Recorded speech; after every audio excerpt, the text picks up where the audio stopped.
9.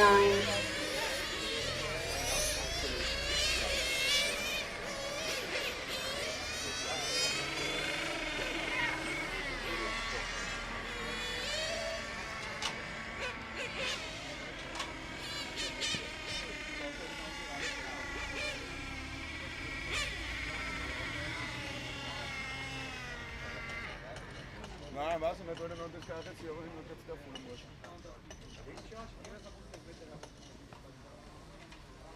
Also ich muss rennen, ein Peruaner. Ja? Da gehört das Gefühl, dass der von selber da ist. Ja, da, ich glaube, ich kann nicht einmal doch zum Hälfte kommen, aber da ist er.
Start.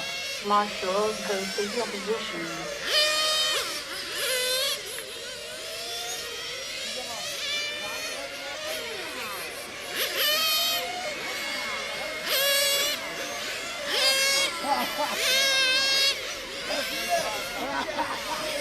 Hey, meine ist gut gegangen, aber ich hab Führungen gehabt. Das Automann.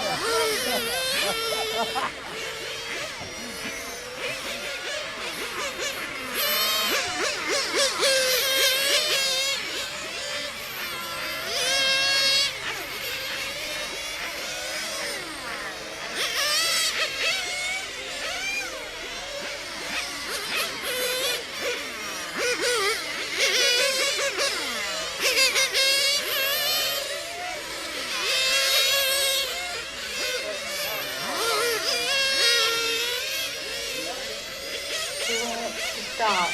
Marshals, go to your position.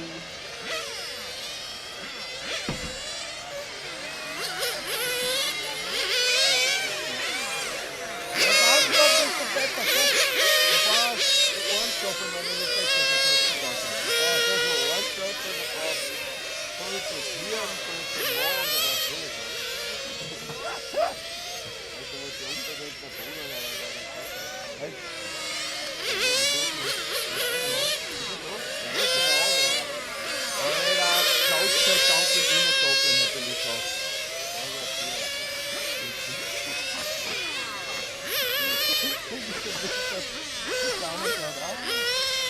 ist ein kleiner Quader hinten gekommen.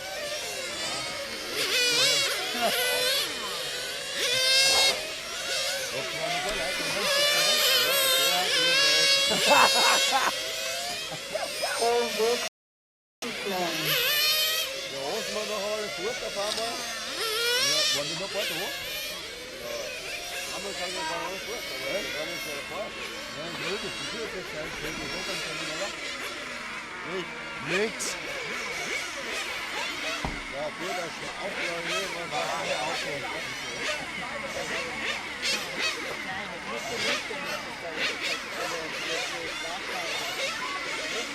That's second to start. Ja, eben, das ist so.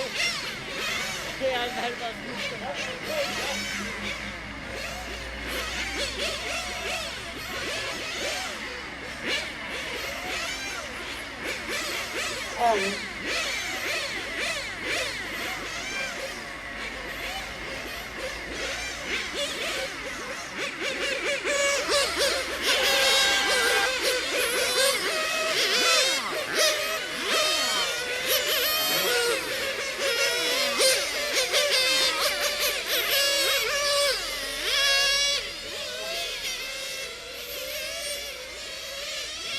Könnten Sie das schon bemühen von vorn, ja? Also wenn Auto wird dauern, Alter, das Daumen.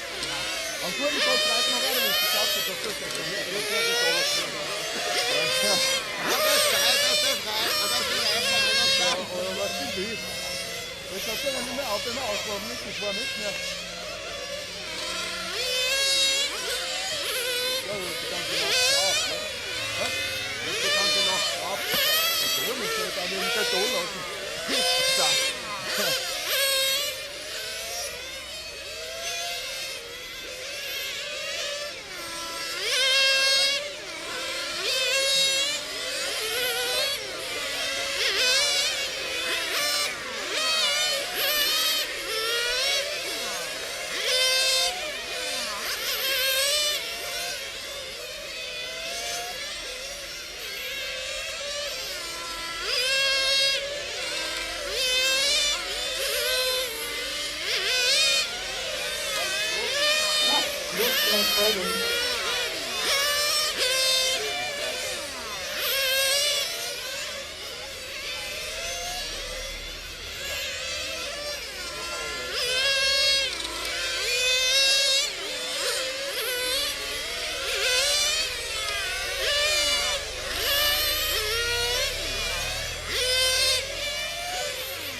So rausgekommen, glaubst du es dann nicht?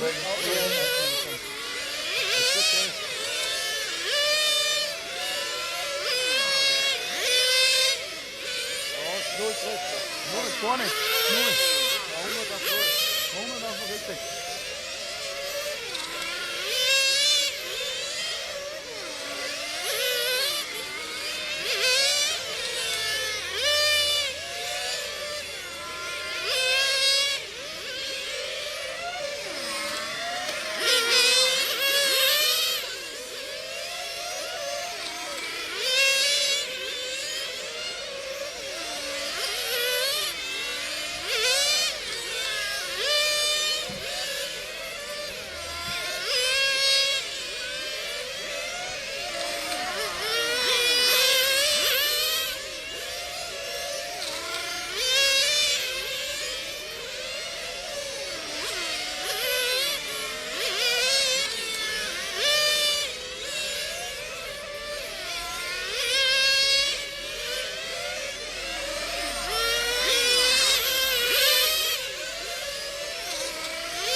1 minute to drive.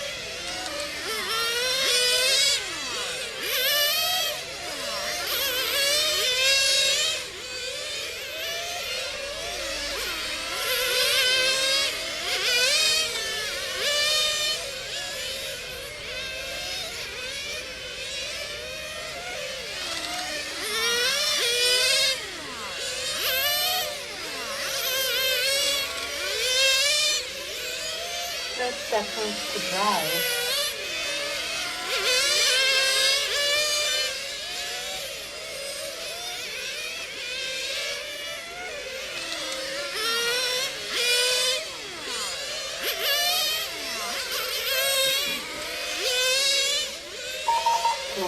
Six, half 5, 1, 2, 3, 4.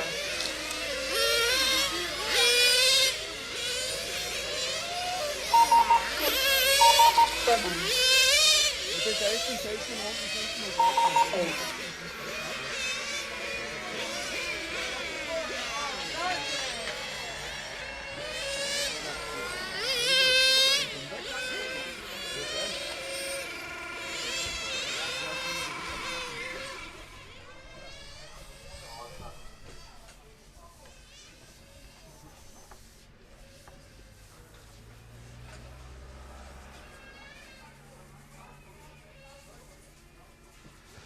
Well, good morning, everybody, and welcome along to another day's racing here at the Sturring Stadia in Austria. John Hindorf and the rest of the team for what is the qualification day.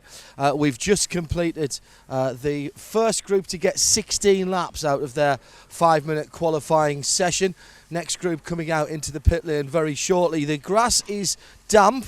I've just found that out on the trainers, but the track's nice and dry, and if anything, I think the circuit is a tad quicker than it was at this time yesterday. Format is that everyone will get 4 qualifying runs of 5 minutes. It's a straight through run, as many laps as you can do, with the best single qualifying session counting as we go forwards. And we will have 2 of the low finals, the 64th finals A and B, later on this afternoon.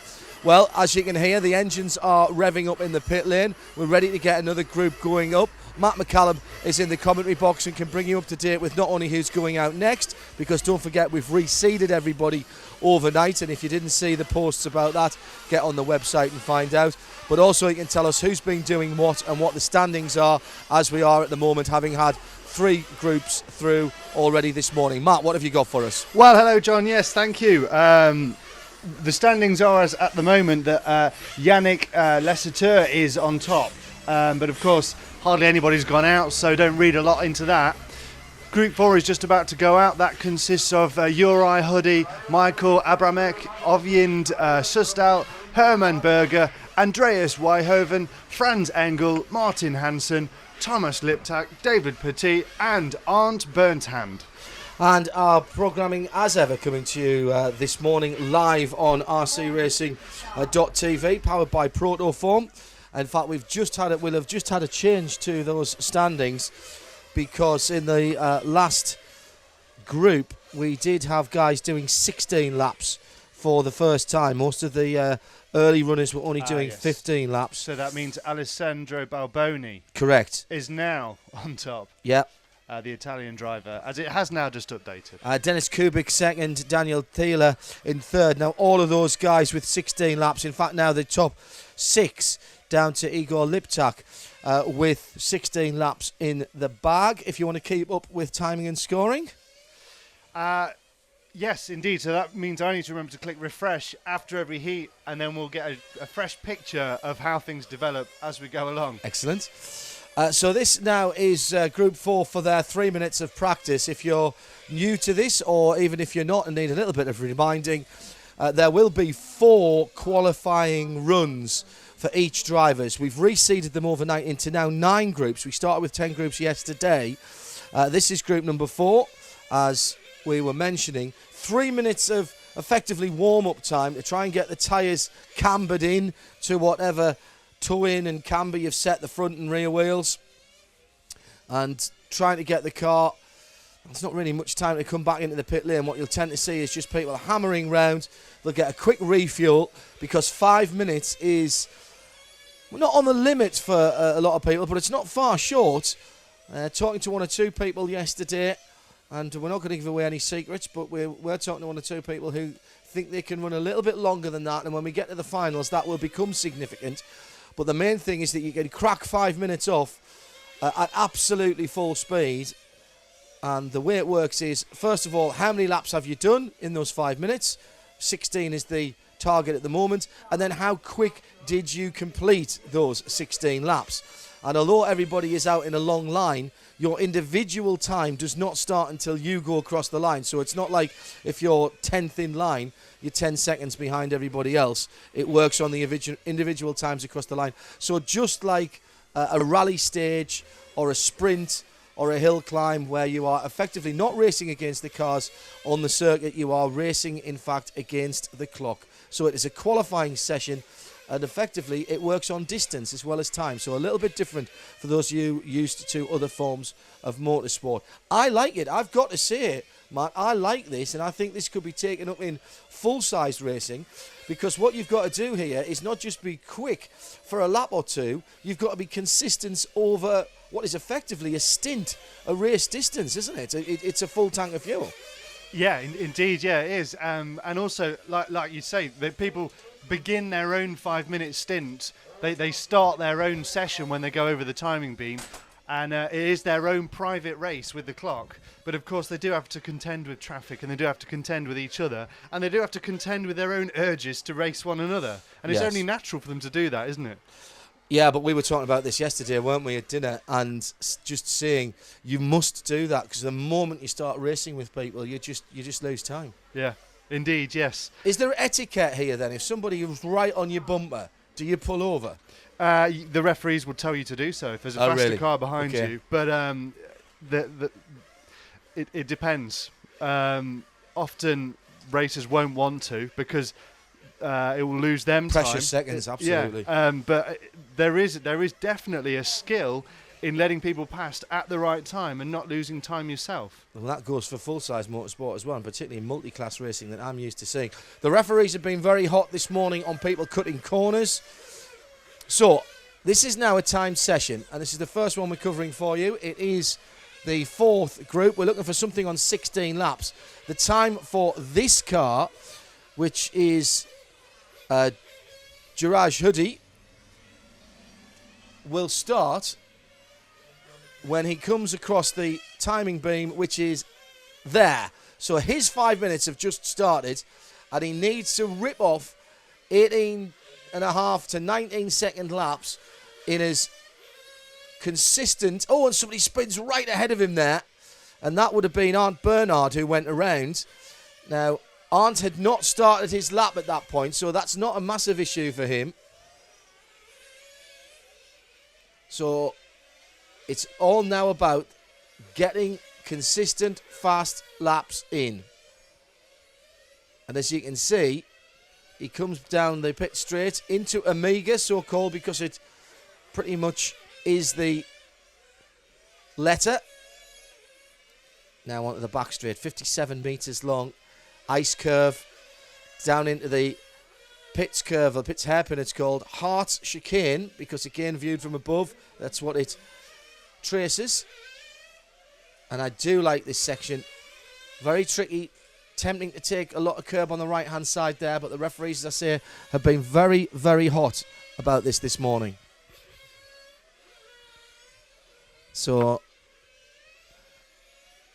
Arndt Bernhard with the fastest lap, a 19.2. We have seen 18s by some of the early drivers this morning, and I would say as well that just going from what I saw this morning and the times that people were doing yesterday at the same time, I think the tracks are a tad quicker this morning. And is it going to continue to get faster? Who knows? Can I say good morning or good evening or good night to Elliot Lindemood, who says another all-nighter for him. Hello again from California. And we're all over the world, obviously, because hello to Bliss X264. Greetings from Australia. Hey guys, we're very, very, very happy to have you with us. We've got loads of people waiting to join the group, so can I get them all in before we proceed with the show? Dominic Window, you are a new member of the RCTV Facebook group. Baz Burinson, welcome to you. Uros Plodge, get you in there too. Thank you. Great name. Welcome. Great name. And one more for this little session. We'll have Daniel Bostock. You have been added by one of your friends to the RC Racing TV Facebook group. You all went to Facebook, went to the search bar, typed in RC Racing TV and joined the group. And now you are members and you can give us feedback and participate and interact with us as the day unfolds. Lap 9, and we've just gone over 2.5 minutes. These guys are going to be somewhere in the region of 16 laps as well. I don't think we're going to see a 17-lap run here. So then it will come down to time. And Alessandro Balboni did 16 laps in 5 minutes 11.8. So that is the benchmark at the moment. And remember, we will have proto-form coverage of the 64th A and B finals at the end of the broadcast today. The rest of the finals coming up live tomorrow. Full day of action again from the Stur Ring here in beautiful Kirchburg am Rab in Styria. Oh, and a problem there for Olvin Studsal in and out the pits. And there's been a coming together, I think, because I can also see the number 5, Andreas Verhoeven, and the team mechanic not happy at all, talking to the referees above us. And Verhoeven is out. Studsal has rejoined. But that is disaster for these guys further down the field. Great gaggle of cars just going past us in the commentary box at the moment as we're watching the 9 and 10 cars. Arndt Bernhard is in the 0. And here's another pit lane caller. This is the 3. This is Studsal back in again.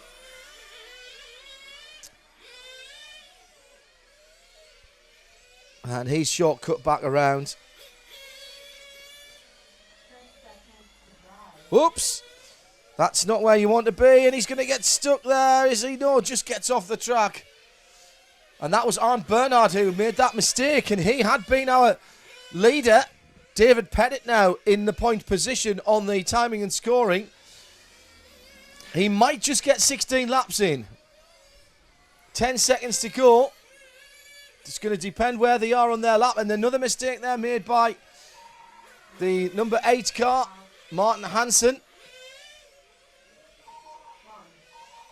Yeah, 16 laps by a number of drivers there. 5:15 though. That's going to put them down in 5th position, down over from this heat. David Pettit puts in a 5:13 for 16 laps.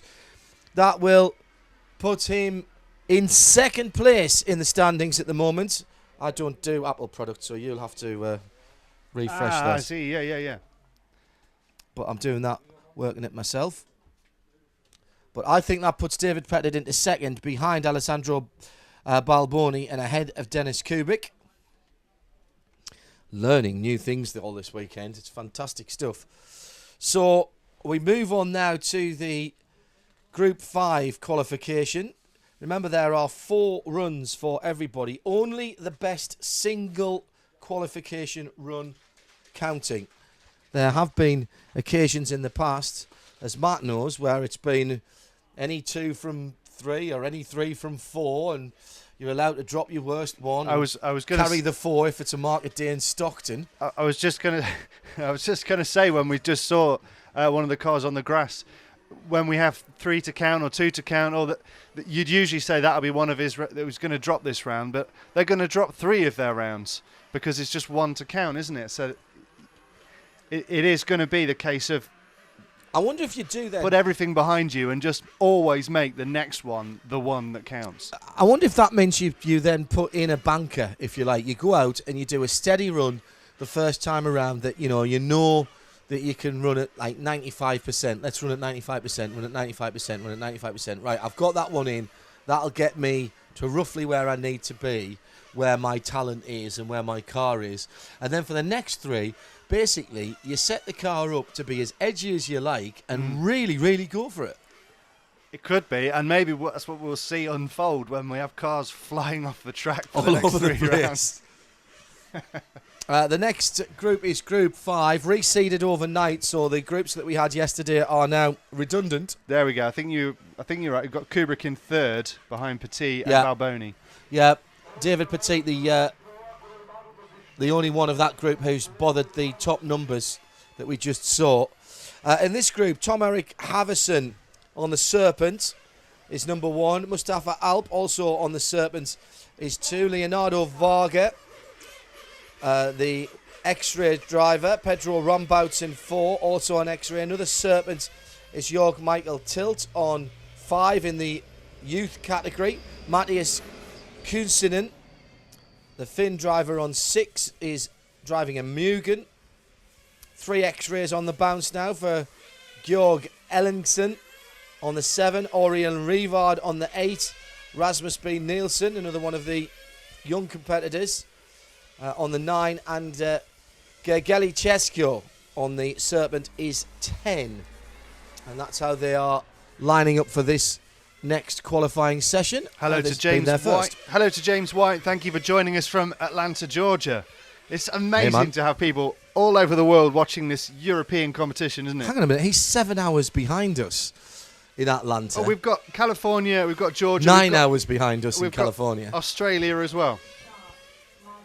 And pretty soon, I'm sure we'll have Vegas as well, if our friend from Las Vegas joins us as well, if he can't get any sleep.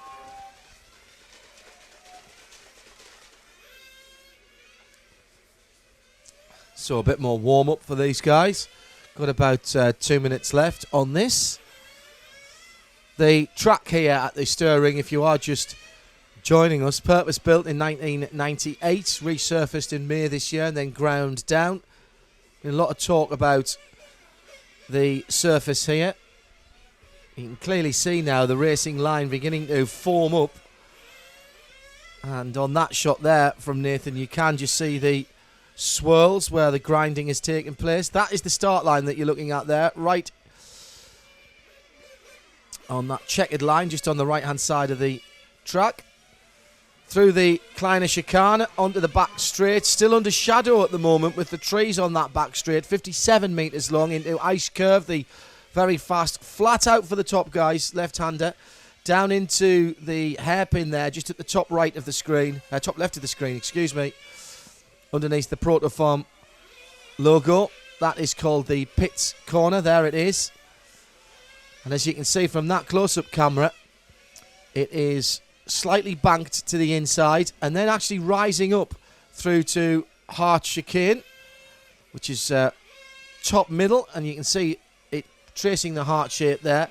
And that rises up to the last left-hander of that is on the top of the brow, again banked to the apex of the corner, short straight with a burst of power to the 100 degrees or so left-hander onto the pit straight, and then back down into the first corner at the exit of the pit and into Amiga, and that in about 18.247 seconds for Eric Dankel is the lap record pace. Actually takes him less to drive than it does for me to describe the lap. So this then is group number 5. Well, that's really moved them around a lot, hasn't it? Oh, yes. Uri Hoodie was in group 8, Yeah. 7 yesterday, and now he's way down. Yeah. There was when you look at the Twitter picture that I posted at Specutainment yesterday evening of the top 40 or whatever it was that I took on the Blackberry, there was some big names well down in that reseeding. Now, it may be that it doesn't do some of these guys that much harm, because it depends whether you can find it. I think in this it's more about whether you can find some clear track, isn't it? Yeah. And so you're better off being at the front of one group than being at the back of a higher group, in some respects. Or in the middle of in the middle of a battle, in the middle of a pack of mid-range racers. Good morning, Louis Cortez. Yes, and 3:45 a.m. for James White over in Atlanta. So, wow. I hope you're going to go and see the final Petite Le Mans at Road Atlanta at the end of the ALMS season. Finally, a Petite Le Mans under ALMS regulations later on in the year. Sadly, I'll be in Fuji for WEC, which I'm rather annoyed about the clash of calendars there. Next big endurance race on radiolemans.com is we've got ELMS coming up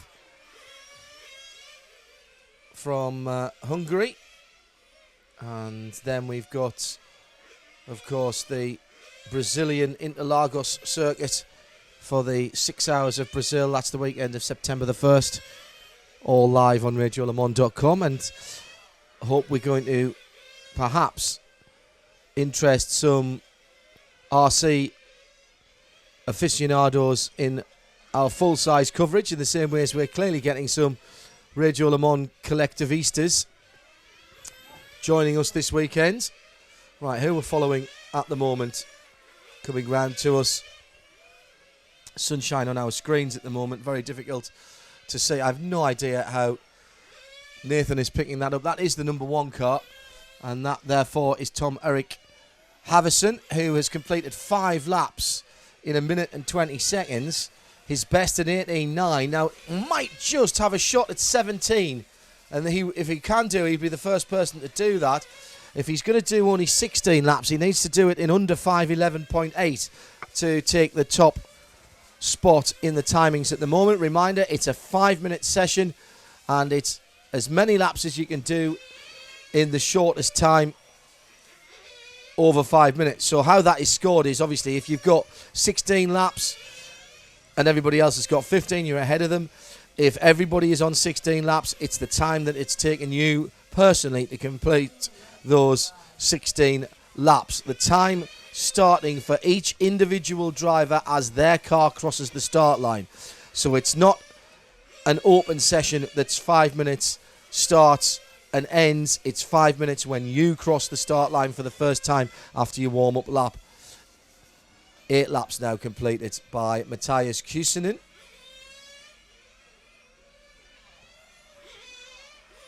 Just looking at the fastest times, there's a few people, 2 people here down in the 18.9s. Oh, that was a problem. Who was that? That was car number 2. Yeah, and that is Mustafa Alp, who was running well, but he's going to drop way down. Oh, and he's just pirouetted himself onto some more grass. Well, he's going to have 3 more goes. I wonder then, in this case, the guys seem to be going very aggressively. It's generally held that the early morning sessions around this time up until about the next 10 or 15 minutes is when the track is and the air temperature is at its best. So I wonder if these guys are going for broke early on in the hope that if they do make a mistake, they can pick up in one of the other sessions. I guess so, yeah. But I also think that the time you're most likely to make a mistake is a couple of turns after your last mistake, because it just really affects your mental state, and you get rattled, and you just have to literally slow the car down, slow everything down, your inputs, and just go for it. Just start the whole race or the whole run again mentally and just go at it. That's the same in any form of motorsport. If you make a mistake, particularly if you're losing time in a session where time is important, the temptation is to try and catch all that back up in the next 2 corners. Your adrenaline's going, your judgment possibly slightly impaired, and you have got to, as you rightly say, take a step back, because otherwise you will throw it off in a bigger and more spectacular way at the next couple of corners. Yeah. Add to that, your tyres are probably going to be goosed. These foam tyres, which are a control tyre, handout tyres as it's called in RC racing, because literally you get there and people give you a bag full of tyres. And these tyres, we've seen, haven't we, if you go off the track and there is a bit of dew still on the grass. Oh, that is going to attract the attention of the stewards. Right across the curb. I think there was even a bit of greenery there as well. I think that was potentially unintentional, but I'm not sure. And again, yeah, I mean, it looks more like a complete lack of... He's done it again. He's completely cutting corners all over the place, but it doesn't look intentional because he's getting on the grass as well. And again. Well, into the pit lane. Yeah. And that was the one car of Tom Eric Havison. Well, it stood him in good stead because he has just gone to the top of the timings with 16 laps in 5 minutes, 6.367. And following him through into second place, Matthias Kusinen, also on 16 laps on 5 minutes, 6. 5:11.158 puts the third place man in that heat, or qualifying session rather, Aurelian Rivard, into third place. So top three are the top three from that session. Just short of getting an extra lap there. That's the closest we've seen to 17 laps. So as it stands at the moment, Tom Eric Havison on 16 laps in 5:06.3, 5:06.4 and 16 laps for Matthias Kusinen. Aurelian Rivard 16 in 5:11.1, 5:11.8 from one of the earlier heats. The Italian Alessandro Balboni, Pedro Rombouts 16 laps in 5:12, and now the top 16 are on 16 laps. So our next group, are we going to see a 17 or even an 18 lap 5 minute run? You were confidently predicting 18 laps yesterday, weren't you? Oh, my confidence is gone now, to be honest. Hello to Christophe van der Pit from Belgium. Hello, Mr. Minisetti. Hello, Mr. Minisetti. And I've also already said hello to Louis Cortez.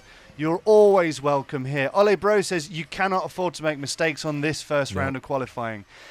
It will probably be the fastest round of the day, causing the air humidity. Oh, because of the air humidity and temperature.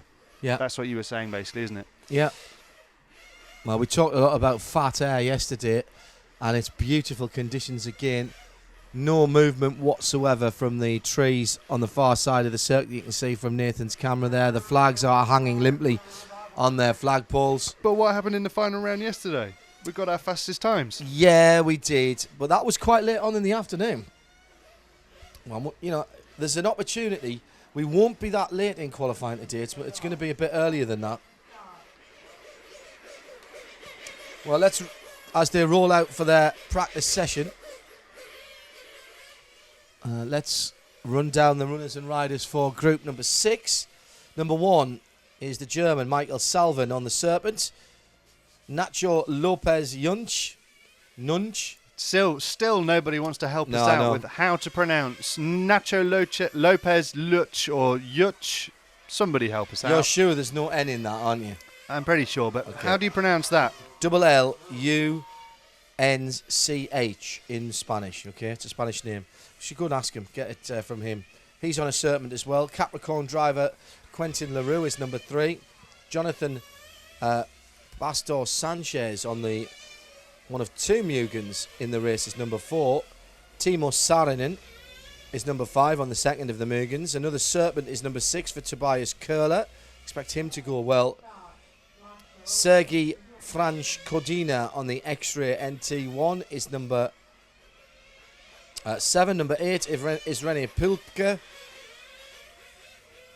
And he is on a Serpent. Giuseppe Mussolino is number 9. X-Ray driver Claudio Coloma is number 10.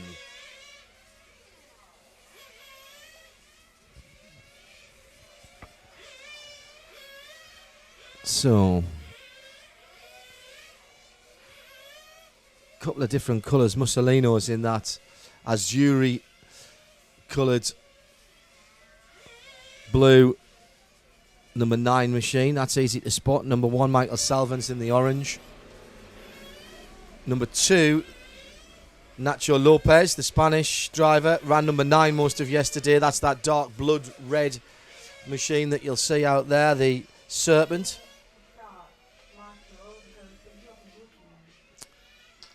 I wonder if Nacho Lopez is quick enough to be the first driver to get to 17 laps. I think he might be.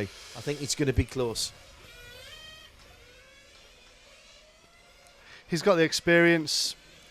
He was doing really well yesterday. I was very impressed watching with his him yesterday. deep red car yesterday, saying you didn't even need to look at the timing screen to see that he Absolutely was the fastest car. Absolutely because right. just the mannerisms of how the car goes around the track with such confidence, and he's so chilled out as well. And he is, when you talk to him, you get that from him. Oh, really? He's such a nice guy. He's so chilled. He doesn't get stressed on the track or in person either. Now, I think that's what you need here. You need to be a very sort of steady character, don't you? Because what you've got to do here is just repeat.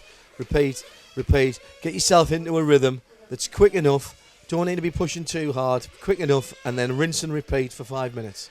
Yeah, but then every now and again, there might be an immense opportunity when we turn into racing, or an immense amount of stress, and you just take the opportunity or deal with the stress. I think this is a different set of pressures, though, than racing. In racing, you've got a car ahead of you. I've never been one to enjoy qualifying in any form of any sport, because what I want to do is chase down the guy in front of me and pass me. Yeah. And if I've got something to fixate on in the distance, whether he's in my class or not, if I've got something to chase down, I will be quicker. It's just something in my head. I have not got that killer instinct to be able to reel off the laps in practice in qualifying to say, oh, I need to find half a tenth here and half a tenth there. I want to chase somebody down. Well, it's almost, I think of it like qualifying is like an exam and racing is like getting the job.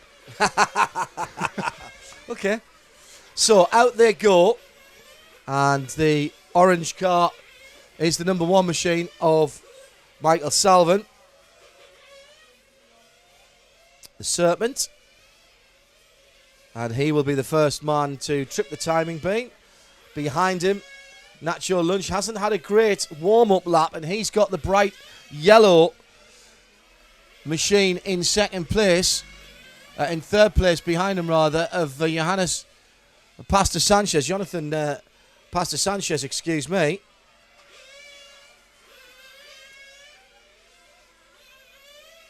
Now, who's got the fastest times and what are they? Yeah, we're down in the 18s for all the top drivers. Jonathan Pastor Sanchez just a tiny bit quicker. And Tobias Curler, fast. He's reeled off a couple of laps in 38 seconds. That's very good indeed.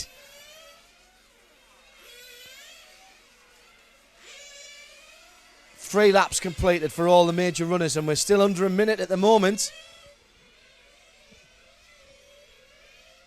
18.6, 18.8, and best laps. That was last time around, and best laps of 18.6s for the leaders. Quentin LaRue comes into the picture, the number 3.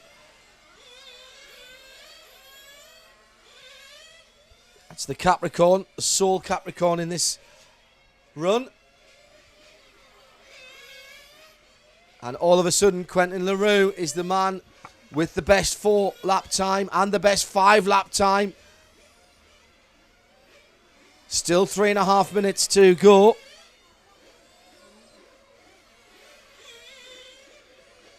And there's issues for 7. And whoa, there's a nightmare.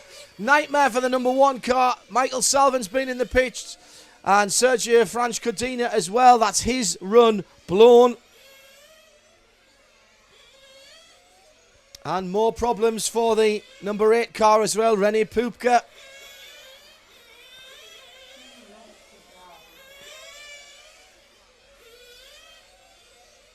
Coming up to 3 minutes elapsed. Quentin LaRue leading it out at the moment as we get a quick check on that 3 car. Bright lime or lemon yellow.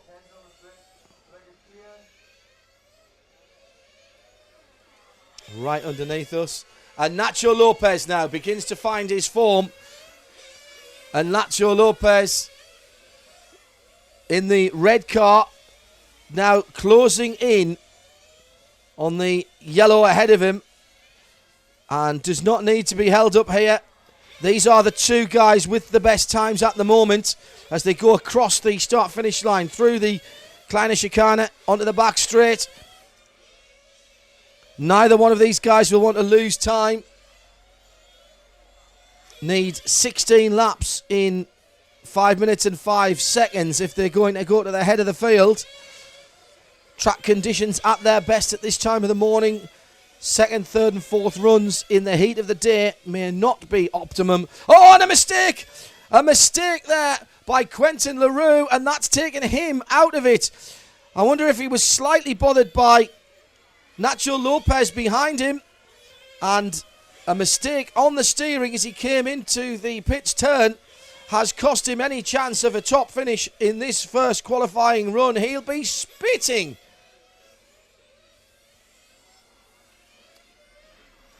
Jonathan Pastor Sanchez in the 4 car, now up into second on the timing as we get down towards the last minute of this qualifying run. The dark red car of Nacho Lopez just coming through the Amiga and to the start-finish line now.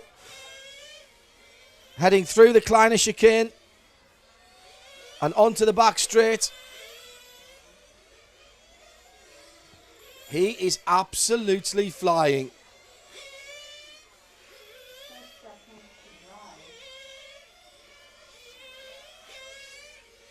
Last half a minute now. And Nacho Lopez has got a chance to do 17 laps here, certainly. He's already got 15 on the clock, on the timing screen rather. He comes through to complete 16. What's his time? Just misses out by 3 seconds, but he will go to the top of the timing monitor. 16 laps in 5 minutes and 3.495.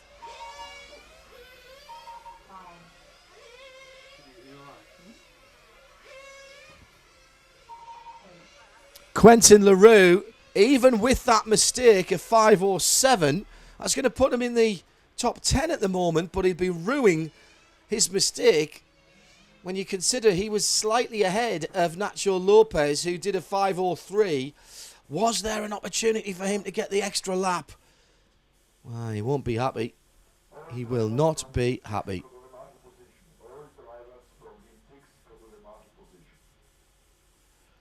So you're watching live coverage of qualifying with Protoform from the EFRA 110th IC Touring Car Euro. That's the European Championship here in the Stirring Styria in Austria. So just to put that in perspective, by the way, 16 laps is 4 kilometres. In fact, it's a little bit over that. 4.5 kilometres in 5 minutes in these cars. So that's hauling. So the next group due to go out. Again, some recognisable names. And the first of the Brits, Alex Thurston, just the first of the Brits here.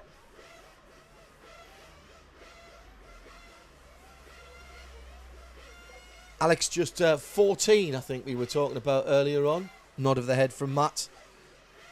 Actually staying in the same pension as we are. Capricorn number 1 is Leo Arnold, the Frenchman, who's been a revelation this weekend. Luca Radielli on the X-Rays 2. Dominic Greiner, local, relatively local German, has seemed to find something here and has been quick. Certainly quick in the early running on the Serpent. The Mugen of Patrick Nahar is number 4. Another Serpent in the hands of Mikael Fransen. Another fast driver in 5.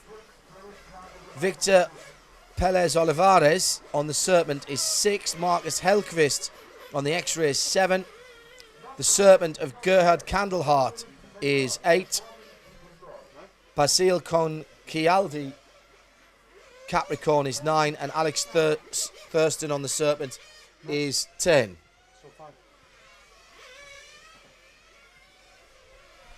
So they are out for their 3 minutes or so of warm-up.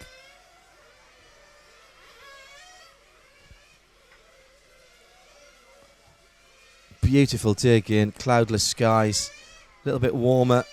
The weather forecast has been spot on this week. It said from after the dampness of Wednesday, Thursday will be clear and warm and getting warmer through to Saturday. High 20 degrees temperatures, Celsius that is, forecast for Saturday.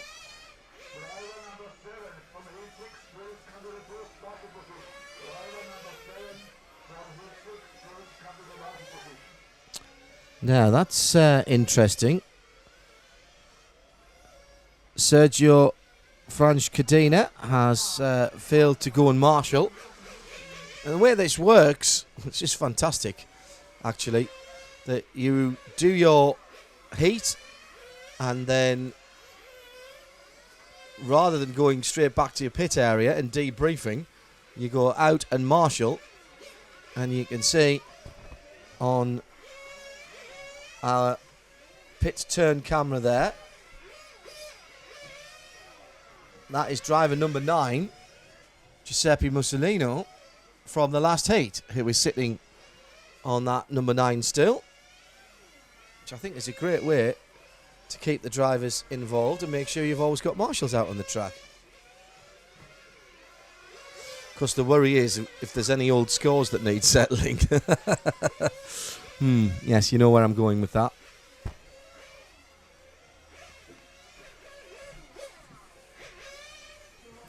The pits hairpin, certainly one of the key areas of the circuit, and taking as much speed into that as possible through the ice curve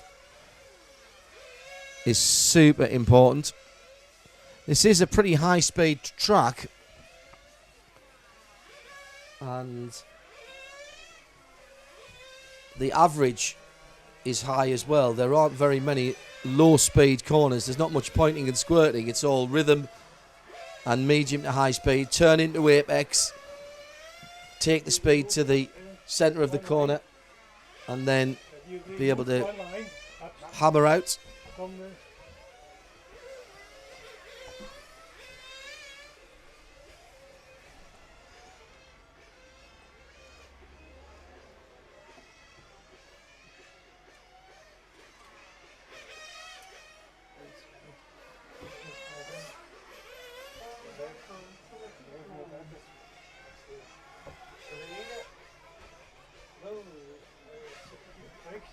So stand by for action as the 5 minutes is about to get underway. 16 laps, the benchmark at the moment.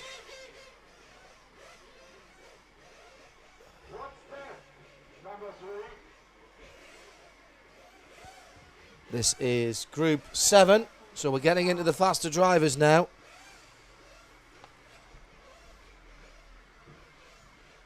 And our pit marshal, with flag in hand, will flag them out for a warm-up lap and a rolling start across the line.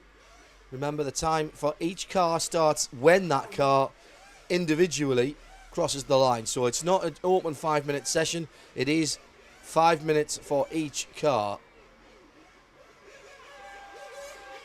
And out goes the bright yellow of Leo Arnold, the Capricorn, in the hands of the Frenchman. Really been one to watch this weekend as he starts his warm-up lap and will trip the timing beam. A little bit wide through there, still trying to get some heat on the foam tyres. Now the time starts for the Frenchman down the back straight. Is he flat through there? Looked close to it, didn't it, as he goes through the hairpin. Heads back towards us through the pits turn and back out to complete his first lap.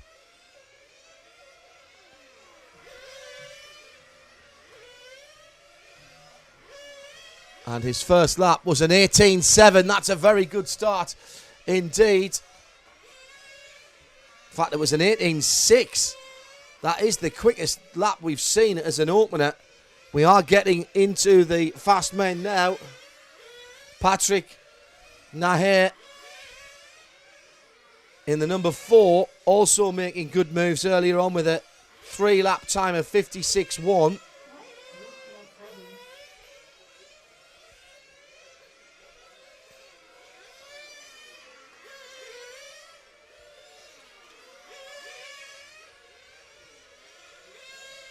Coming back towards us again, that is Leo Arnold.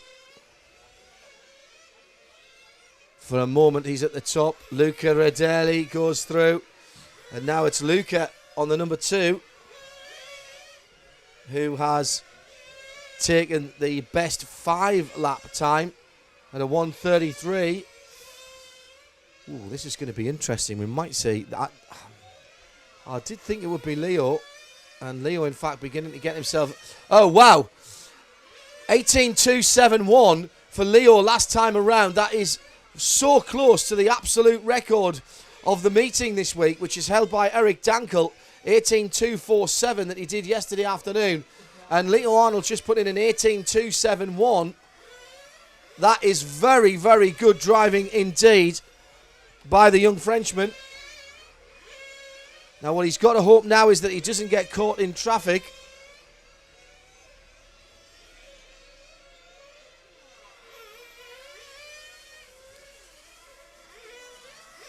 Midfield beginning to close up. And where is Leo? Here he comes. He is on the back of a couple of other cars. And he does an 18.4. So he's backed that up pretty well. 2 minutes to go.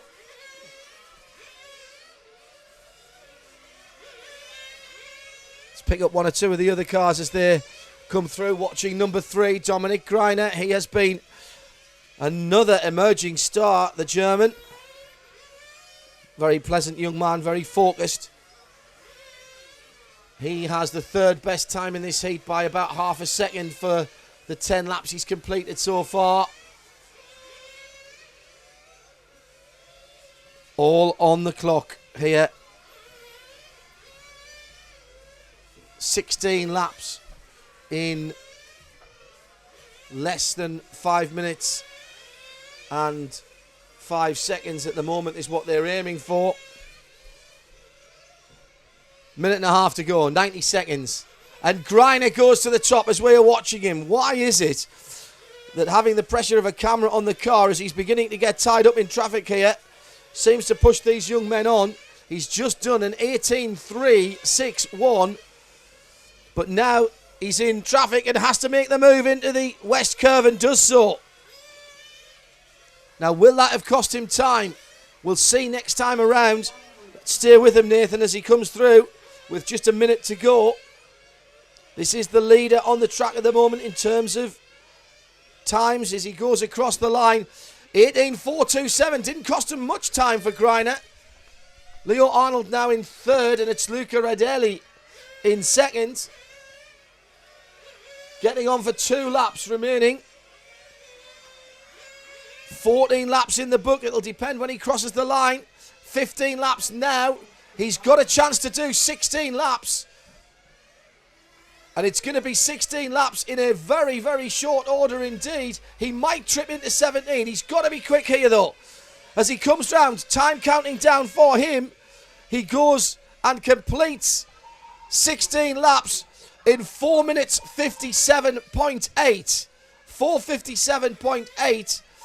So Dominic Greiner will get the 17th lap, and he'll be the only one to do so from this heat, and that will put him at the top of the qualifying standings. 17 laps in 5 minutes 16.2. He was 3 seconds early on the line. I reckon that will give him the lead, and following him through the next 6 drivers down to Gerhard Kandelhardt will all take those positions following him through. So it's Greiner, Radelli, Victor Perez Olivares, Leo Arnold, Marcus Hellquist, Basil Conchialdi, Alex Thurston, well done to Alex, and Gerhard Kandelhardt will be the top 8, with Greiner the only one on 17 laps, and the next all with the best times for 16 laps. Wow. So Dominic Greiner, the first driver onto 17 laps in the 5-minute run. That was impressive because he did not start at the front of that field. He was in traffic and had to work his way through and past a couple of drivers. You've been having a lot of fun, John. I've been listening to that while I've been beavering away. Well, there's... if you're all on the internet, there's a bit of a scoop over on the RC Racing website. I just want to say it's absolutely nothing to do with me. Professionally, I'm not connected to this at all. And I would not have posted this, so I could just completely separate myself from this. Right. But if you want to go to rcracing.tv, there is quite a huge news scoop that has been posted by Nick. Personally, I wouldn't have put it there, but it's there and it's out. So it's a journalistic freedom that's been exercised, and fair play, respect to that. You can't hide the truth, and I do believe it's true. So there you go. Please go enjoy, spread the news if you wish to do so. There you go. Can I welcome some new members to the Facebook page, to the group?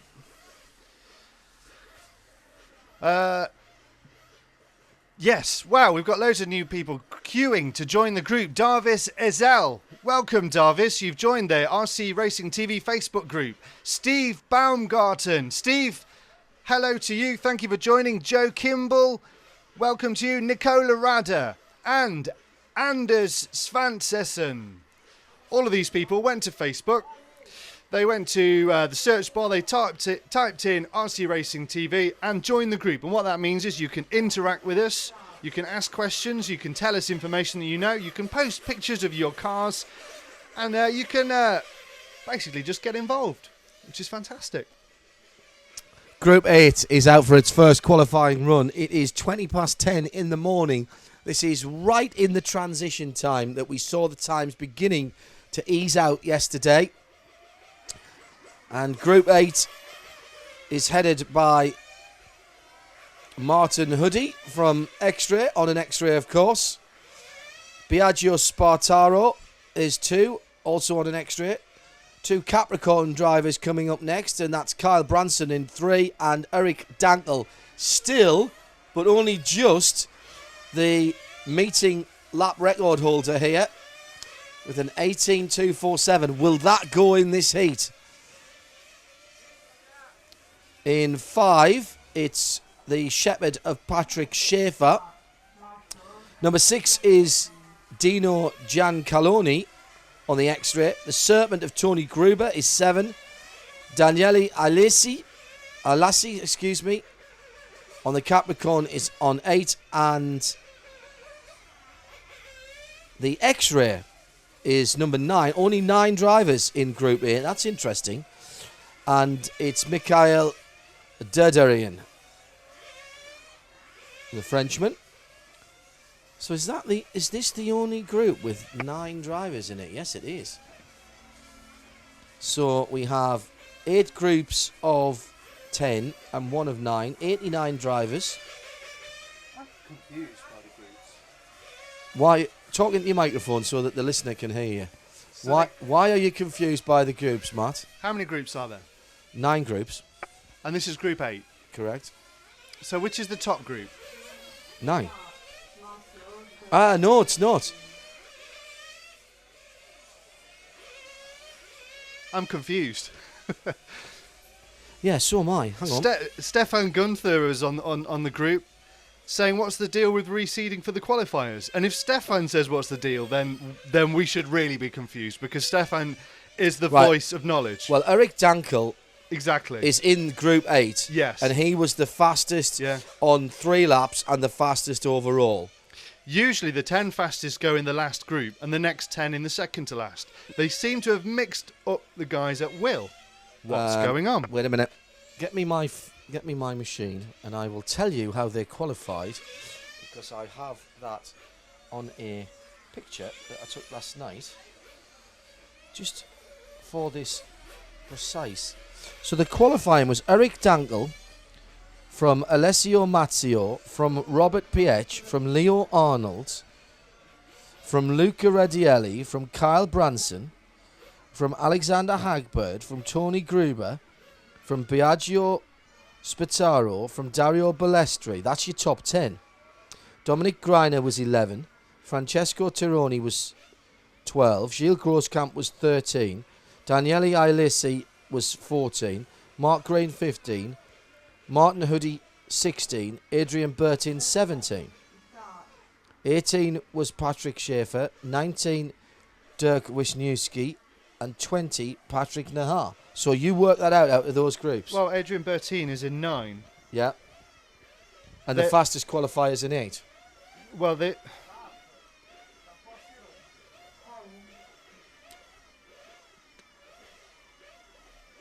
spreaded them out. They've spreaded the top guys They've out. Spreaded them. They've spreaded them. Spread them out. Spread them out. They've spread them out.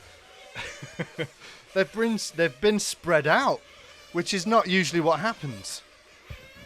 I'm going to go and have to ask a man what they've done. It's not how I expected it, I'll be honest with you, and I didn't notice that in the early groups, for which I apologise. Let's work that out in a moment. Okay. But let's check who's doing what to whom. Kyle Branson out in this race. One of the Brits, second of the Brits. All of the Brits in the top 3 groups, in fairness, if that's how it's been seeded. Right, let's see if we can pick up. The man to watch here should be Eric Dankel on 4. And see if we can pick him up as he goes through. That is the number 1 car going through at the moment, which is Martin Hoodie. There's 3. Right, the white car that's coming out of Amiga now and heading under the bridge. Oh, touch! Oh, that's a bit naughty. And that was Martin Hoodie. No, it wasn't. It was Biagio Spartaro and Patrick Schaefer. Too many white cars in this group again. And it is Biagio Spartaro who's quickest at the moment. Eric Dankel down in 4th position. 18.5, all sub 18.5 seconds at the top of the field here. But Eric Dankel's had a shocker that last lap. 19.4 for the man who was quickest yesterday. And that takes him out of contention. That's a second slower than he should be running. So he's had an issue there. And that's taken Dankel out of it. He will have to count on one of his other 3 runs today, because this one, in what might be the best conditions he has, will not be his best run. I'll guarantee you that now. There's no way you can lose a second on 1 lap in a 5-minute run and still put in your best time. He's going to have to be at lap record pace for the rest of this run. And he's down to it, 2:58. Well, I say that, and he's responded straight away. 18:2:58 from Dankel.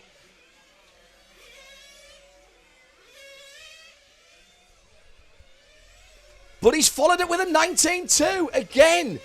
So inconsistency from Dankel. He can't string the laps together.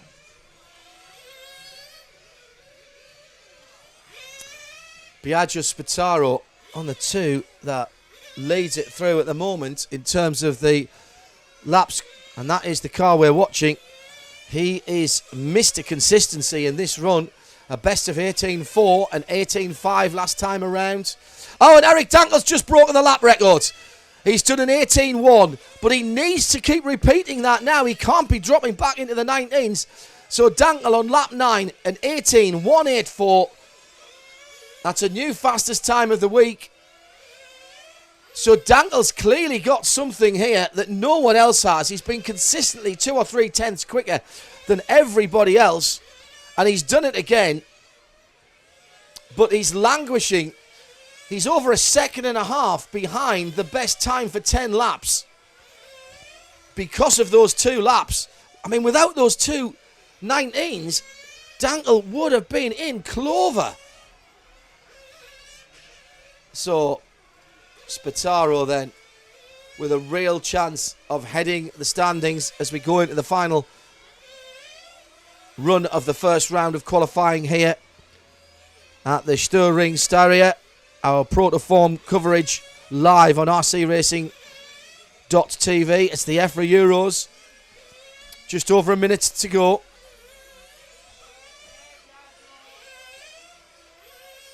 Dankel 18.6. Oh, he's just put another 18.2 in. This is more like it. Just a minute to go now. 18.3 for Spataro. He's picking up his pace. Everybody in this heat has got a best lap under 19 seconds. Kyle Branson putting in a good run. Very consistent. His best is a 14.40, an 18.40, and he's just done an 18.497. Last half a minute. And they're all the top runners here are going to get 17 in. Biagio comes through to complete 16 now. Oh, I see that. Yes, he's got through. Top three have all got through to go on to 17 laps. Hoodie is the first one on 16 laps. The top four. So Kyle Branson has pulled it out at the end, has he? Yes, he has. Branson for Great Britain. 17 laps in 5 minutes, 16.3. Outstanding stuff. That is outstanding stuff for Branson. So it's Kyle Branson, 17 laps on 5.16.3. 5.16.5 for Eric Dankel. And I dare say you could knock 2 seconds off that for those 2 bad laps that I saw. With Biagio Spataro in third place, 17 laps in 5.16.6 and 5.16.8 for 17 laps for Tony Gruber. The best of the 16 lap crowd is Daniele Ilassi with a 5 minute .390 total for those 16 laps, and that will put him at the head of the 16 lap guys on the timing.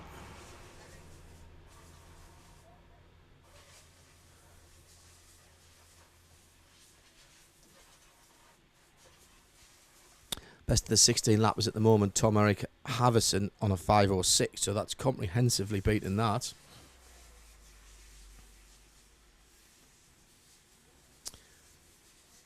So 5.16.2 was Dominic Greiner.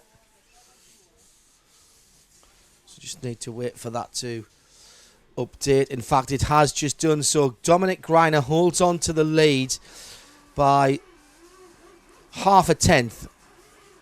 Greiner has 17 laps in 5.16.2.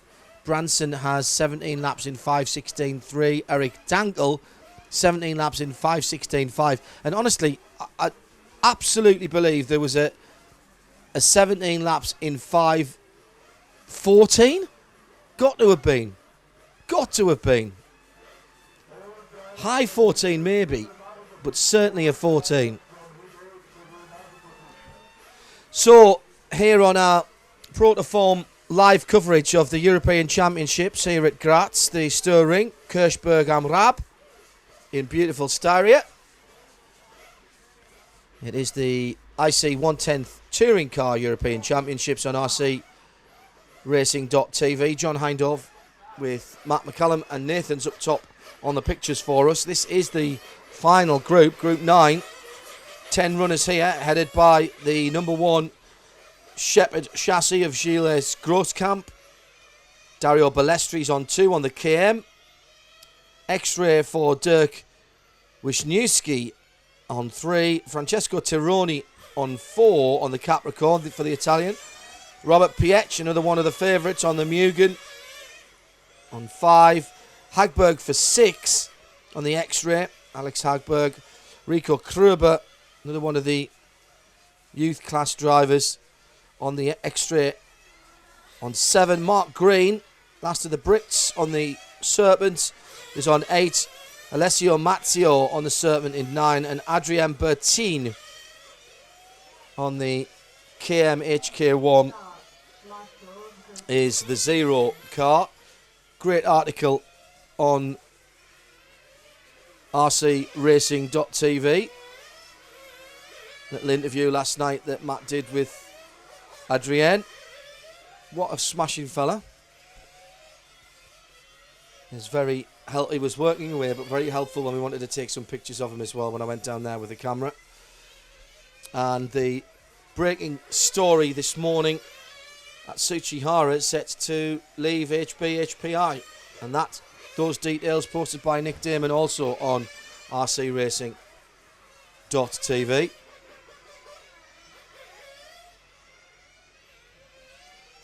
It's a big news in the RC world this morning, that multiple world champion moving away from the team that he's been inexorably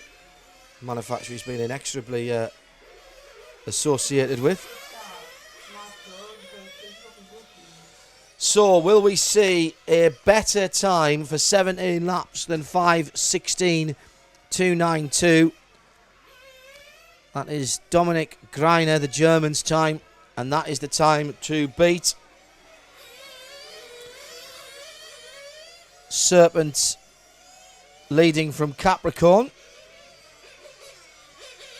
Can we see one of the other manufacturers get up there? Robert Pietsch maybe on the Mugen. Shepherd of Gilles Grosskamp. Gilles hasn't been completely happy this week. Get the feeling that he's just been battling one or two issues all the way through the early part of the run. Certainly wasn't happy yesterday evening. And if you haven't seen the coverage yesterday of practice and pre-qualifying, then get on there. And the two interviews at the end, the contrast between Eric Dankel, fastest man of the day, and Gilles Grosskamp, who was down in the teens in terms of his positioning on the seedings, could not be more marked, that contrast. So, 5 minutes for each of these 10 drivers to make their mark. Likely the best conditions that they will see with the early morning air. Well, 10:30, not that early morning. We're right on the cusp of it, really. The track, perhaps not as warm as it will be later, but the air as cool as it's going to be all day. Grosskamp, Balestri, Wisniewski, Tironi, Pietsch, Hagberg, Krober, Green, Mazzio and Bertin. Numbers 1 to 10 or 1 to 0. Gilles Grosskamp with an all-white body this morning rolls out first. That's not the body he was running yesterday. That's interesting, so I'll have to ask him about that later. This is his warm-up lap. When he crosses the line, his 5 minutes will start, and then subsequently the cars behind him cross the line, their 5 minutes start, and they have to get as many laps in as possible. The more laps you get, the higher up the timing and scoring you are. If you're tied on laps, it then comes into the time that you've completed the laps in. Simple? Of course it is. Follow along. So Grosskamp then coming down past us, misses the apex just a little bit, but he's just feeling his way in. Will have pushed that car as hard as he can in the previous 3 minutes to get the foam tyres where he wants them. Gets very sideways through the hard chicane. That will have cost him half a tenth or so. I'm still reeling from Eric Dankel breaking the lap record, and yet putting two 19-second laps in and still being third on the timing standings. He could have been miles in front. I wonder how much there's left from Dankel. And we'll see him in about another hour and a half. Back on for his second run, as Grosskamp is the Dutchman that we're watching at the moment on the Shepherd. That's better. That's how you take that hard chicane. Now back in front of us.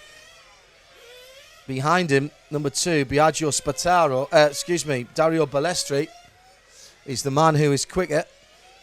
And there he is. And he's just taking a few more chances, riding the curbs a little more than the Dutchman. Particularly as he comes into the pit turn in front of us here. There you see him taking the blue and white curbs. Takes a tighter line through Amiga as well. Not letting the car run out in the middle of that corner. Tracing a shorter distance. And seemingly that's working for him at the moment. Minutes now.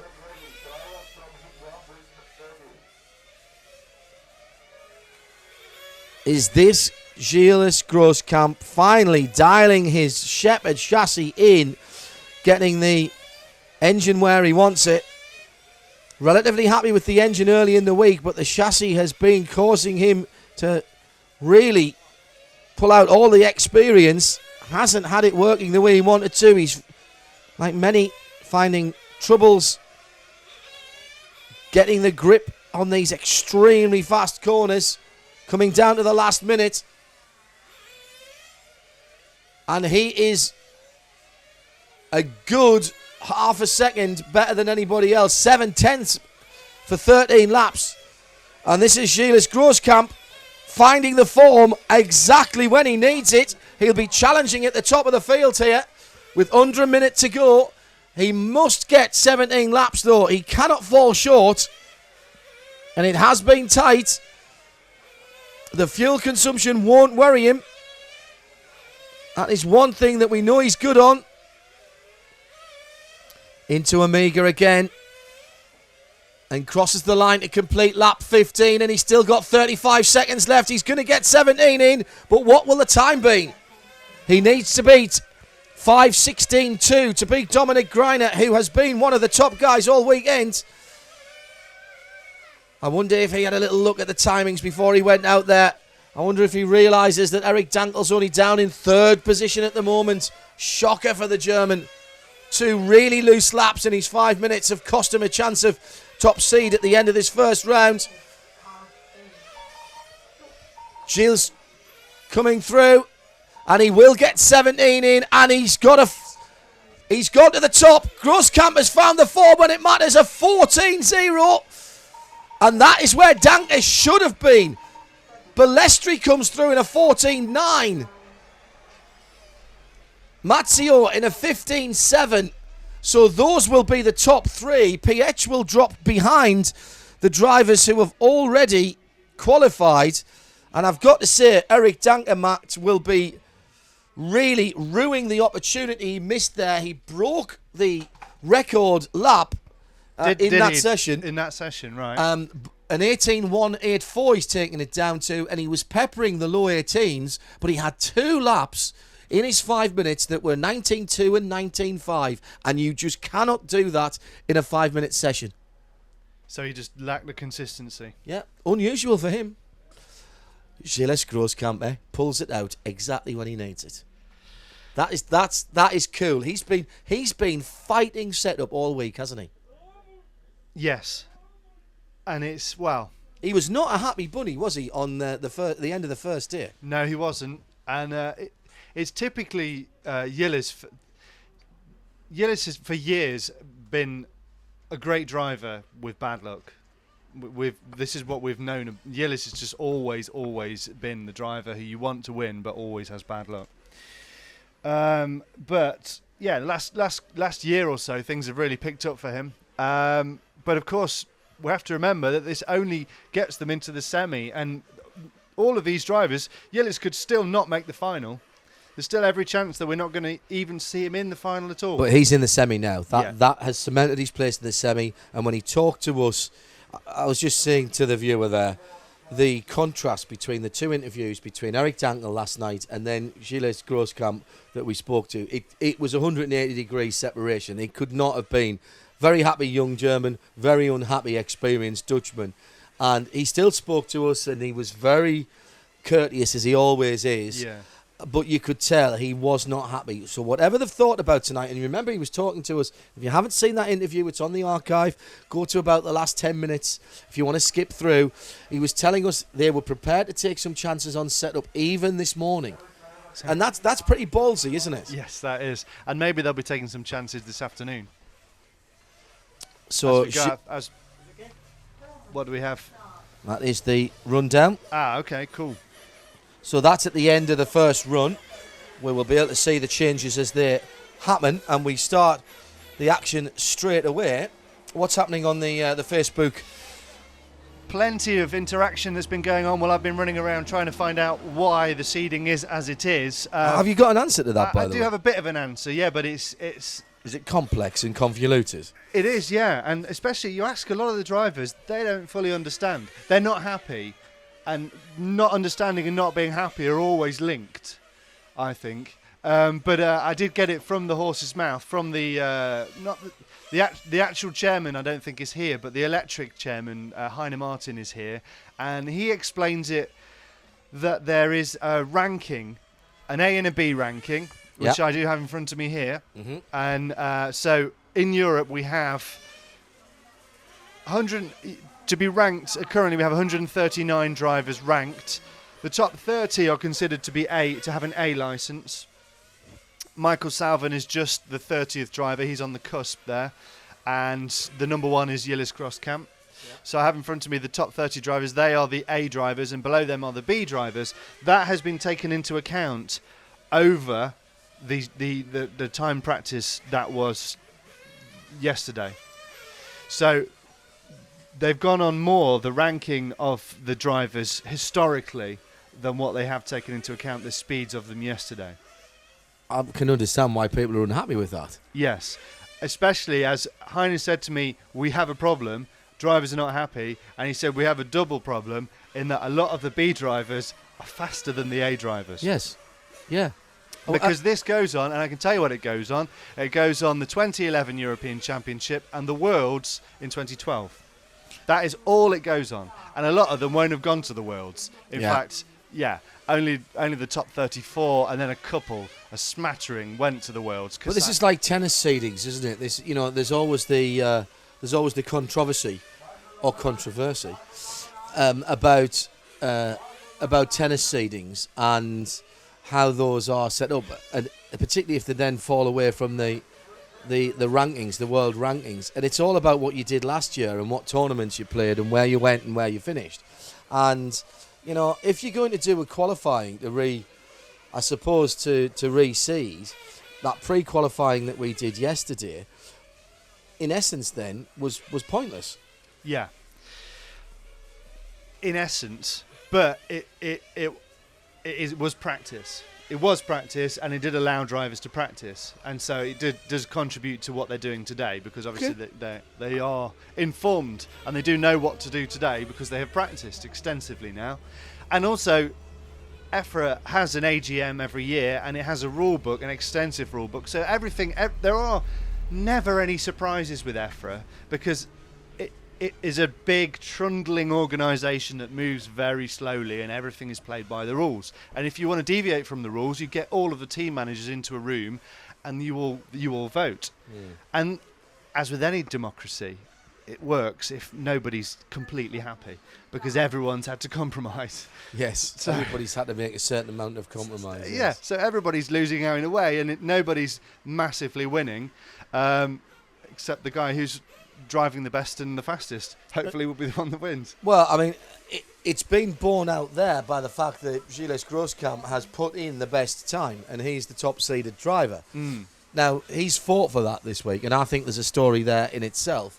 But if I was one of the B-Series drivers who's been consistently outperforming the guys around him, I think I'd be more than a little teed. Indeed, yes. Now, we've got the second round going, and they've not gone out in number order this time. I think it was the number 4 that went out first, which would be Pedro Rombouts on the X-ray.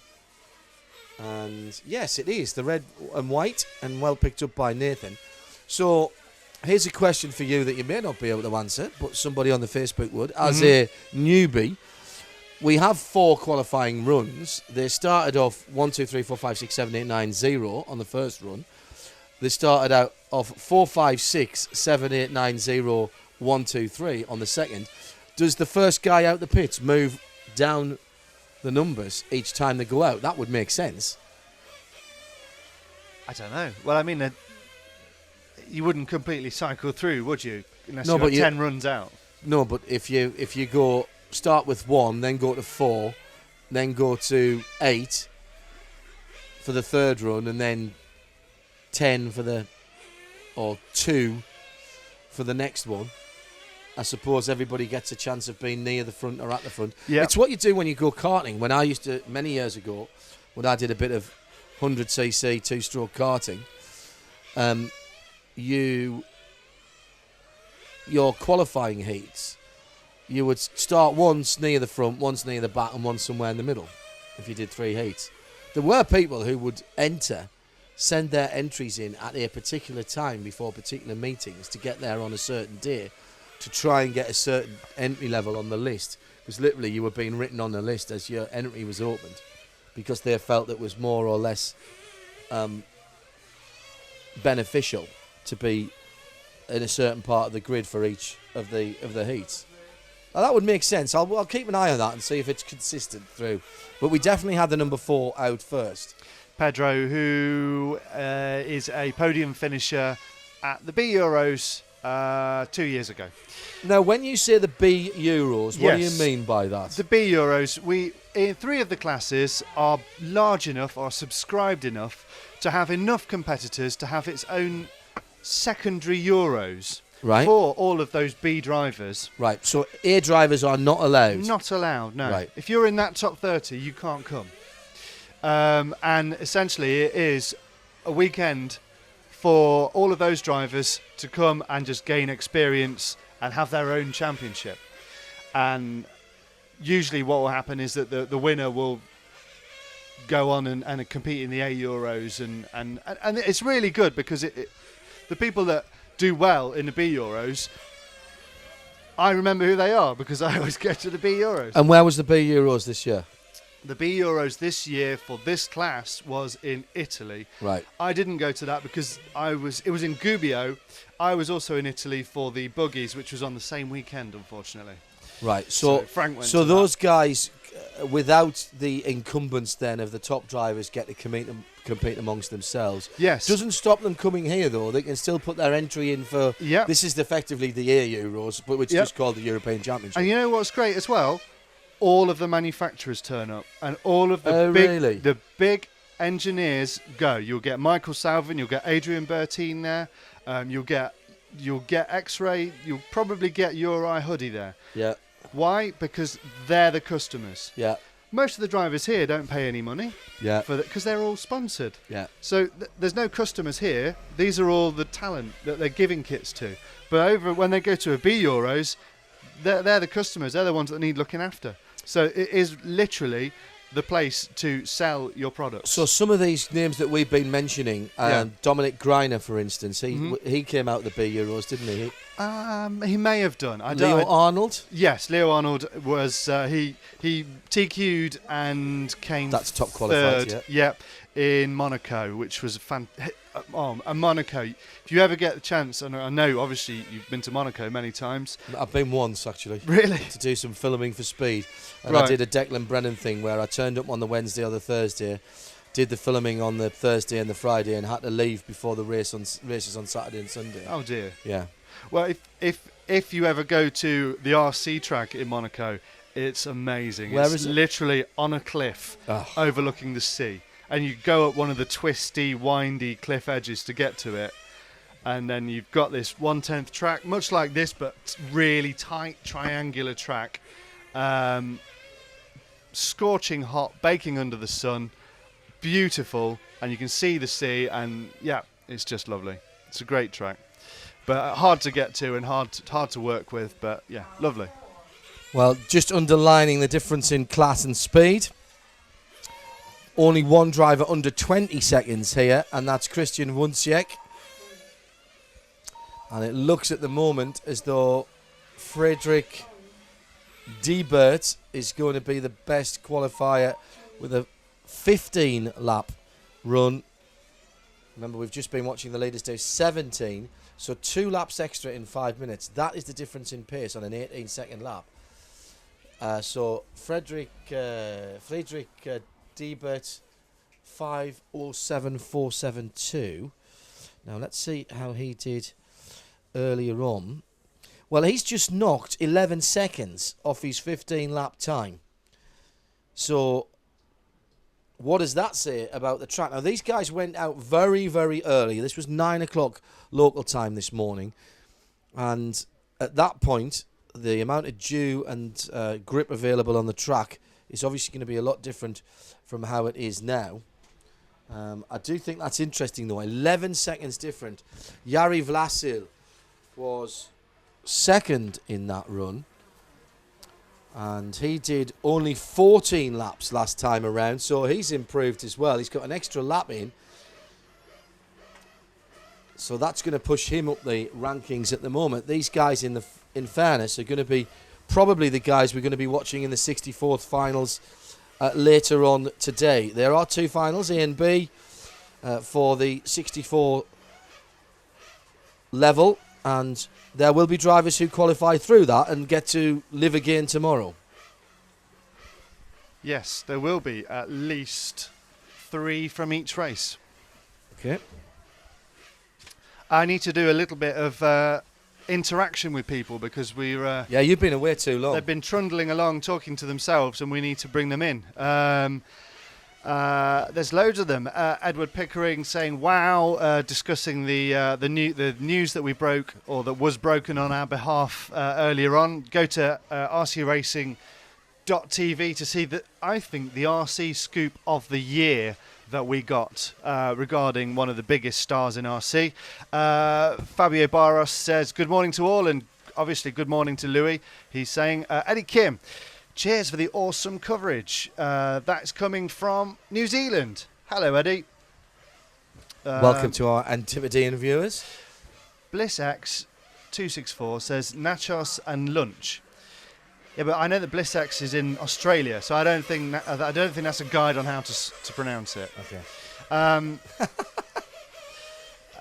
Where do we go? Uros Plodge has also posted the link to the EFRA rankings on the YouTube comment, so that's very handy if anybody else wants to see the A and B driver split, which we've been discussing at length. And Louis also mentions that Luca Radelli was the Euro B champion in Gubbio, Italy. Oh, really? Duarte Vasconcelos. Hello, Duarte. He says, good morning, all. And Greiner was second at the Euro B. Yeah. So, yeah. Well done, John. See, I listen to things, and I take... My wife thinks I take things in by osmosis sometimes. You absorb knowledge, don't you? I don't know how you do it. The scary thing is, it'll be gone by the time I get home on Monday evening. Go to do Mobile One The Grid on Monday afternoon with my colleagues at Sunset and Vine. And by the way, for those of you who supported us in our charity drive at the Donington 6 Hours, it is the report on the Donington 6 Hours on this week's Mobile One The Grid. So there's still time. www.justgiving.com/ Radio Le Mans 360 challenge. That was for the UK Stroke Association. We were a kick in the backside off £2,000 that we raised for that. That's awesome.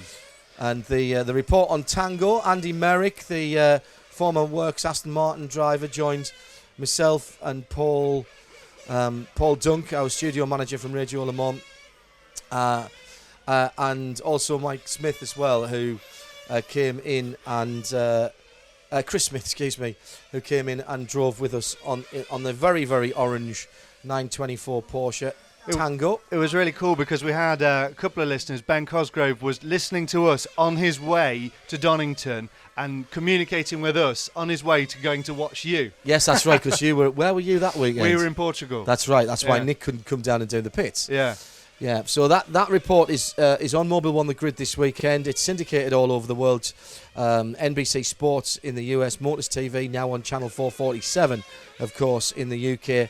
And it's in about a bazillion languages. So you'll see that. It's episode 26 this weekend, or this week. And you'll see that this week. I have to say good morning. Good morning to Vaughan Johnson with us again from Las Vegas. It's still last night for him, isn't it? No, not quite. Good evening.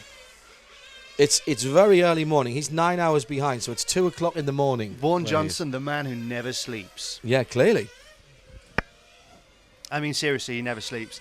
Dominic Window, this is a really good one. He's been watching our coverage from the pre-qualifying, and he replies, due to the time difference.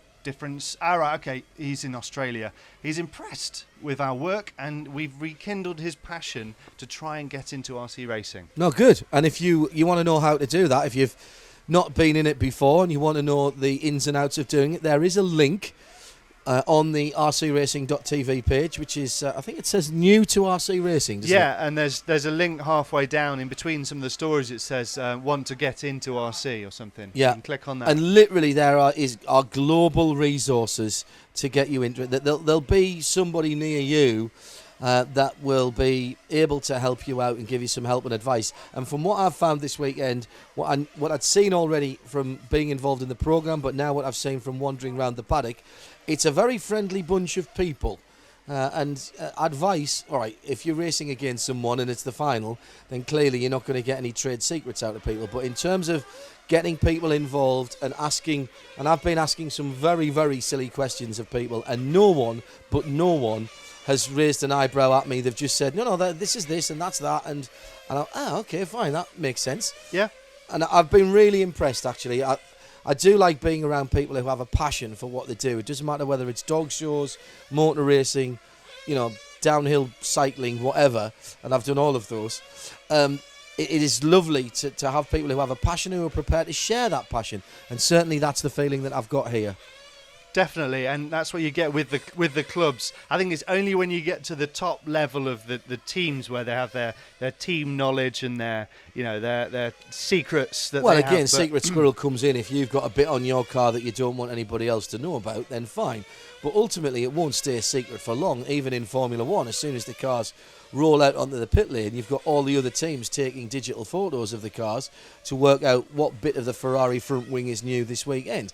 Well, it's the same here. You can hide stuff and you can keep stuff tucked away on your workbench, but ultimately, once it's out there on the track or being carried around, there's very little you can do that people won't notice. If, for example, like the Shepherd that have got the adjustable rear adjustable front suspension link for height, which is the only chassis that has that in the paddock, you can't keep that a secret forever. No. First time it comes out, it'll be people going, oh, look, what's that? Yeah. But then once they've seen it, they're all savvy and technical enough to work out why it's there and what it's doing. And people are pretty respectful as well. Like, for instance, the Durango DETC 410, which is a brand new prototype car that we were sponsored by last week in Portugal. It's been running for the last, say, 6 months, doing very, very well in Britain by Elliot Harper. And it's kind of top secret, no photos allowed, but he's been running it, working on it in the pits, and out of respect, no one's going up and taking photos. So but when you say no photos, yeah. no detailed photos of the car without its body on. Yeah. Clearly out on the track, people have got photographs of it competing. And we've taken photos with the top on, and people can obviously going to go and stand over his shoulder and look at him working on it. Yes. But people aren't secretly taking photos and uploading them to website. There's a respectful understanding that, all right, fair play, they've got their creative intellectual property. But interestingly, nice. in the full-size motor world, more in the automotive than motor racing, there is a gentleman's agreement for things like the Nürburgring, the Nordschleife. They have a number, I think it's about 35 or 40 days a year, maybe more, where they have what's called industry pool days. And if you subscribe to a particular industry body, you're allowed to go and test your cars there. And they all have that black and white camouflage on nowadays. So new models will go there and do some endurance testing or do some speed testing or handling testing round the ultimate country road, which is the Nürburgring Nordschleife. Mm-hmm. Anybody who's played it on Need for Speed Shift or Gran Turismo 5 will know exactly what I'm talking about. Or been around it in the hire car when they're not supposed to. Yes. And the gentleman's agreement there is bring what you like, and we all run under degrees of secrecy. We won't be poking our head under your awning if you're not poking your head under ours.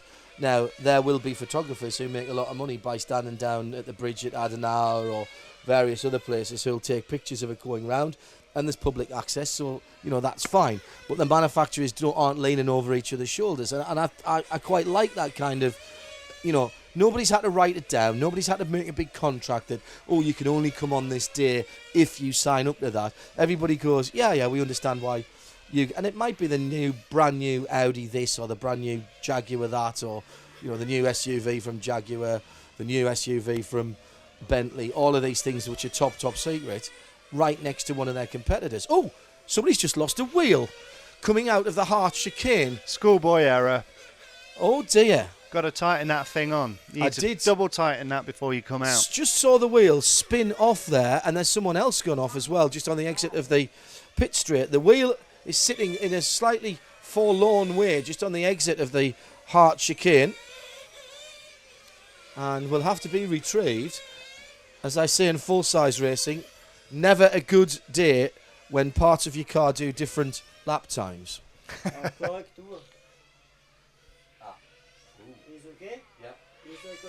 Thank you. Now, just had some news from the scrutineers, and this affects the timing and scoring. Alessio Mazzio has been removed from the results. TQ from last year's event, young Italian driver. And the reason being, his car has failed post-qualifying technical inspection. It was too wide. Really? So what does that mean? Well, it means he's been taken out of the results completely. So his run one, which had him in third place, has just been wiped off. It's never happened. He's going to be gutted, obviously. And that, again, we're probably talking millimetres here, but, you know, it's motorsport. There's a set of rules. Yeah. And this is a European Championship. You can't expect to get away from anything. Let's have a look at the results from the session that's just gone on there. Another 16-second run, a 16-lap run for David Cermak in 5:16. So let's see how he got on the first time. Where was he? Well, he did 15 laps last time around, so that's an improvement for him. And he did 15 laps in 5 minutes 5. 5 minutes 6, in fact. So that is an extra lap in just on 10 seconds. So that's a big improvement. So drivers are getting quicker, or the track continues to improve. That's very interesting.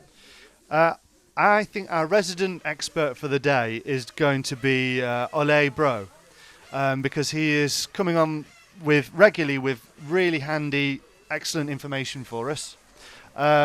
Just in reference to what you were saying earlier, John, they do a switch in the starting order in the qualifying rounds, so not a single man should have the free track from the start. First round is 1 to 10 second round. Next is 4, 5, 6, 7, 9, 8, 9, 10, 1, 2, 3, 4. Well, you get the idea. Basically, yeah, so what I was saying. What you were saying. Mark Young has just said Japan Octopus Wrestling. And then he's commented on that post by saying, I don't know why I've done this, but everyone seems to have done this over the past few days. Well, Mark, what you need to do is go to rcracing.tv and click on win. And then go to the second story down, or the top story, and you'll see why everyone's doing that. You are now have a chance of winning a Schumacher MI5. And the winner will be announced tomorrow, just before the main final here. So, good. Now, I just want to grab a quick interview, if I can. I've wandered out into the heat, and it is very hot. Now, this time, a man who is happy to see me is Gilles Grosskamp, who has, I think it's fair to say, we were saying in commentary that you haven't really had the best of weeks. You've been working continuously. I was going to say struggling there. That's not true. You've been working to improve the car all the way through the week, and my goodness me, if you're going to find the form, you found it at exactly the right time. It looked good, you're clearly happy, and at the moment after the first round you sit on top of the rankings. You must be delighted, because that's not come easy. Yes, I am really happy because the whole week, what you say is true. I struggle with the setup of the car, and in the evening I thought, okay, you know what? I just gonna build it back exactly the same as I did at the ENS race 1.5 months ago here. And in the morning, it felt like the same again. I put on the same body shell, the white one, not the colored one, and it was just back to normal. And I drove a steady run, and I must say I was really surprised to be the fastest. You said, I noticed that you'd put the different body shell on, the white one rather than the coloured one. I noticed that this morning when you came out. You were also talking to me about making changes last night, which I thought was quite brave at this time of the week. But you felt you had to do something quite radical to get the balance of the car back? Yes, because the pace was not there the whole week, and I knew I had the pace that I could have the pace because I won the race before, and I thought, okay, now it's time just to build back exactly the same setup I used in the previous race. And yeah, what I said, and also the body shell. Maybe the body shell it's not exactly the same fit. You know, you can mount it a bit more backwards or forward. So the body shell, I think, makes also the difference. And yeah, it was perfect. So that's about weight distribution as well as the aero. I mean, the body shells look pretty similar in shape to me, but it's just where you're mounting them. Yes, exactly. It's exactly the same type of body. The only thing is the wide body is just slightly mounted more forward. That means you have a bit more steering.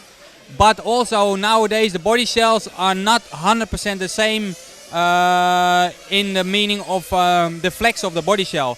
And before the race I also tested the body shell, and actually the wide body shell is 5 grams lighter than the one I'm running with a collar. And 5 grams can make a difference because it's not only the paint, but also maybe the body shell is a bit more thin than the other body shell. And I've also noticed this in the 1.8 cars, that sometimes a body shell can make 0.1, 0.2 of a second a lap difference. Well, that was what I was going to ask you then. How much of the time that you have found today is out of the changes, and I mean, is the track getting faster now? It seems to be. People are improving, and there's big improvements even from these early groups here, from the first run to the second run. Yeah, I think in the morning the first run was fast run because the track is clean, because they started with heat number 1 and we were in heat number 9, so the track is clean and it's still quite cool.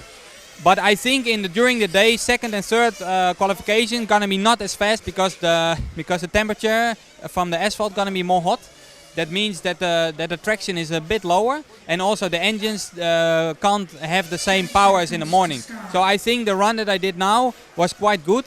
I think the only thing is the last run today. It really depends on what time it is, and I think it's about 5, and that's a critical time. Gonna be the track maybe the same as in the morning or a little bit faster. We'll see. And that is, of course, race time on Saturday as well. You're in a good position now, though, because you've got a good run in. So tactically now, do you mess about with stuff and try things and try and, you know, get a better time, or do you settle for what you've got and just try and chip away with the setup that you've got? There's two ways of thinking there, isn't there? Yes, sure. Now, what I'm gonna do now, because I am pretty sure that my second and third qualification run can't be much faster than I did now. So what we're gonna do is we're gonna tune the engine just a little bit better, so we have a stable engine for the final, because we already know we're gonna use this engine also for the final. So actually we are already working for the final now.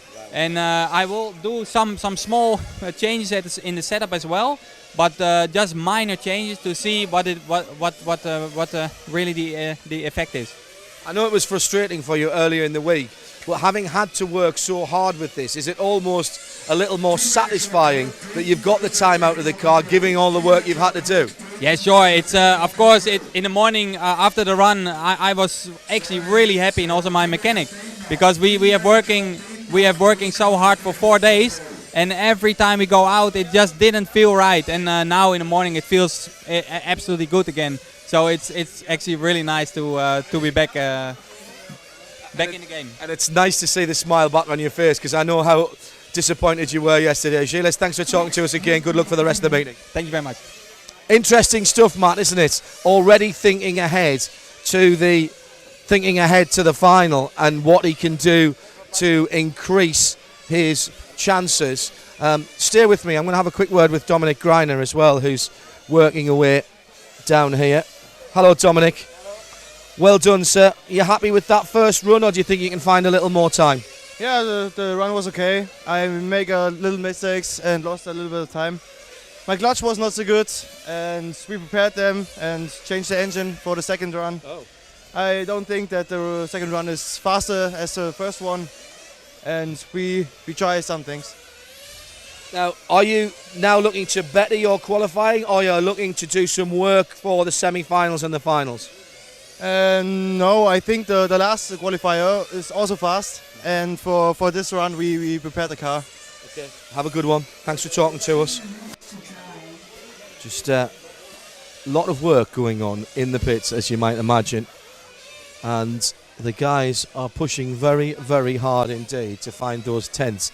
I was looking to see if I could find Eric from yesterday, but he's not at his table, so not able to grab him, because I wanted to know what he thought about losing that time, because he cannot have been happy about that. He was a smiling young German yesterday, not so much I think this morning. It's the Protoform live coverage of the EFRA 110th IC Touring Car European Championship. We're just outside of Graz. John Hindhaugh and Matt McCallum. Matt, what's going on the screens? We're watching Igor Liptak going around in Group 3 of the second round of qualifying, which is a very good point, as is customary with our broadcasts. Takes me a while to remember that I need to update the graphic. I thought you'd already done that. And there it is. I've done it. Can I welcome a few members? You did say 70% of the time. Yeah. I think I said 80, but there you go. Can I welcome induct a few new members into our hallowed halls of the group. Shane Gallup, hello to you. You have now joined. Apparently it says you have 8 members in the group. You don't have 8 members. You have 1,800 members. Wow.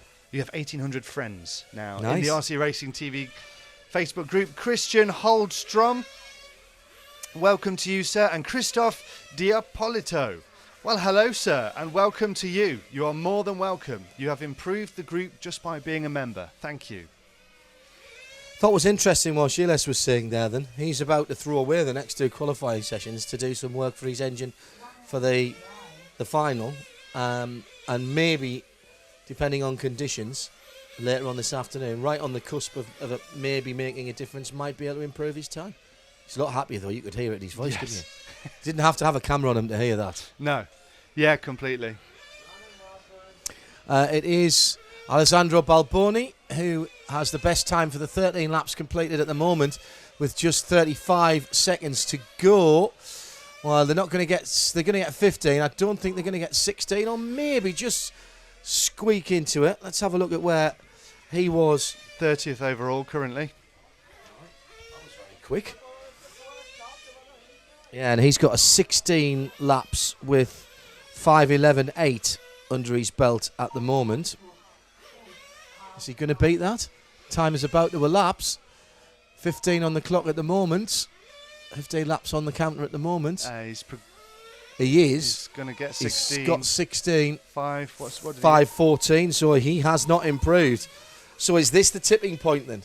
Pretty close though. How far behind is he? What was it? 3 seconds.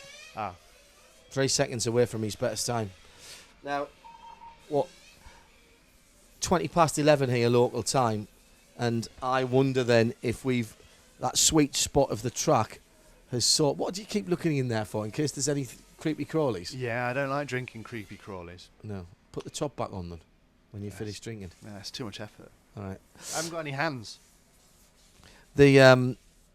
I wonder if the track then has just crossed its tipping point in terms of performance, ambient temperature, track temperature.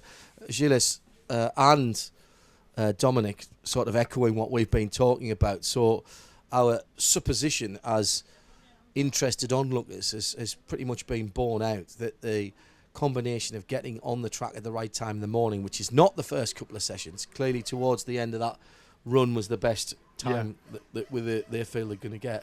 And then again, this afternoon, potentially. Just before lunch, it's going to be scorching, because it's really heating up now. Oh, it's hotter today than it was yesterday. Much hotter today, yeah. I hope Nathan's all right on the camera and he's hydrating enough.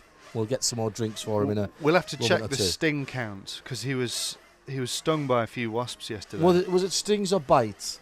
He says stings, Oh, because wow. there are some wasps here. Yeah, they are. He's a braver man than me. I would, if I was getting stung, I would down tools and leg it, to be honest. Down Tools and Leggett. I think that was a firm of builders that did some work for my mum and dad one time. Group 4 about to come out, headed by Juraj Hoodie on the X-ray, of course. Michael Abrahamic on 2. Ivan Studsal on 3. Got nowhere. Accident in the first run, so he will improve his time, but he'll be still rather annoyed at the banging of wheels that went on earlier. I think, if I remember rightly, no, I don't.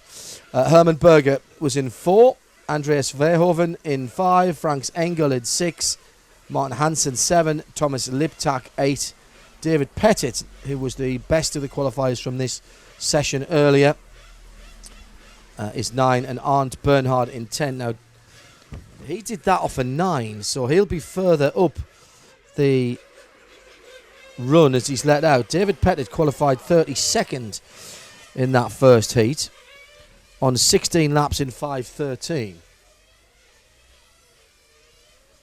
So will he improve? 3 minutes to find out. So this our Adrian Bertin story from yesterday. We've had a right flurry of exclusives. Yeah, and that was an scoops. interesting chat you had yesterday, wasn't it? It was, yeah. It was a really good chat.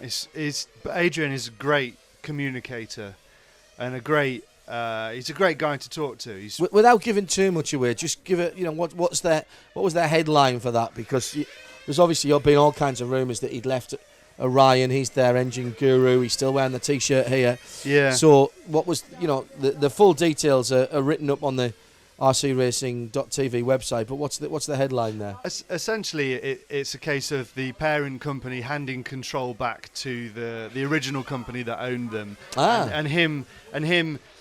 Well, just basically, the original story was slightly blown out of proportion anyway.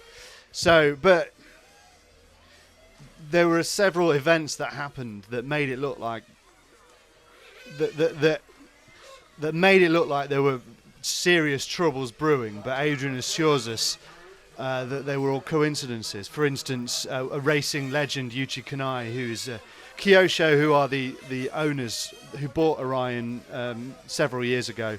Yuichi Kanai is one of their godfathers and a designer and a world champion. He ran Orion engines because they owned the engine company. He earlier this year decided, I'm not running Orion engines anymore. I'm going to run a rival engine brand. And several little things started to happen.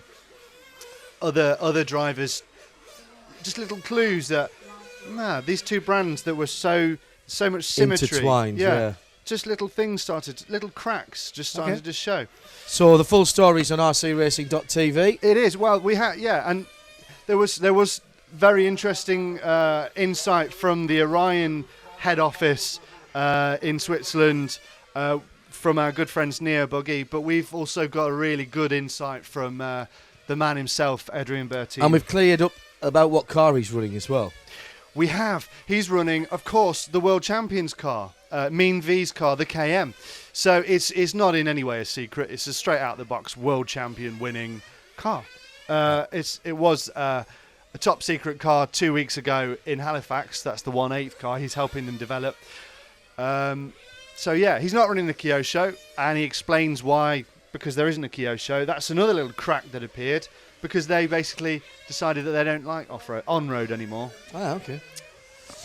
Go to rcracing.tv Full to read more about that. So lots of breaking RC news, earth-shattering RC news. Certainly in the second story that Nick's posted this morning. If you haven't seen it, go to rcracing.tv. All the details are on there, and I'm sure there will be plenty of chat about the repercussions of that story as you look at the website as well. Join in on that as well. We'd love to see your comments and what you think that means for going forward in the future. Louis Cortez says, and it's a good point. It would be nice to hear the reaction of Mazzio's reaction to his 0 time in the first run. Now, Louis, I tried to speak to him last year. He's a young Italian driver, so it would have to get a translator involved. So I'll try and set that up. We'll have a chat to him in a little bit. Okay, seems reasonable.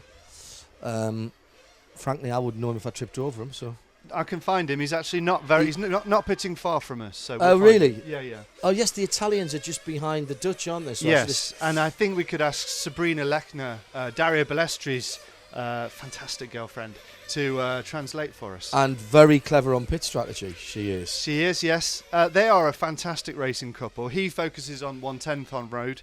She focuses on 1/8. So, yeah, she's a great racer. Always good to have someone who understands the rhythm of a race working with you in the pit. What we quite often see, particularly in the Worlds, you'll see a driver down there helping the pits or doing the pits, won't you? Particularly if it's a team driver. So out on the track at the moment, Arndt Bernhardt is quickest, but we've only just done one lap of the 5 minutes. And these guys, we're moving into the area of the top 40 now. Arndt Bernhardt qualified 39th from that first run from the Dortmund club. 5:16.1 for 16 laps. Can I just quickly say as well, just had a message from Stefan Gunther. Any German viewers, although me saying this is obviously a bit of a contradiction in terms, but viewers in Germany who have issues watching us, you need to use a prox.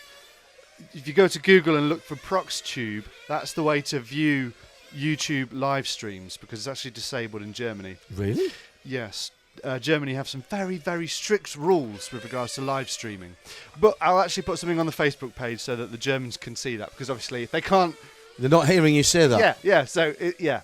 For those of you not able to get this broadcast, here's how you can get this broadcast. Yeah. See, that's not helpful, is it, Matt? That's really... Matt's going to type that Tell up. your German friends, though. Yeah. If you're in Austria or if Nip you're next nearby, door. yeah, just get on the phone, on the dog and bone, and tell him. Anyway. Arndt Bernhardt with the best time for 6 laps now at 1:56.006. 3 minutes and 10 to go. You're watching live second round qualifying from the EFRA European Championships for 1/10 touring cars. I see, of course. Great circuit here. Loving this track. And round 2, as I say, it's Nathan doing the pictures up top, and what a great job he is doing. Matt McCallum and John Hindorf down in the booth, right at the pit out.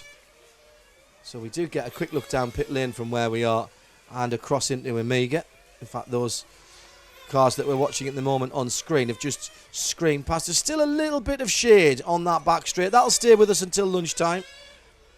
And then in the afternoon, the 266 metres of the Stur Ring here in Styria will be open completely to the rays of the sun. Franz Engel pops up to the top. Now, Franz didn't have a great first run, only 15 laps in 5:04, put him down in 54th position. David Pettit, from the same heat, or from the same qualifying session, was 32nd. And David at the moment in second place too, Franz, both having completed 10 laps. There goes Franz through to complete 11. As coming into the pits. Now, that's interesting. That is the number 8 car of Thomas Liptak, who pitted.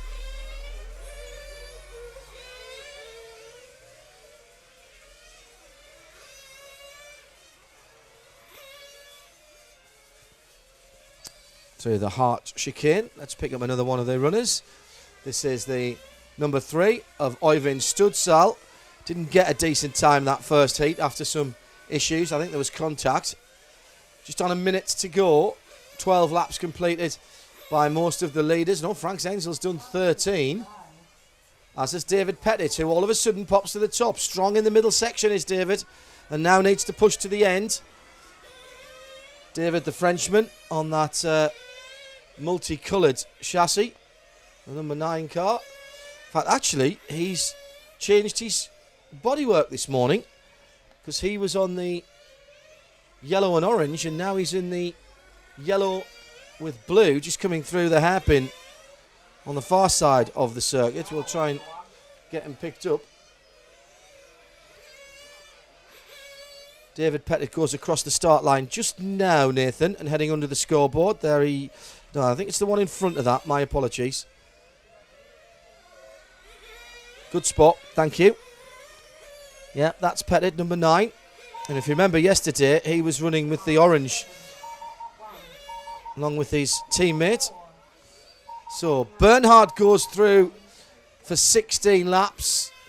Engel goes through for 16 laps. Pettit goes through for 16 laps. Let's see who has improved. Franz Engel, 16 laps in 5:10. Well, he only did 15 laps before in 5:04, so that's a big improvement for him.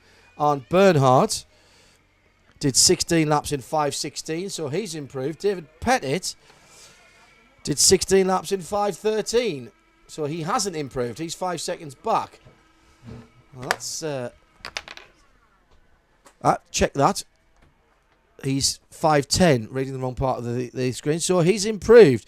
That would push him up into the top 30, David Pettit, and the other guys as well, but we're only partway through, around about halfway through the second round of qualifying. You're watching rcracing.tv live from Austria with the Protoform coverage of second round of qualifying of the EFRA European Touring Cars 1/10.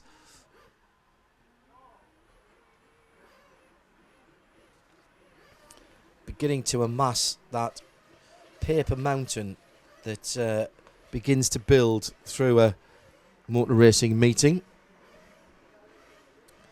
Just give you the update of what's going on.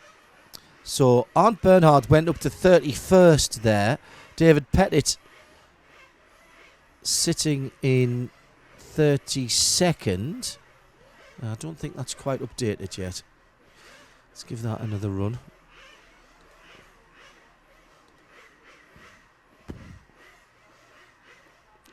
Gilles Grosskamp, by the way, 17 laps in 5:14 is our leader. Mazzio failing post-qualifying scrutineering for a car that was too wide, as the drivers from that previous run head out to do their marshalling duties, which is something that I really approve of.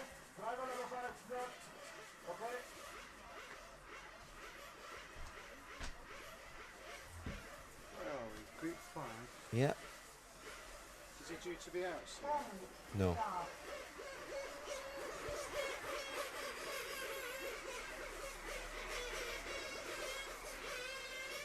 I think he's 6 or 7. So a little bit of practice before we get into it.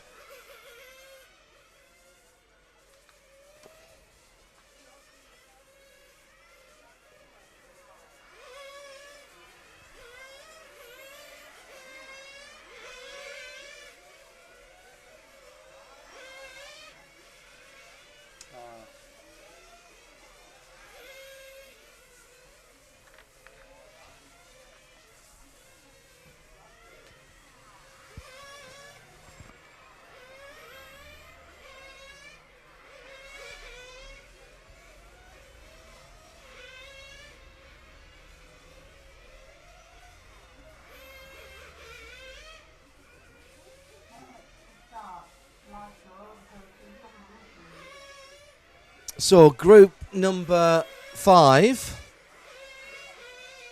for their second round of qualifying. Tom Erik Haverson on 1. Serpent, as is the number 2 of Mustafa Alp from Turkey. The X-ray of Leonardo Varga from the Parndorf RC Club here in Austria. He's 3. Pedro Rombouts is 4. 5. Jörg Michael Tiet. Matthias Kunisinen in 6. George Elligson 7. Aurelian Rivard 8. Rasmus B. Nelson 9. And Gegeli Chesko on Serpent is 10 or 0.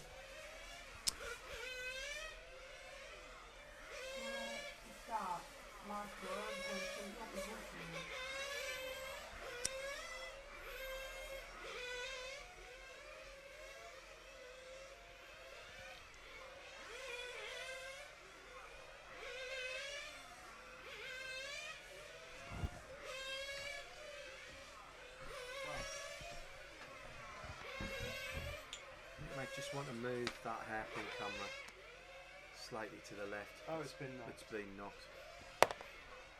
We're not getting them on turn-in now.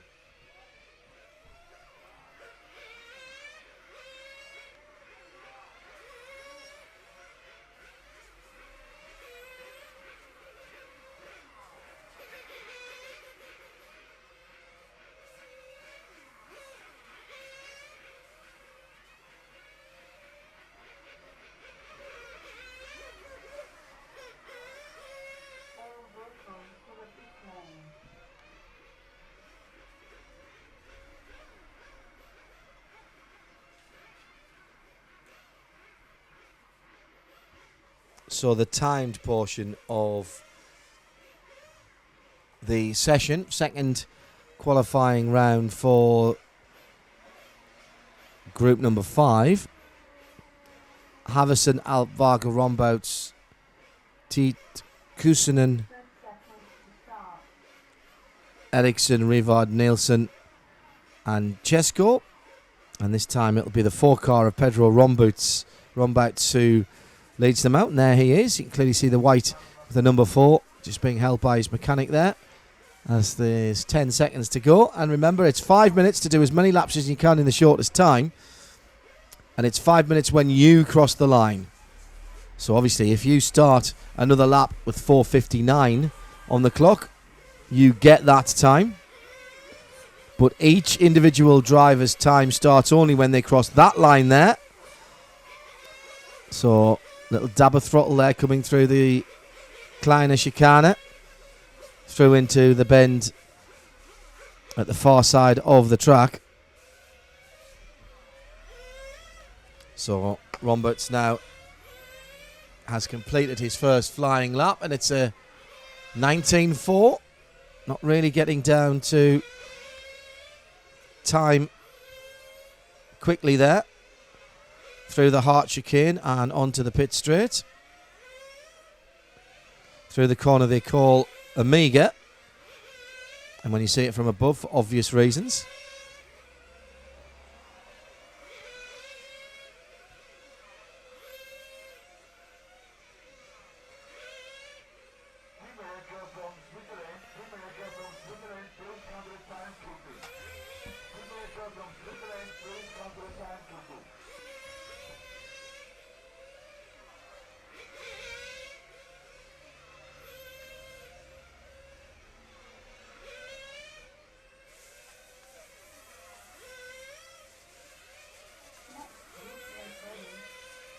Oh, nice slide there by Rombouts.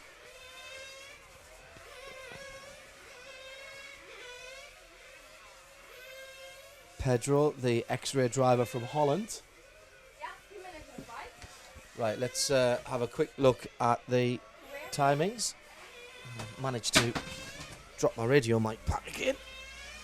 It's the second time I've done that this weekend. It's Leonardo Varga on the 3, who is holding out the best times at the moment. I'll let Matt move back into his position.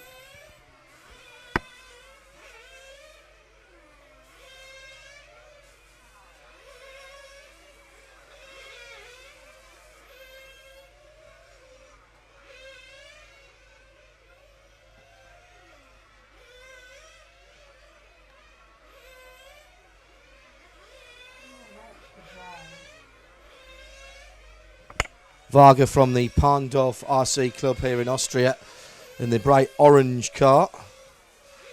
Just going past us now and heading across the timing beam now through the Kleine Schikane and onto the back straight. Very, very orange machine. Into the pits hairpin. Through the Hart chicane. Again, for its shape from viewed from above. And then across into Amiga. Very much a flowing track this, as Mustafa Alp now takes the best 8-lap time in the number 2. That's the blue car just coming across the start finish line now, and he holds on to that best time as he goes through 9.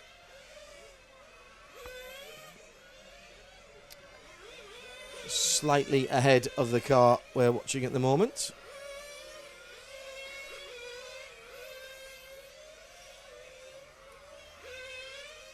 and how Nathan picks these cars up at the speeds they're doing. Remember, if they're doing 16 laps, they're doing 4.5 kilometres in 5 minutes. So work out the average speed for that. The top guys are doing 17 laps. So in just over 5 minutes, they're doing over 16.5 kilometres, which pretty much on 16.5 kilometres actually. That I find absolutely remarkable.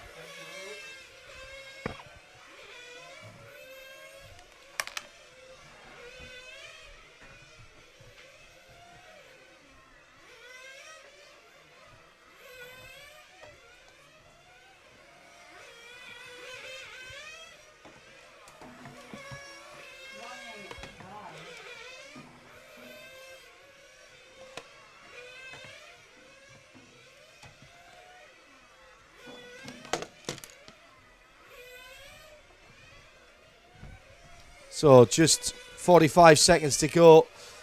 Tom Erik Havison in the white car, which is in traffic at the moment. Behind that orange and yellow car going down the back straight, down into the far hairpin from us.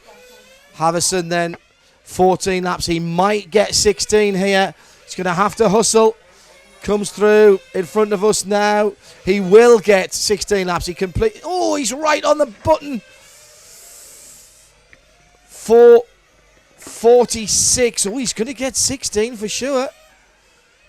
Might get 17. Is he? How quick is he? 18.7 his best lap.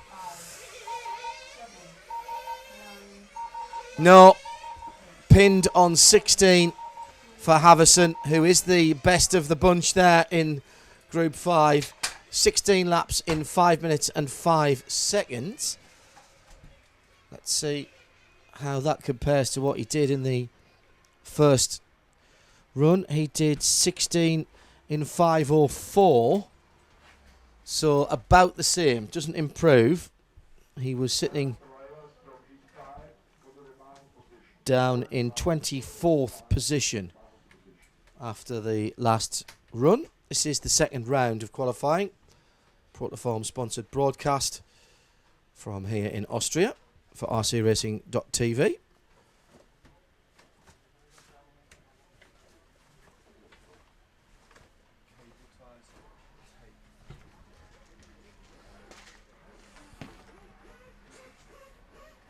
So already the Group 6 names are on the board. The logistics and organisation here by the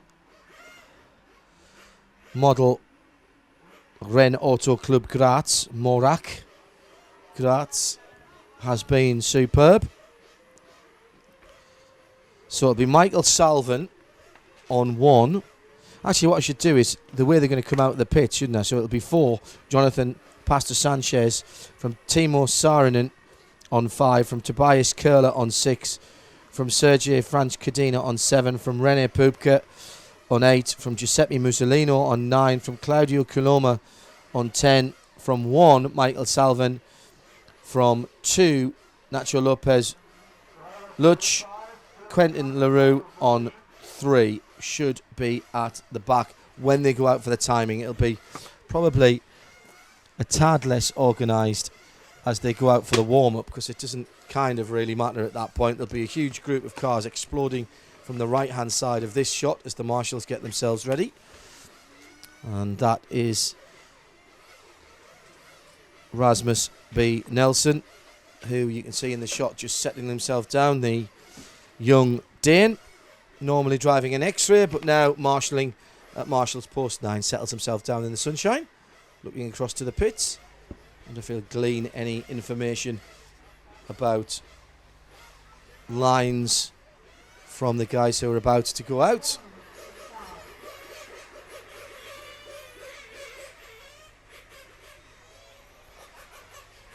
And as predicted then, a huge gaggle of cars just popping out, and this is their warm-up session to round 2. What's going on the Facebook pages, Matt? What is going on the Facebook pages? People continuing. Well, a question for you. Yeah. which Nick has jumped at. Nick is great at jumping in with promotional type information. But James Healy said, if I wanted to follow Le Mans prototype racing, where is the best place to view it? Since John and Nick are on the reporting of it, I assume that you'll know. And Nick's jumped in with not one but two And what's responses. he said? To view it live, Le Mans for the 24 hours is an event that you must go to. Yeah, agreed. But in the UK, there's a round of the WEC at Silverstone in April. Yeah, and that'll be the same sort of time of the year next year as well. Okay, also to view it on the TV, WEC is carried by Eurosport. Next round is at the end of the month in Brazil. Also by Motors TV, now on channel 447 for Sky in the UK. But Eurosport will do probably the first hour and the last hour of Brazil, whereas Motors are likely to do probably the whole 6 hours.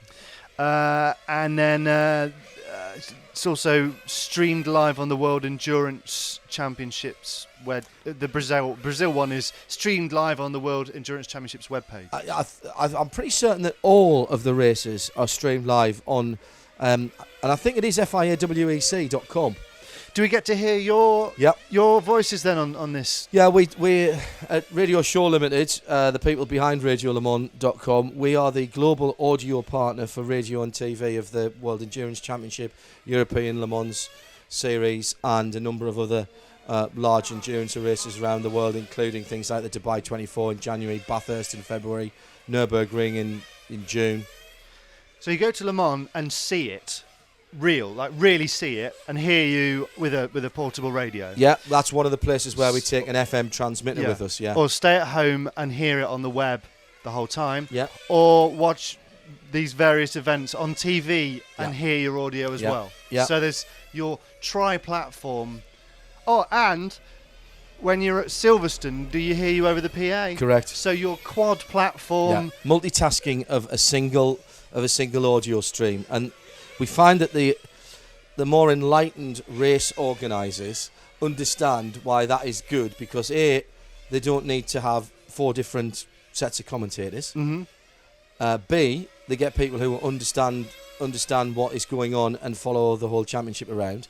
And C, they get a continuity of message within the championship and within the event that you simply wouldn't be able to guarantee if you had 4 different sets of commentators. So in terms of a business case, it actually works really well. If we're doing local, we'll do, say, at Dubai or at Silverstone, we'll do local radio, PA, internet radio at radiolemans.com, which is, of course, where you can find us all the time. There's always something streaming on there. Television, which is broadcast television for Motors. They'll take our commentary. And also streaming video on the WEC site. There are other TV stations around the world that take our audio as well, who broadcast in the English language. Some of the Star, on the Star platform, Star Asia, I think, take us, and there's 1 or 2, I think, South Africa as well. So is there actually potentially a 5th platform? Because do any highlights of this make it to the podcast or the radio show itself? The radio Midweek shows, Motors? all of the radio shows are archived in handy-sized chunks, sort of an hour for Le Mans, probably an hour and a half or 2 hours for the 6-hour races, and they are all available free to either listen on demand or download via radiolemans.com. And that's a multi-platform site. You do not need to download an app. You just need to go there and click on Listen Now. And if you want to, you can subscribe. Our last 500 or 600 items are all on iTunes if you want to do stuff that way. But I know some people don't like iTunes and they have a generic MP3 player and not an Apple device.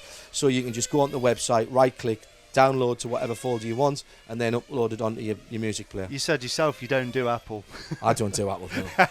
I have got Apple does you, doesn't it? I've got with 500 episodes on iTunes. I've got a pod. Bless you, sir. Excuse me, that's the tree pollen. I have got an iPod Touch that I've got all my music on that I carry around with me. But other than that, I'm BlackBerry and PC. So there you go. Hopefully that, together with Nick's text answers your question, James Healy. I think as well, James, we've got around... I'd have to check the calendar. I don't do calendars. Eve does the calendars, the responsible adult. But I'm pretty certain that we've got a round of the European Le Mans series, which has prototypes of the P2 variety as the top class, plus the GT categories. I think we've got one of them coming up shortly. It's a Saturday race. It's just a 3-hour race, so as an easy way to get into it. That'll be streamed as well and shown on Motors TV, which is now on channel 447 in the UK on the Sky platform. And of course, Motors TV is on like 55 channels or something ridiculous. It's mad, and of course that's where RC Racing TV gets an airing as well. We're like channel brothers. Well, no, we're more than that, because obviously I'm here now. You're on RC Racing TV as well. I mean, you're the dominant voice on that. There are more similarities between what I'm doing here this weekend and what I'll be doing in Brazil or the Hungarian race of the ELMS, if that comes up first, which I'm pretty certain it does. Johnny Palmer and I will be covering that. Than people might imagine. And I said actually to Eve last night, and I've said this to you, so it won't be a surprise to you, actually walking around the pits, talking to people. I started as a pit reporter before I did play-by-play commentary, and I still enjoy talking to people. In fact, I miss it desperately. I think Nick's got the best job in the world when he's doing Le Mans races and Le Mans in the pit lane, particularly in the late at night and early morning sessions. But this is, I want no one who has come to watch or listen to us today from full-size motor racing to have any doubts that this is real motor racing. Notice I didn't say real motor racing. This is just as real motor racing as what I cover when I'm in World Championship mode or American Le Mans mode or whatever. This is real motor racing. It's just not full size. Mm-hmm. And I would contend that in terms of the driving, there is more skill involved in these guys driving with cars that are moving at, well, we haven't seen the speed traps, but I'm going to guess 65 to 70 miles an hour down that back straight. Yeah. I would say just by eye. Now, that's real speed, not scale speed. Yeah. So imagine driving your car, even a full-size car, standing 35 metres, 40 metres away from it, and it was travelling at 70 miles an hour. But it's not your car because it's a tenth of the size. And therefore, the inputs that you put into it have to be 10 times more precise to get that car to do what you want. It is phenomenal. You can't feel what the car's doing through the seat of your pants, and yet when you talk to the top guys, that is how they describe the handling of the car, as if they were sitting in it. And I find that nothing short of remarkable, the sort of speeds and the reaction times that these guys are getting just to run round on their own, never mind have a proper battle, and have no fears. There are proper battles, there will be proper battles, and in the years that I've done RC racing, there have been some phenomenal races that rank right up there with the best motor races of any category that I've talked about. Yeah, and there's that touring car race from the Worlds a few years ago, which now I think 3 million people have watched. It's pushing 4 million now. If you're new to us this weekend and you're wondering what I'm talking about, look up the best RC race in the world. Best touring car race of all time, I think. They probably don't even have to put in RC. It's ranked that high on YouTube. And it is quite remarkable for 6 or 7 minutes of action that was breathless in the extreme. Watch the race, enjoy the race, and then remind yourself, if you're new to this, that the guys were standing 30 metres away from the cars. They weren't in the cars. Because honestly, it's very easy to forget that. But all of the things that I'm used to talking about, all of the facts that I'm talking about, all of the vocabulary that we use in full-size racing is absolutely the same here as it would be out on the full-size world. Now, let's give you a rundown of that second qualifying session. We're not ignoring Nacho Lopez Luch. Yeah, well, he's going to be the top qualifier again. We're not ignoring what's going on here, but the drivers are telling us that they are unlikely to improve, so let's find out if they're telling us porkies or not. Where was Lopez Lutz the last time around? He was 19th with 16 laps in 5:03, and he's done 16 laps in 5:01, so he's improved a tad. Jonathan Pastor Sanchez, now he was... Did he have problems the first time? I think he did, because he was well down, and that's moved him up considerably. Nacho's now 17th overall. Yeah. So he has. This is about halfway through the second round of times qualifying. Now, we move now on to group number 7. 7, 8 and 9 are, in some ways, with no disrespect to those that have gone before, but these are the money groups for me. These are the guys where we would expect to see the bulk of the semi-finalists and the finalists come from.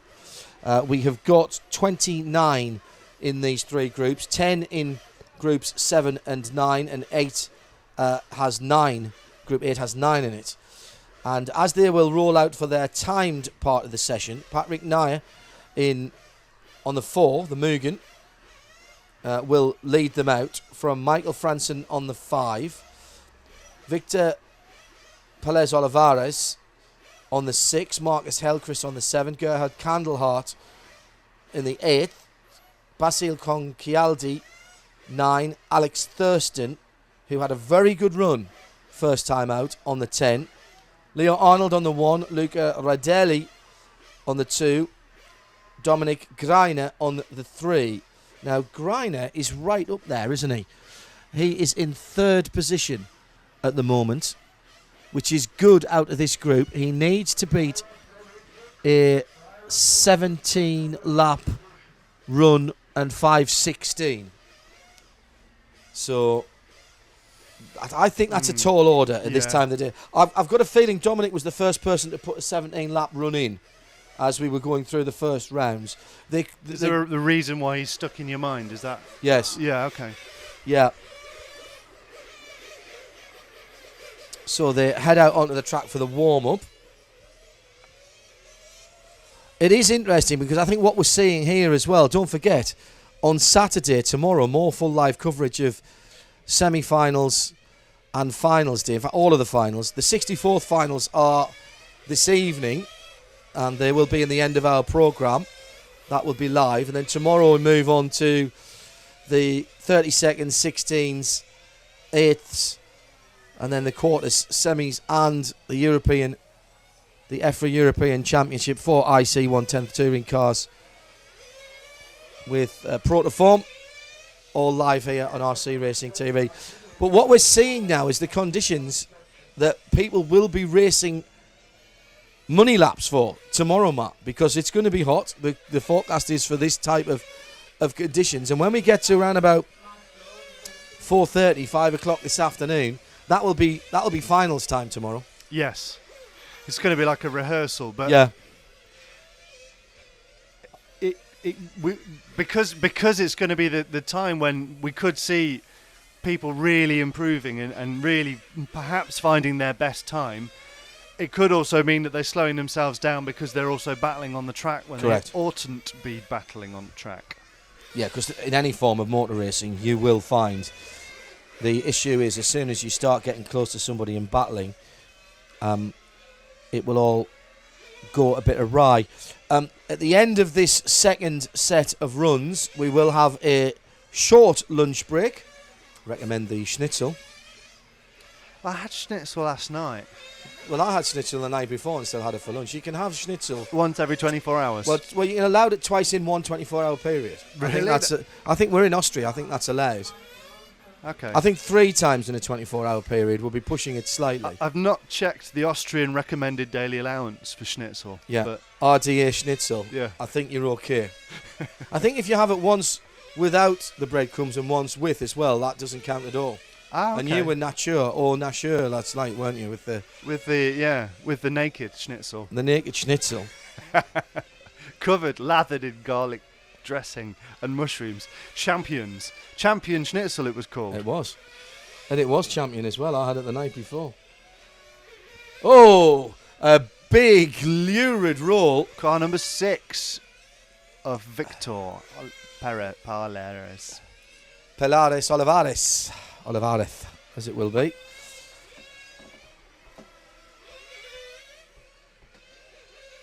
So who do we think might improve here? Leo Arnold. Where is Leo overall? He is 16th. Yes, he is. I would expect him to try. I thought he might have got a 17-lap run in. But I'm sure Dominic Greiner was the only person from this group who got a 17-lap run in last time. So Leo will be wanting to at least get the 17-lap run in. because you are. I think you're going to, if you want to be in the top seeds, you're going to have have a 17 lap running. There's a half a chance in the very last run of the day that you might get an 18 lap running, but I can't see it. I just don't think the pace is there in the track. I really don't. So we're ready to roll out then with this second qualifying session for Group 7 in the European Championships here in Austria. And it will be the number 4, Patrick Naar, who rolls out first. He says, hopefully. Yep, that did happen. So it's 4, 5, 6, 7, 8, 9, 0, 1, 2, 3 as they roll out the pit lane. So everybody gets a reasonable run. So the last driver out, just as the first car is coming round, by the way, is the 3 of Quentin Leroux, who I think just missed out on the 17 laps last time around. Yeah, 16 laps in 5:07.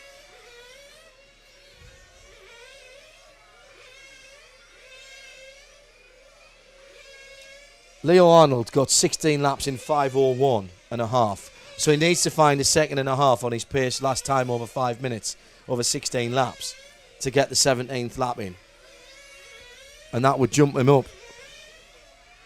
Because it's only, at the moment, the top 10 who have got 17 laps in.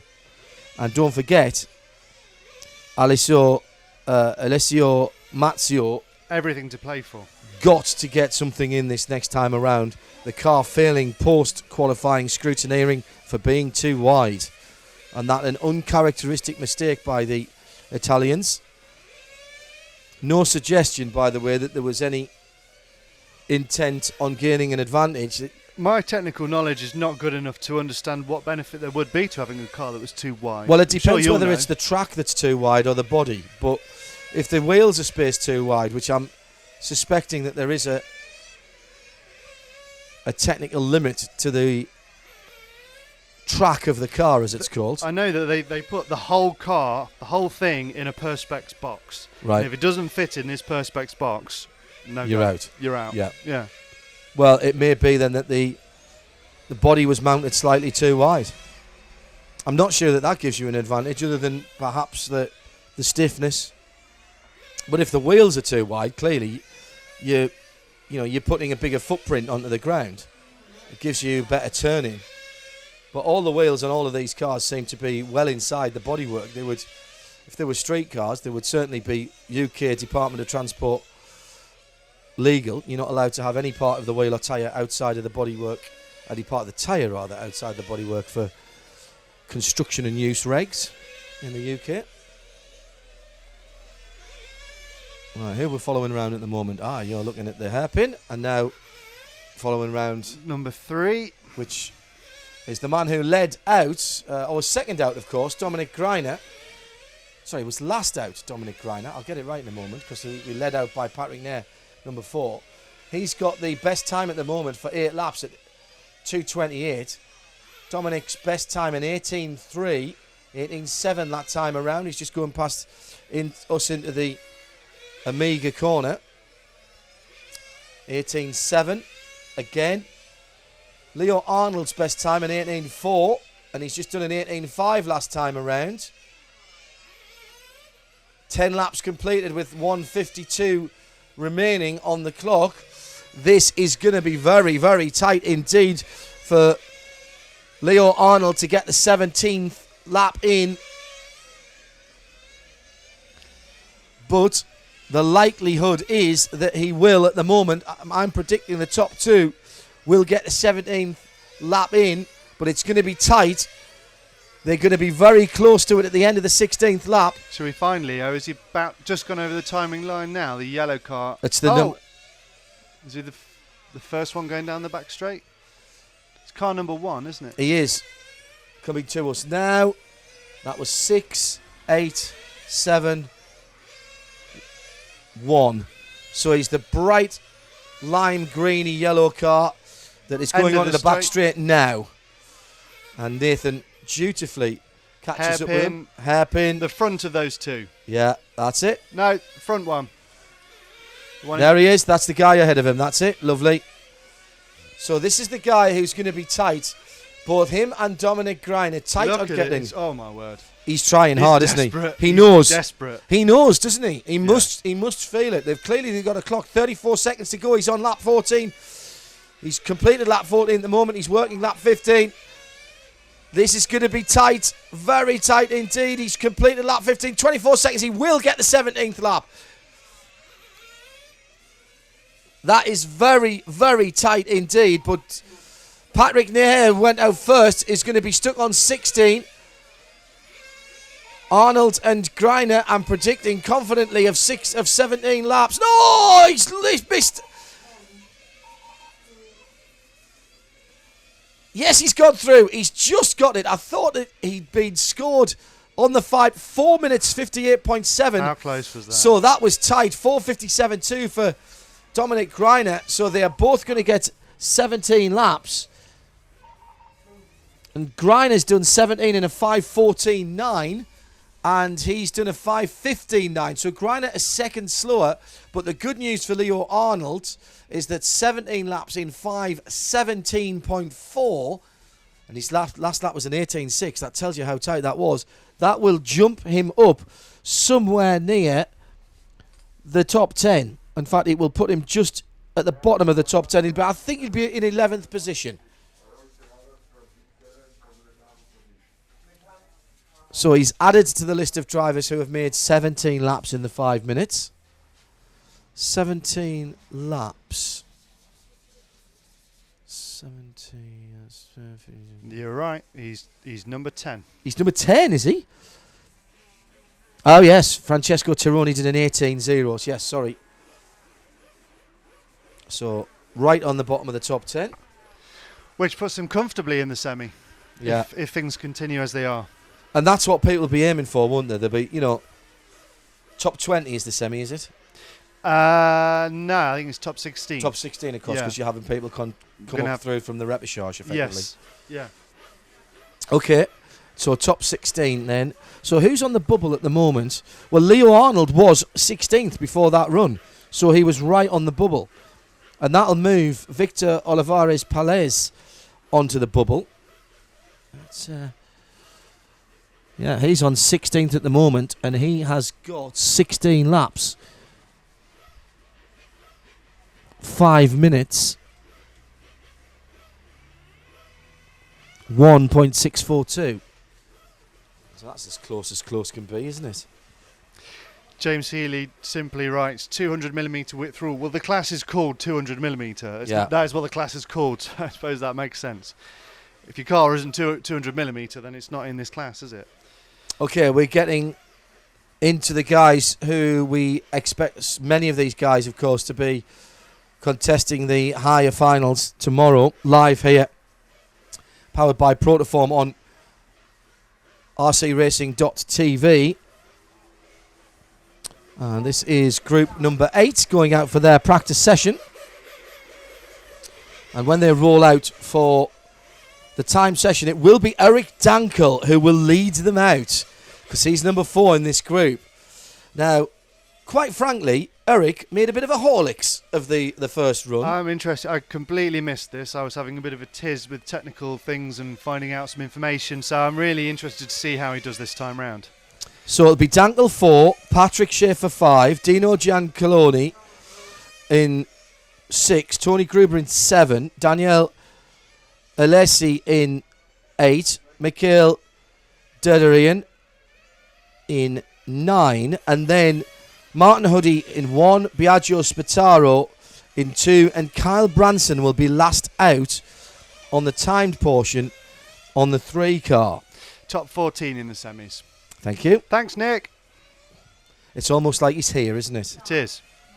We should have him on Skype, and just push him into the broadcast through Skype. Well, we did that in Portugal with Ollie. It worked really, really well, so there's potential for finals day.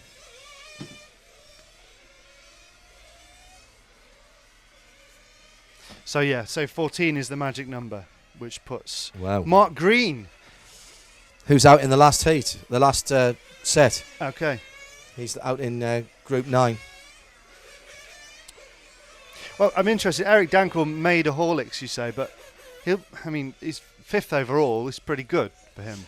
Yeah, but he should have been 17 laps in 5:14, Right. and possibly even a high 5:13. It was there for him. He broke.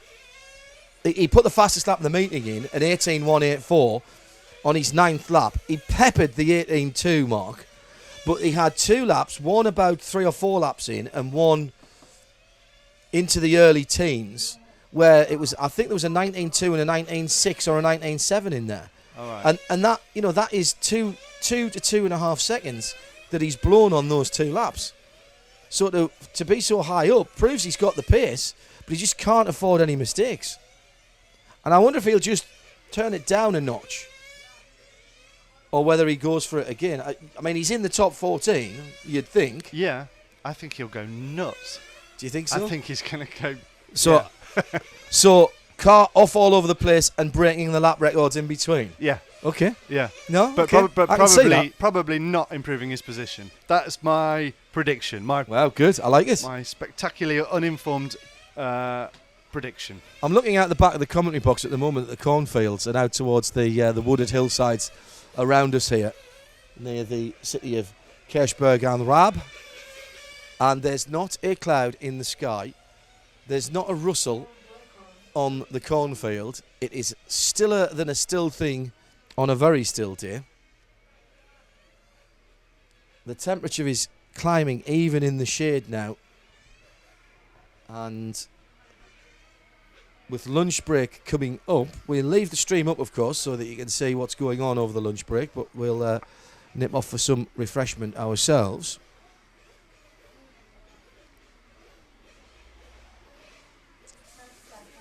So, half a minute then before the penultimate group before the lunch break here on qualifying day here at the Stur Ring in Styria, Austria. And we're looking at Eric Dankel's car right now in the pits, having that last spot of fuel being put in through the sunroof. I noticed somebody putting the fuel in through the right-hand side window yesterday. I think some of them are the fuel tank in different places, different models. So one warm-up lap across the start-finish line. That's when your personal 5 minutes starts.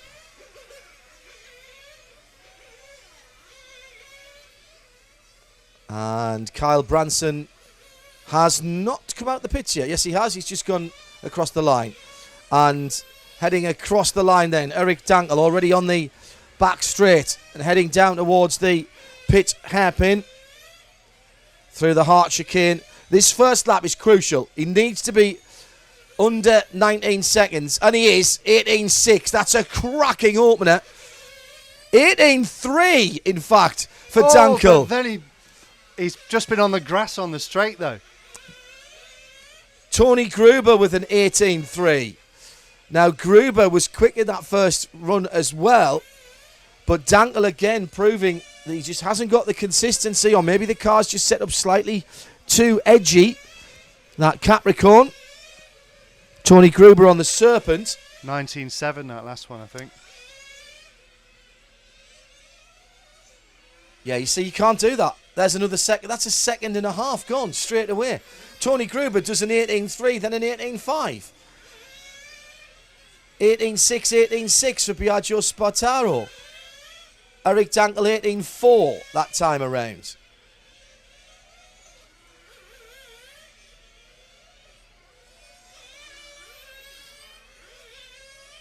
Kyle Branson 18.5, his fastest lap that time around. Come on, Kyle, string it together. This is good stuff. Gruber 18.4. Spataro 18.7. Another 18.5. 2 fastest laps on the trot for Kyle Branson. That's what you want. Eric Dankel, though, recovers with an 18.316, his fastest lap of this session, and pushes him back into second place. But you could take a second and a half off that time. Yeah. It's just remarkable, the speed that he has got. So Gruber on the 7 with a 7 lap total of 2 minutes 9 seconds. He is looking at 17 laps in round about 5:13 if he keeps this pace up. He could put himself top of the pack so far, Tony Gruber, with 7 in 5:13. Yeah, he's got to keep it up though. And Dankel again has, really blown what would have been an easy cruise to the top spot. Just on that second lap, just drifting wide on the straight, just ending up on the grass. Kyle Branson looking at a top 10, a solid top 10 result there. And nice work from Nathan. We are following Tony Gruber as well. I don't know how he manages to do that. No, I've got no idea.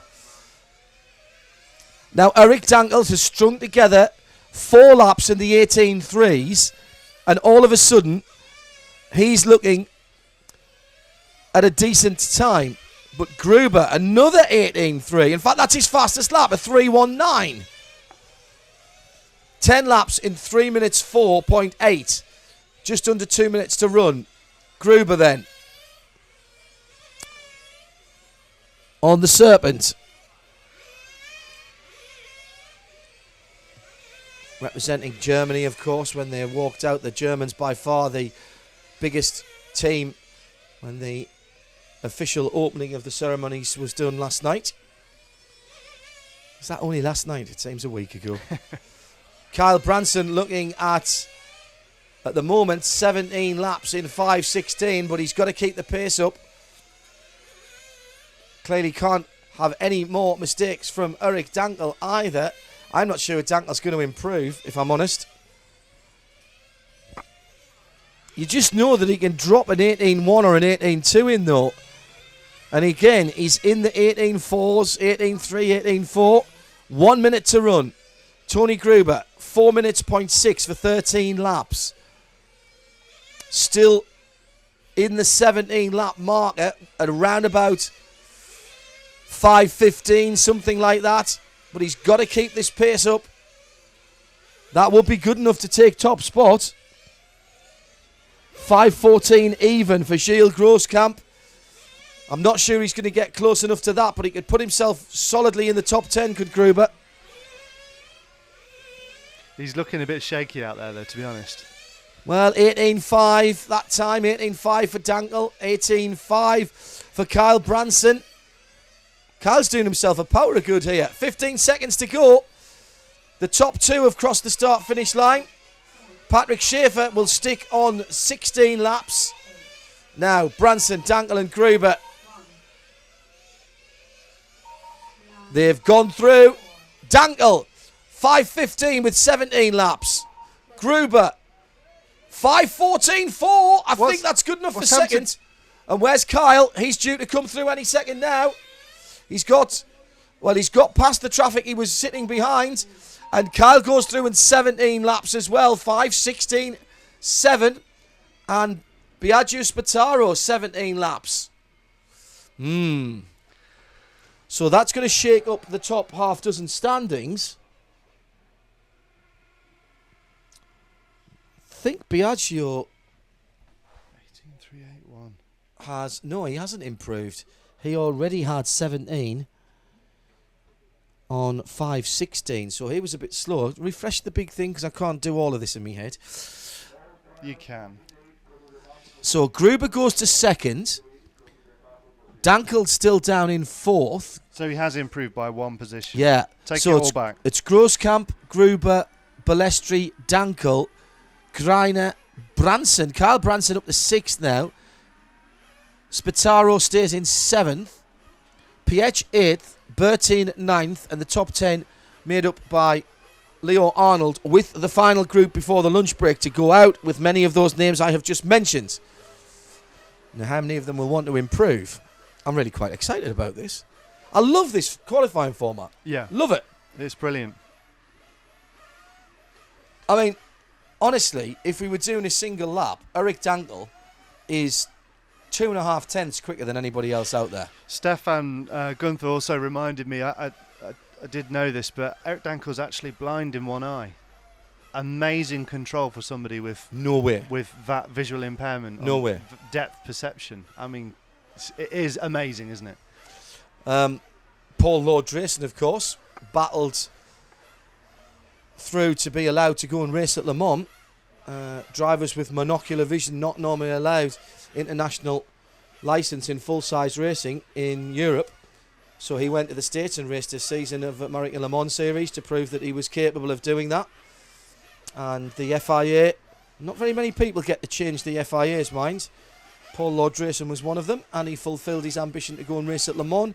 And I'm proud to say that I was standing at the side of the runway in Yorkshire when he broke the electric land speed record at over 200 miles an hour, pushed it from 175 miles an hour to 204.7. So he didn't average. break it just by a bit. He smashed it. And he broke it in a car that was not designed as a land speed record car. It was his Le Mans chassis with an electric power plant replacing the Judd motor, the Judd internal combustion engine. And all of the normal rules, turning it around within an hour, etc., had to be done. One race once, one way, race once the other. And the car is capable of a bit more. We just ran out of room. We didn't have enough strip, 10,000 foot strip up in Yorkshire there. And there is only one landing strip that is longer in the UK, and that's at Heathrow, which is a little bit more difficult to get closed for a record run. Yeah. But he absolutely wants to do it again in the UK. I know there's a challenger in the shape of the Nissan Ziod, which is another Le Mans car. They're challenging to be the fastest electric racing car.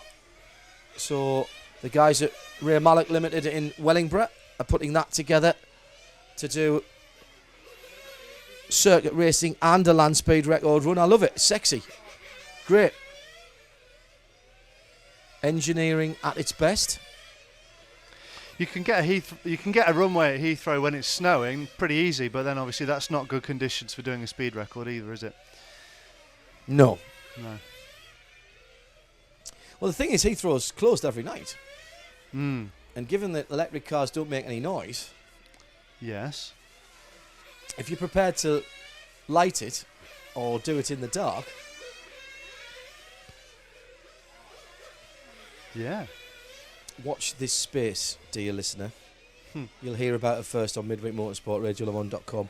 Also, we've got, of course, this year in terms of land speed records, the ongoing phenomenal story of Bloodhound SSC, squadron leader Andy Green, Richard Noble and the rest of the team trying to break 1,000 miles an hour on the ground. That'll be done in South Africa in, I think, 18 months, 2 years' time, he said confidently. And we're just organising our trip down to Bristol, where they're based, to do a inside story on that on RadioLeMans.com, which I am absolutely over the moon about. And thanks to Andy Green for making that happen. Just got to find a hole in the racing calendar that we can go down there and spend a full day. So, last qualifying session then. We'll complete round number 2. And then you can change the graphics to round 3 for after lunch, because we'll forget. We will. And as they roll out then, it will be the number 4 of Francesco Tironi who will lead them out for this final time session of the morning, or at least of the morning session, as it's 23 minutes past midday here.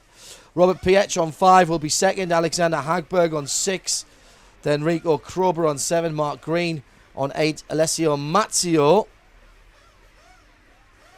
falling foul of the scrutineers with that third quickest run, I think, from the first heats. Adrien Bertin on the 0, then Gilles Grosskamp on the 1, Dario Balestri on the 2, and the last man out should be the number 3, Dirk Wisniewski on the X-Ray.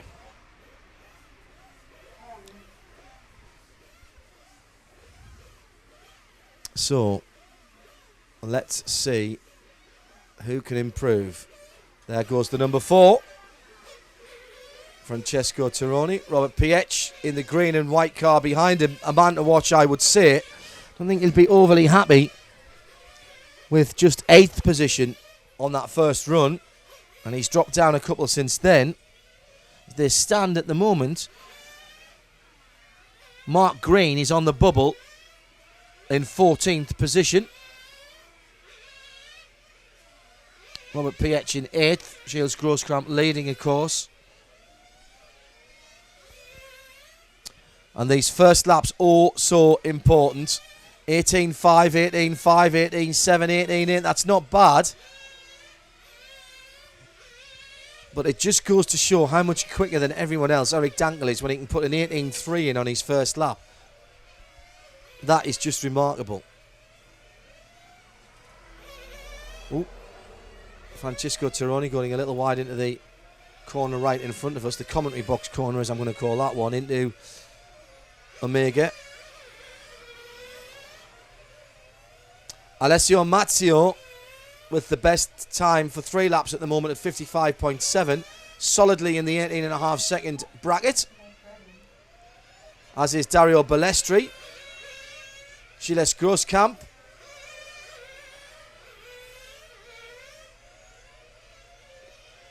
And a gaggle of cars together there, Matt, on the circuit. And they're just about keeping their racing distance. And it's all the top runners, you know, as they come through onto the pit straight now. And it's the 0 of Adrian Bertin, who's going to have to keep his wits about him as all the leaders are piling through behind him. Groskamp got through there. And I think Dario Balestri did as well.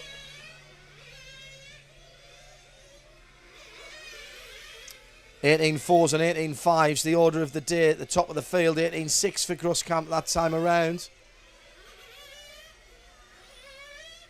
Balestri and Mazzio at the moment are the pace setters. Top 4 should all get 17 laps in, but it's going to be tight for Francesco Tironi. Tironi's best time at the moment, 17 laps in 5.18. He's on the same sort of pace at the moment, so the track is holding up nicely, even though it's the heat of the day. Alexander Hagberg's disappointed me a little bit in these qualifying sessions. Thought he might do a little better. Gilles Groskamp just going through. And Groskamp has dropped out. Dirk Wisniewski as well, former European champion. Be interesting to see if he can improve his position. Groskamp, I think, is in the pits. He's currently 27th. Who, Wisniewski? Is he that far back? Yeah, wow. I'm very surprised him not having much luck. Yeah, Groskamp, his last lap was a 19.9. And here he is, in fact, emerging from the pit lane, keeping out of everybody's way, using the plain white body. Also issues for Adrian Bertin, whose car is being walked back in. So Groskamp still working to just fine-tune that engine. We spoke to him earlier on. Very open about his tactics. Alessio Mazzio, with 90 seconds remaining, has the best time for 12 laps at 3:42.6. His best time is only 18.480. I say only because the fastest lap we've seen is an 18.1. But his last couple of laps have been 18.498, 18.478, 18.518. And that is exactly what you need to be. Balestri in second at the moment. Still the top 4 due to get 17 laps in. But tight certainly for Tironi. And Pietsch can't afford a mistake either. Pietsch's best run this morning, or his first run this morning, netted him a 17 lap total in 5.17. He should better that, maybe by a second or two.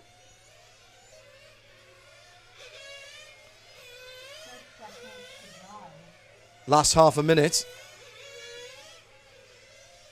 Alessio Mazzio, having had his run disqualified from the first time out, car too wide. Looking to put himself in the top half dozen here with this run, and it's a good one in the heat of the day. Mark Green doesn't get the trip to... he does, just 17 laps. No, he doesn't. 16 laps, I'm wrong. 5 minutes, .045. So close, Mark.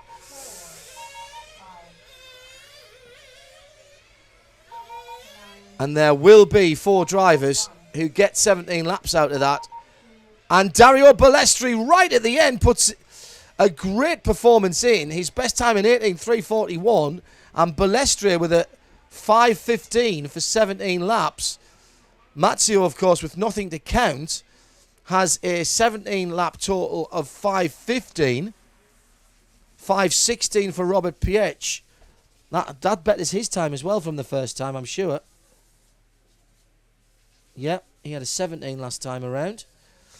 So we'll just wait for that to update. Metzio, of course. That's going to mean Balestri's back into second, isn't it? Yeah, and Mazzio, the big mover there, of course, because his time was disallowed. So Gilles Grosskamp with the 5.14 for 17 laps, I think is pretty peerless at the moment. And indeed, he didn't do the full trip there. So that brings us to the end of the first 2 qualifying heats. We'll be back with qualifying round 3 after a short lunch break, he said, rather woefully. And you have the timetable somewhere, Matt. You've hidden it away. Yeah. The only important bit of that is the back page, where it says lunch is from 12:30 to 1:30. So we've got about an hour before we're back with you, and we will restart with Group 1, which is Christian Wunczek, Borat Srodlak, Jakob Franek, Frederick Diebert, Fabio Cagliari, Oliver Muren, Thomas Steinreiger, Jan Vlasil, Marcus Grandel and Tom Limpkild. They will be the drivers whose engines will be revving when we come back live in about an hour's time. For the moment, thank you for joining us. We'll leave the pictures up of the beautiful scenery and the Protoform coverage of the 1/10th EFRA IC touring cars here in Graz continues in about an hour.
Yeah, there.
Well, good afternoon, everybody, and welcome along to our continuing Protoform coverage of the European IC 1/10 touring cars here at the Stirring, just outside of Graz in beautiful Styria in Austria. As you can see, perfect, absolutely picture perfect conditions as the first group of cars are going out in the afternoon session for their timed runs. This is the third round of timed qualifying. Gilles Grosskamp, fastest from his first run this morning, really finding form when he needed to. This is the Group 1 guys, and they're going out 7, 8 and 9, leading them out. And then 1, 2, 3, 4, 5, 6 following them out on that. So everybody gets an opportunity to have been at the front going out. So leading them out then should have been Gorge Eriksen on the X-ray, Aurelien Revard also on an X-ray is 8, Rasmus B. Nielsen is 9, Gergely Chesko is 10 with a 0 on the car, and then 1 Tom Erik Halverson, 2 Mustafa Alp, 3 Leonardo Varga, 4 Pedro Rambouts, 5 Jorg Michael Tait, and Matthias Kusinen is the number 6, and that's how they should be out in the circuit at the moment. Now, if you are just coming to us this afternoon, and perhaps not as au fait with this as some of our regular viewers, this is a 5-minute session from when the cars crossed the start line, when each of the cars crossed the start line. So it's not an open 5-minute session, it's 5 minutes for each car, but it is a running 5 minutes. So if you have had an incident, accident or problem, you won't get that time back.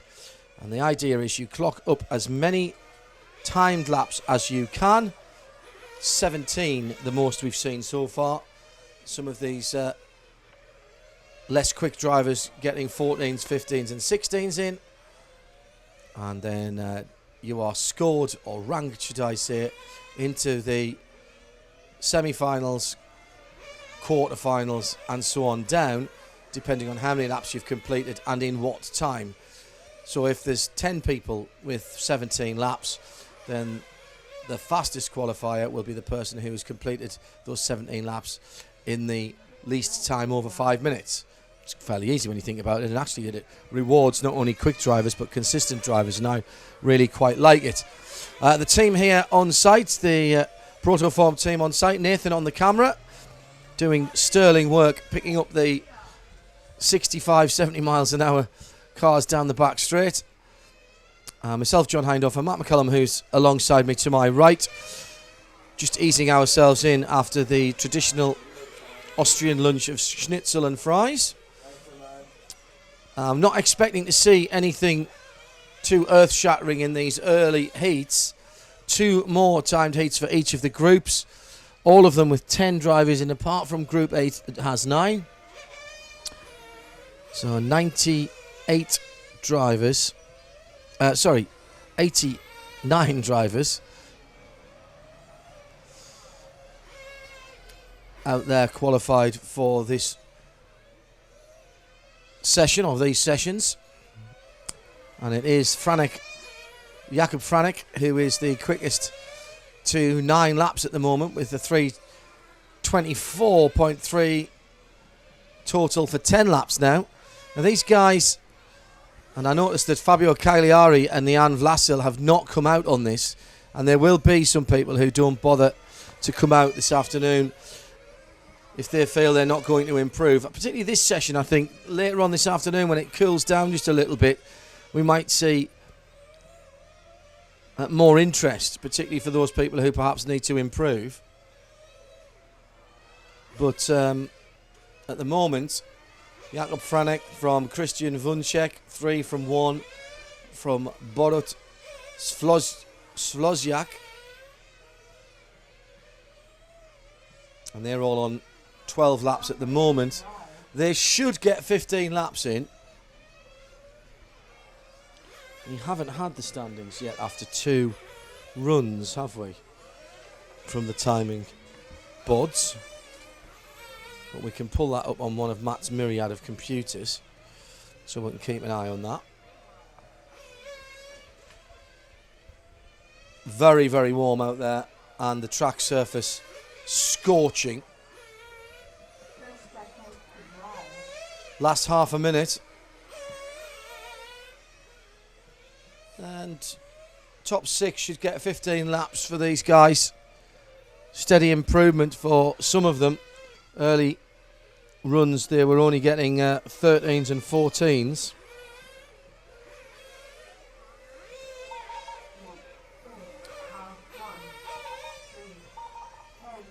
Jakob Franek then with the best 15 lap time, 5 minutes 6.82 seconds, 5 minutes 6.5 seconds rather, 5 minute 8.4 for Christian Wunsiek.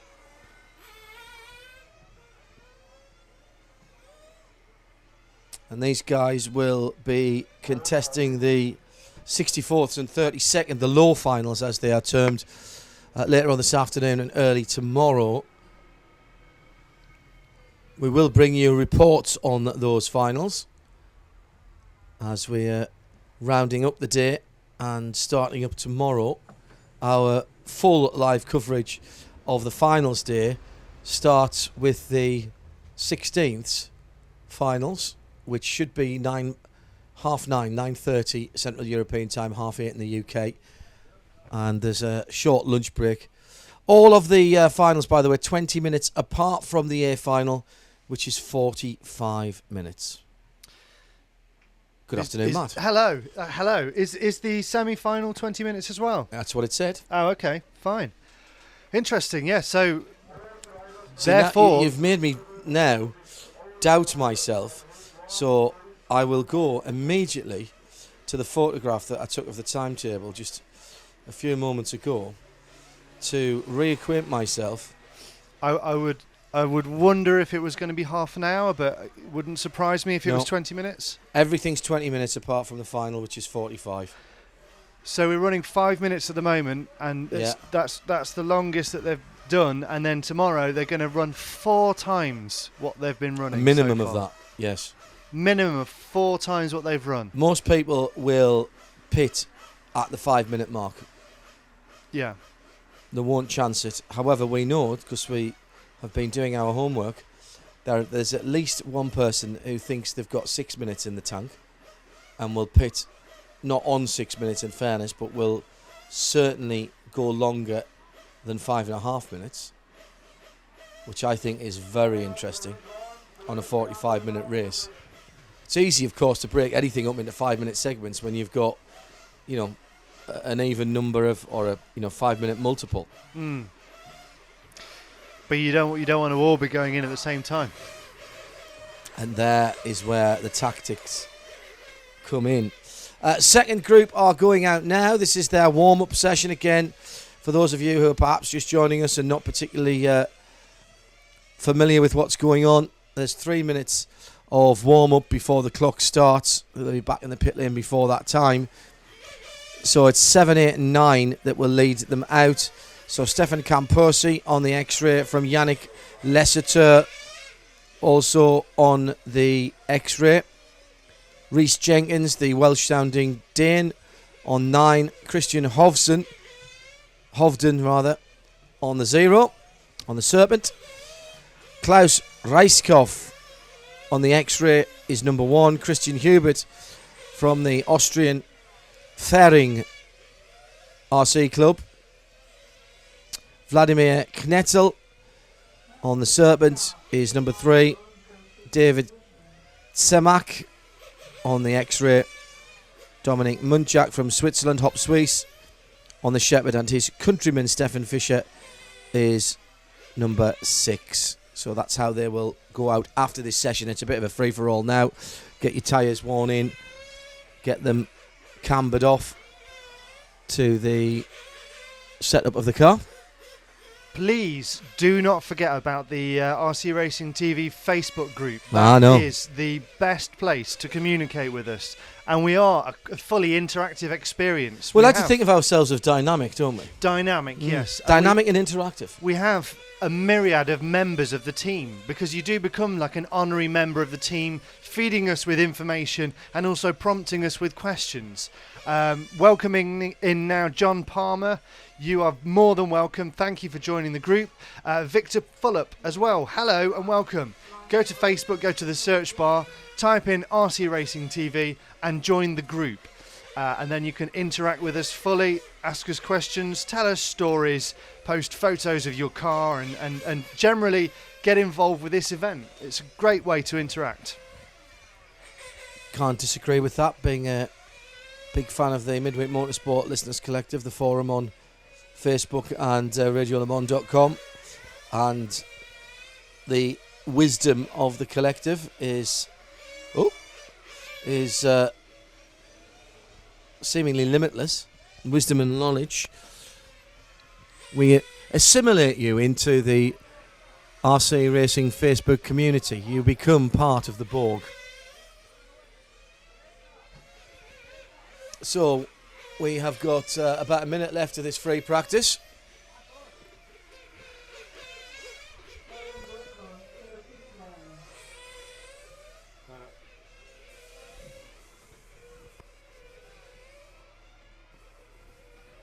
Go and sort that out.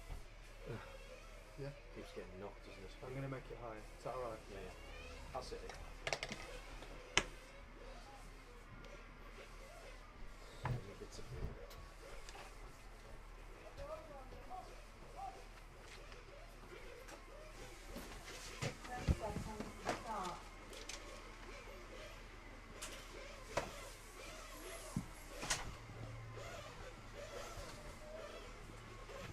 Our starter there, getting ready with the flag. And they will go out in the order that I mentioned before. Stefan Camposi, the number 7. It's that yellow fronted machine. The X-ray. And go. So out into the Omega, across the start line. The time has not yet started. It'll start next time around. Through the little chicane, the kleine chicane. Back straight, 57 metres. Into the pit hairpin. Through the hard chicane, because that's what it looks like from above. Down to the pit straight. Back into Omega. And when he crosses the line, now his 5 minutes start. And as everyone else goes through behind him, their 5 minutes start. And so we're off and running. A 19.9 for Camposi. In fact, no, a 20.2 for Camposi. You've really got to attack that outlap. And the first flyer, oh, he's gone off the circuit and he's lucky there in the kleine chicane to hold on to that. He comes through the hard chicane and down onto the front straight, and he's being caught. Undoubtedly being caught by the Yannick Lesateur, number 8 behind him.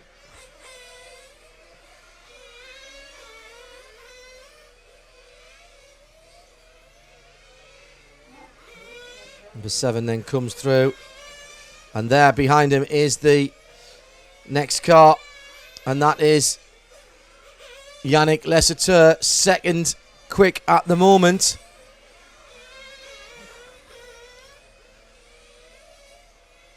As he comes through the hard chicane and back under my feet, we're just around about, well, that's almost the view from our window, in fact, when we put it on that low camera. So Lesateur then just dropped down into third place at the moment. It's Klaus Reiskopf in the number 1 car, which while you're watching Yannick with Nathan, I'll try and pick him up as he goes through. I think he's just coming past me now. Yes, it's the orange and white car who is crossing the line now, Nathan. Good pickup. And that is your fastest man at the moment.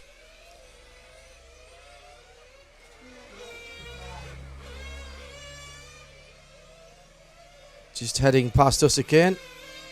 And look at the gap that he's pulled out on the following car. He should be looking at 16 laps if he can get across the line sharpish at the end of the next 2 3/4 minutes.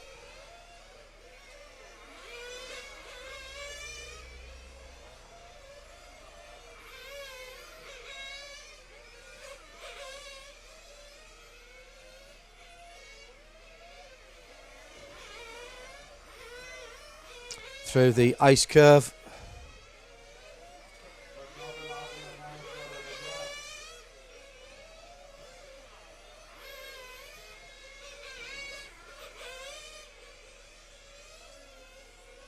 ...16 laps in around about 5:15 is what I'm working out at the moment.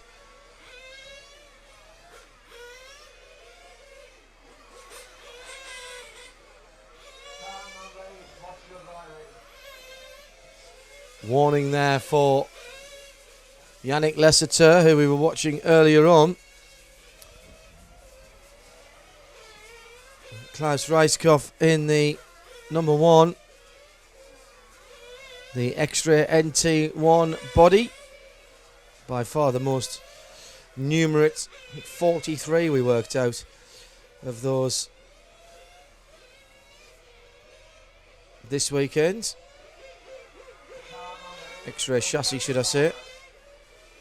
It's a PF body, Pro Tour Form body on that car. Nice paint job as well. Nice to see someone who has taken the time to let us... Oh, little mistake through the Kleiner chicane there. He's pretty steady on his laps though, is Klaus, and that's what you need on this qualifying session as the last minute is underway.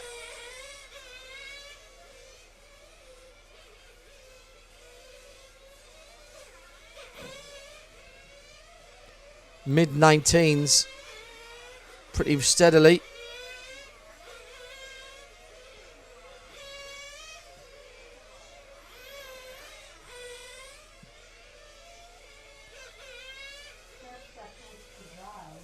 Last half a minute now.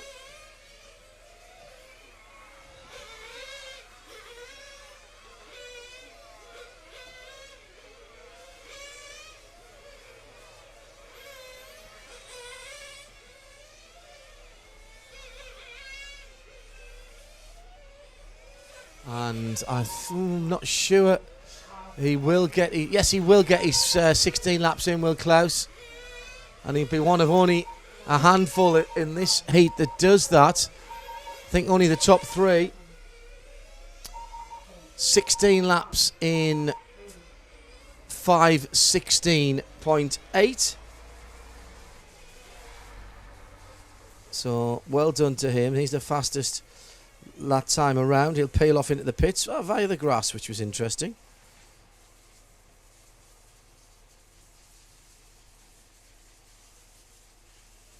As the drivers from the last heat trudge back across the circuit, having done their marshalling duties.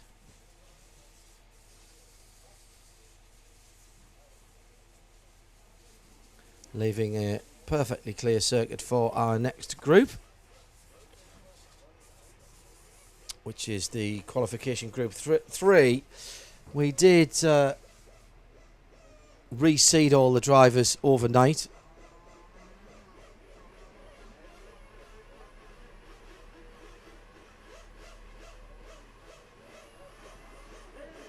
The sound of revving engines tells me that the next group are already heading into the pit lane.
So this is the third qualifying session for Group 3.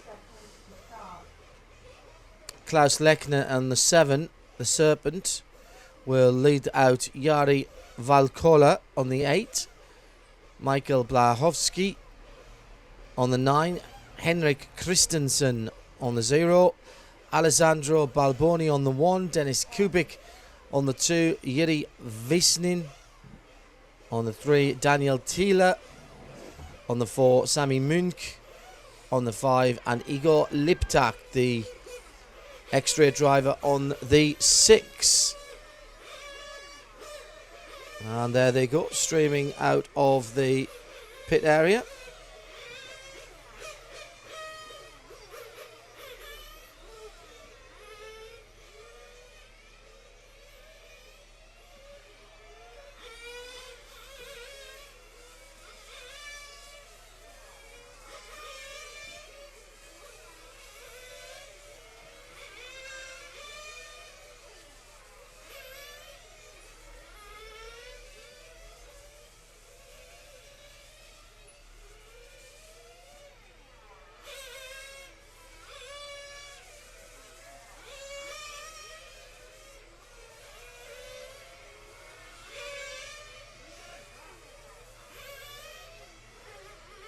Better.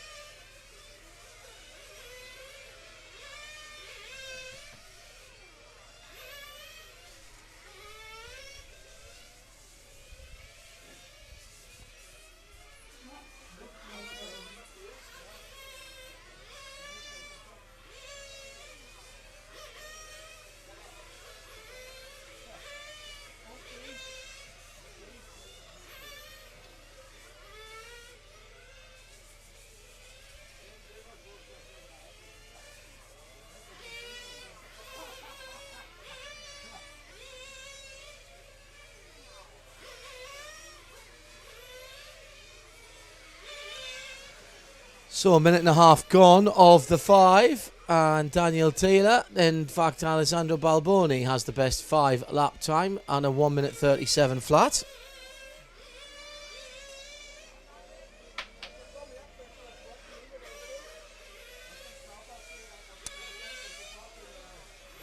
Following round the 7 of Klaus Lechner, who hasn't had, in fairness, a brilliant run this week.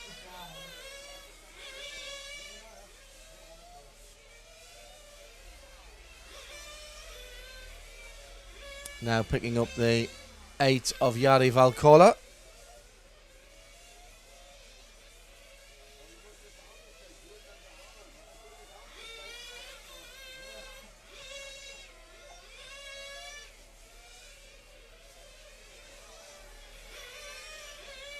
Quite getting the apex onto the back straight there.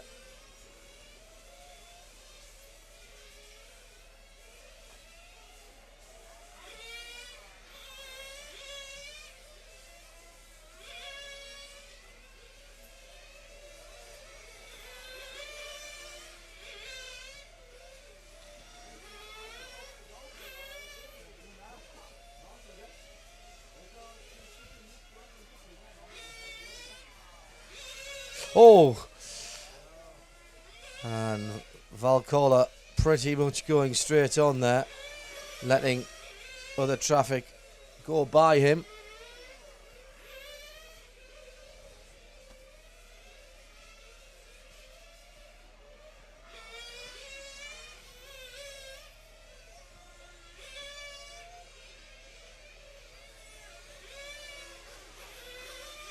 That is the number 1 of Alessandro Balboni. Very distinctive colour on that car, the bright orange showing up very nicely in the sunshine, of which we have had lots. Thank you very much. Now can Alessandro... Oh, and there's a big off in front of him, but it doesn't upset the concentration of Balboni. He continues to circulate. Looking at 16 laps for him in 5:10 at the moment on the X-ray.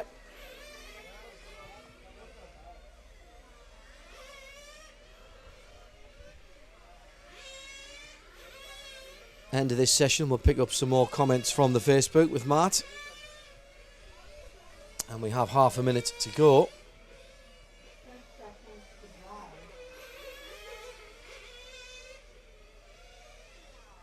And Daniel Thiele on the number 4 car has just slipped through. That's the Serpent. And he is, let me see if I can find him in the last half a minute. Oh heavens, Nathan's found him right at the end there. Brilliant stuff. And he'll come round to complete his 5 minutes of running as he crosses the line now. 16 laps in 5 minutes 10.934. Still 1 or 2 people to complete, but in fact everyone has now done. You can clearly see the heart chicane there at the top of the picture. So best in that session, Daniel Thiele, 16 laps, 5:10.9. Matt is looking at the Facebook. I've just uploaded the laminated fantastic track guide that we have with all the names of the corners and the different sections of the track. Just as a guide for people that are watching to see what we're talking about. It's ideal with the Omega and the Hearts and the Ice Corner and the Kleiner Chicane that you keep referencing, which is just under the ginormous timing screen that's out there. As Nathan's changing batteries, we're not plunged into darkness. It's not a solar eclipse. It's just Nathan changing battery on the main camera. Yes, so a busy afternoon up on Facebook. Are we all right? Yeah, sorry, I just thought the white balance was out a bit there. Yeah, it takes a few minutes to catch up. It's coming back up again. That's quite clever. Yes.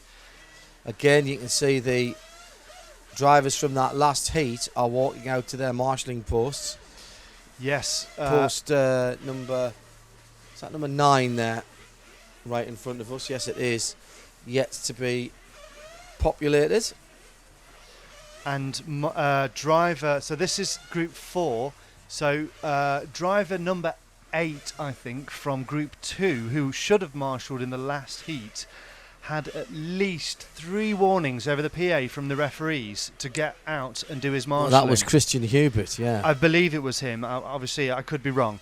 And you get 3 or 4 warnings depending on how the referee's feeling, and then you will receive a penalty. And generally, that is you lose your fastest time. No way. Seriously, That's yeah. very good. I like that a lot. Yeah. So he may have made it out. Hopefully, he did make it out in time, and will have just got a slap on the wrists from the referee. But if he didn't, that will be his fastest time gone, and he will be just submitting his second fastest time, which is always an awful way to proceed with qualifying. I remember 2 years ago in the 1/10 buggies, it happened. It happened to David Ronnefalk right at the beginning of qualifying, and knowing that you're going to continue through qualifying, knowing that the best thing you can do will be thrown straight in the bin. Pretty awful. We've got some new members joining the Facebook group, which is fantastic. Nicholas Cohen. Hello, Nicholas. Thank you for joining the RC Racing TV Facebook group. JP Farias. Hello, sir. And Brian Sprowson. Hello, guys. Welcome to the Facebook group. You can now post and get involved. Give us your feedback. You can even get involved with the competition. You might notice as Baz Berenson has written Portugal Dog F1, as Bastian Weichert has written Los Angeles Dog Soccer, as John's shaking his head. One more example. Go on. Wayne Perry has written Spain Penguin Football. Why are they doing this? Well, you'll have to go to rcracing.tv and click win to find out why they're doing this. I tell you why, because they want to win the Schumacher MI5 competition spec touring car. Wow. And John will reveal who the winner is just before the final tomorrow afternoon. Oh, will I? You'll have to let me in on the rules of the competition before then. Clearly not on air. Well, but okay. I'll pass you a golden envelope. All right, okay, that sounds reasonable. With the name of the winner, and so we'll reveal who it is. That's worth a few £100, that prize, isn't it? That's worth about £400, yeah. Yeah. And we've also done a feature with Martin Hoffer showing us his MI5 from the recent Euros in Portugal, so you can get a look at how he has his set up. Oh yeah, very good. I see you got the map on there now. That's there you good. go, yeah. So it's good.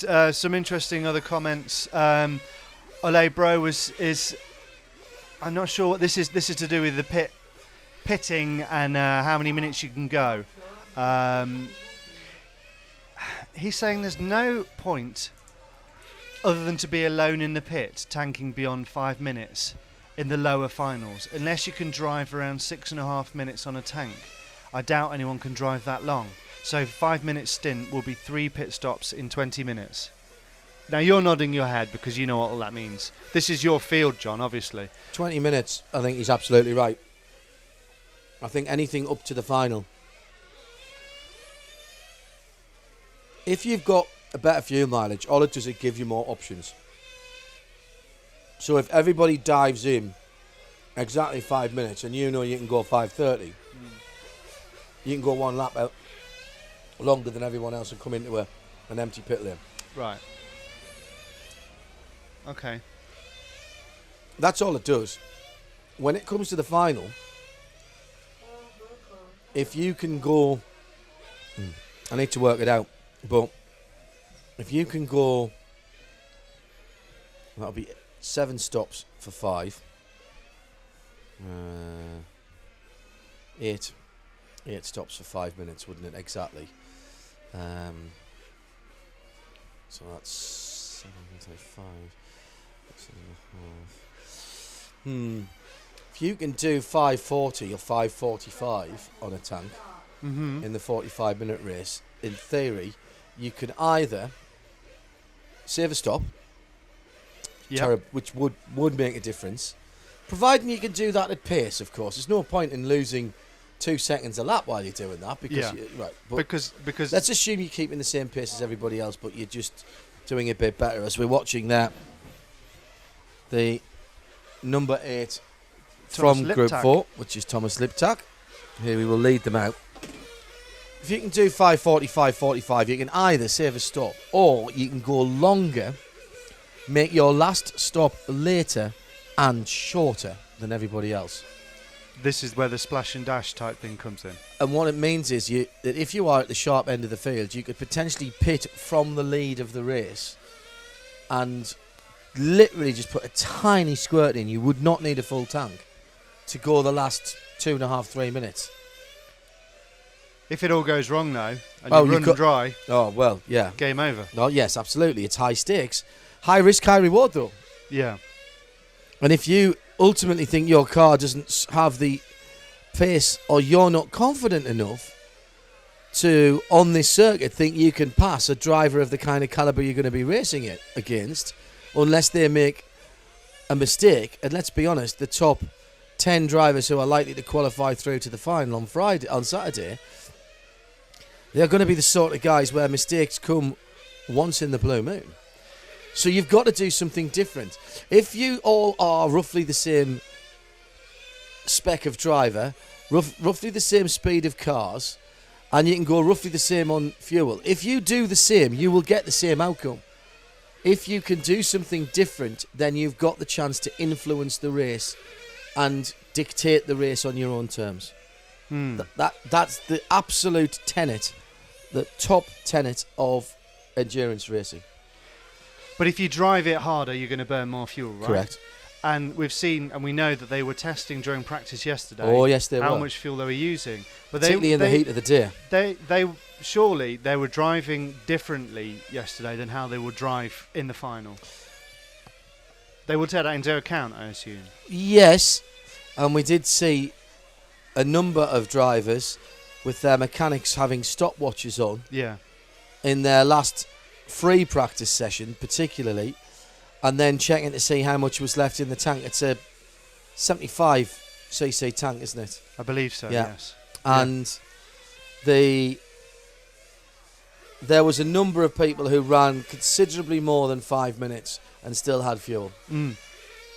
Now, 6.5 minutes, I think, is out of reach.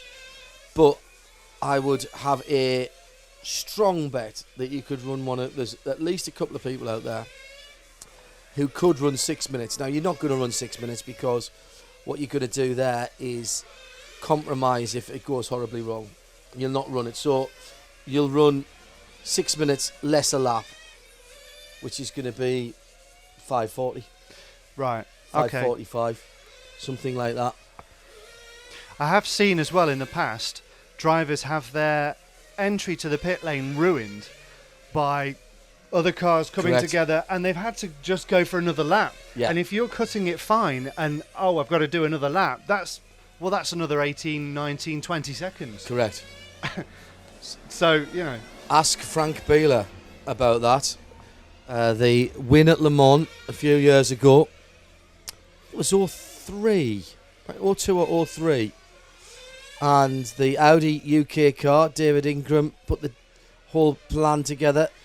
And they had a car that could go a lap longer than most cars and 2 laps longer than some. And that at Le Mans at 8.5 miles is fantastic. And that would have translated, and they were going at a pace as well, that would have translated to a race victory, all other things being equal. However, at Le Mans, there are a few times when everything else is equal. Frank came in for his, I think it might have been his first stop. Certainly wasn't much more than his second stop, so an hour or a couple of hours into the race. Pit lane was blocked as he was coming in. Couldn't get in because there was cars ahead of him. Decided to try and, instead of shortcutting the grass, he decided, as the light had already come on, the reserve light had already come on, he would try and make another lap and only got 3/4 of the way around. And that race was over before the end of the second hour. And you're not allowed to add fluids to a car while it's out on the track at Le Mans. So that was probably $1 million effort. for one race. Fortunately, not quite that much as at stake here. It's a European Championship at stake, mate. And, as I said, big risks, big rewards. It's interesting you with your links to the full scale motorsport world. There's been, I think spurred by your being here, there's been some talk of that on the Facebook group. Stefan Gunther was talking about the F1 driver Pedro de la Rosa being a former European champion in RC. Yeah. There's quite a lot of people who are RC literate in motor racing paddocks. I know David Brabham and Jan Magnussen both fly RC planes. Oh! Now, has the 9 car completed its laps? Yes, it has. No, it hasn't. David Pettit has flamed out. So that is... He went across the... Oh, do you know what? I think he might have stopped... He would have got a 16-lap run there, Matt. He went across the line at 4:54 at the end of his 15th lap, but the car had stopped just after the corner in front of us. I didn't spot whether that was a fuel issue or if he just lost control. No, I think it just ground to a halt. That's a bit odd, isn't it? Yeah, David Brabham, Jan Magnussen, both big RC flying. There's been a number of people down there. Petter Solberg won the National Tamiya Cup in Norway back in 1987, and his brother also took part in a Tamiya Cup, who's now a WRC driver apparently. The Lewis Hamilton's brother. Yes. Former Chris Hamilton, is that right? Someone will tell us. I think it's Chris Hamilton, an LRP driver. Yeah. I was going to say Anthony, but that's his dad. Yeah. Has been a regular face at the Neo, which is taking place next weekend. All you off-road fans? I know that former Le Mans P2 champion, the Brazilian Tommy Erdos, he and his son, keen RC off-road drivers. Not sure that either of them are up to competition standard, but there'll be very few people in paddocks, motor racing paddocks around the world, who won't have had a dabble somewhere, even if it's just for a bit of fun. But there's quite a lot of people who've come up and either had a parallel career in full size or one-to-one. Our colleague Frank, who's been on the stream several times this season, went for a day of filming at McLaren, where Lewis Hamilton drove one of the HPI cars, which was a fantastic experience for him. And I'm not sure if Lewis was any good, actually. We'll have to ask Frank. I'm sure he was pretty good. I'm still trying to remember his brother's name. It's doing my head in there. I think it was Chris. I don't Maybe think one of the new members of the Facebook group are dying to get in so they can tell us. James Connolly, welcome to the RC Racing TV. He's not Lewis Hamilton's brother. No, that's not him. It's not Patrick Morrow either. Hello, Patrick. Welcome. And it's not Luke Edwards, but Luke, you are more than welcome. Thank you for joining the RC Racing TV Facebook group. I did Top Gear Live with him. It's really annoying us. I'm going to wake up at 2 o'clock in the morning if somebody doesn't tell me. Hope Nick's listening. He'll be in this tweeting situation. It, even as we said. In this situation, do you allow Google checks? Oh yes. Oh, okay. Absolutely. Well, I'll just Google it then. Yeah. Ole Bro's still talking about. He's giving us more fantastic insight. Thanks for being with us today, Ole. He's saying another thing is that he reckons they're going to need a wheel change in the 45-minute final, and that is a big game changer. Yeah, they'll be changing tyres. Really? I know in the Bs it's optional. I've seen it being optional. Ooh. Now they come on and off very easily. They push fit on and off. But we can look into the mechanics of how that works and how they're going to get around that. It will be very interesting. Foam tyres, which are handout tyres as it's called here, control tyres if you will. So it's a spec tyre. Nick Damon reckons it's Nick Hamilton. It is Nick Hamilton, thank you. I was going through the alphabet, I hadn't got to N.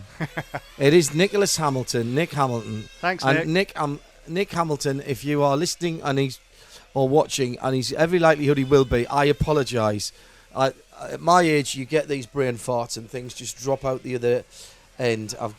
got lots of nonsense in there and don't remember half of the things I should do. So, Nick, if you are listening, I apologise sincerely. I've worked with him and we've had a good laugh together.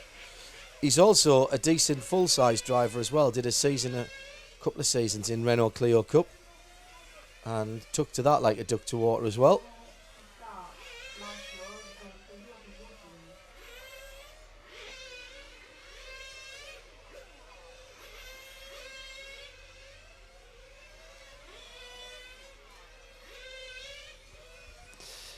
Nicholas Cohen, are we attending the 1/8 Worlds in Japan in October? Unfortunately not, no. Well, we can do. We could, in theory, it I'll could be be in possible. Japan in October. John is in Japan in October, but he won't be talking about 1/8 track cars. What will you be talking about? I will be talking about the Fuji Speedway round of the World Endurance Championship. So there you go. Exclusively live on radiolemans.com. Every session. And we'll have some sound and vision for the race as well.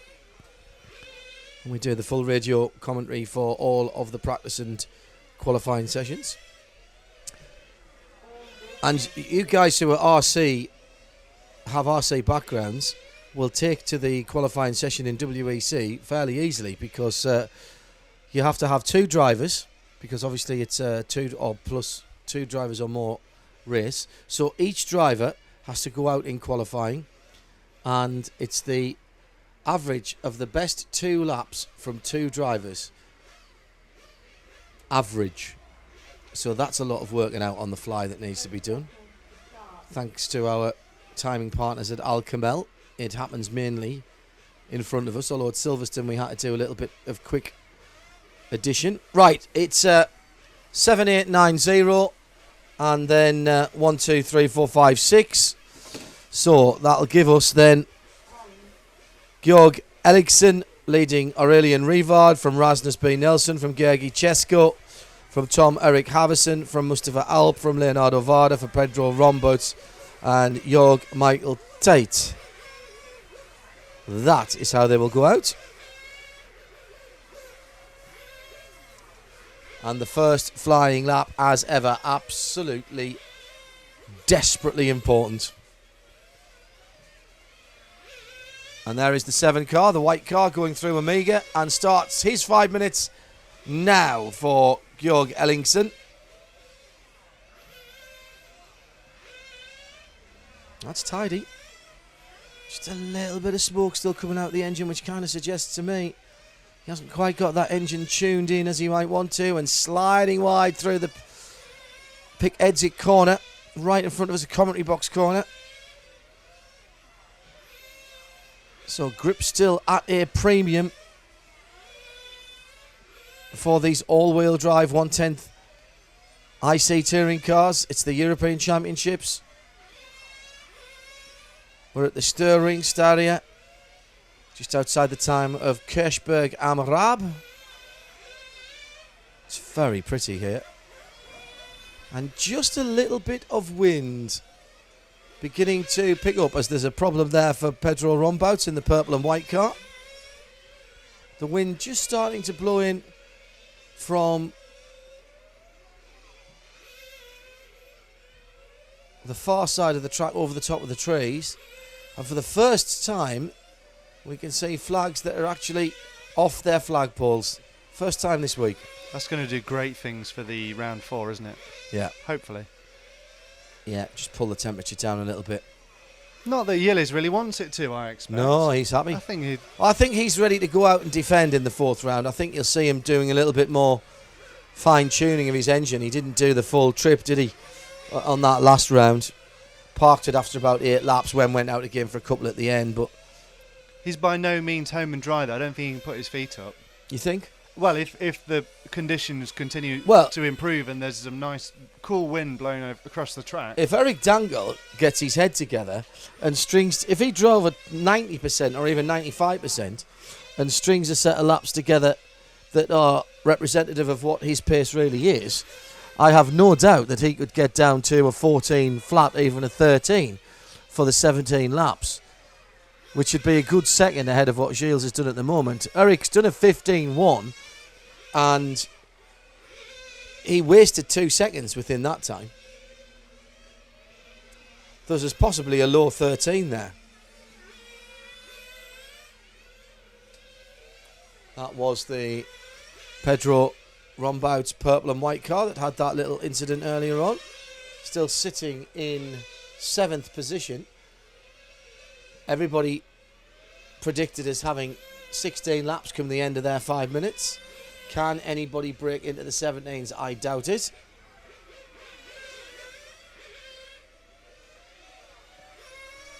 It's the Protoform live coverage of the 3rd qualifying round. Well done for remembering. And we're brought to you by EFRA and EFRA.ws. You can go to them for all the information you need about the European governing body of RC racing, or the racing of RC automobiles. And that they have this stream embedded, I hope.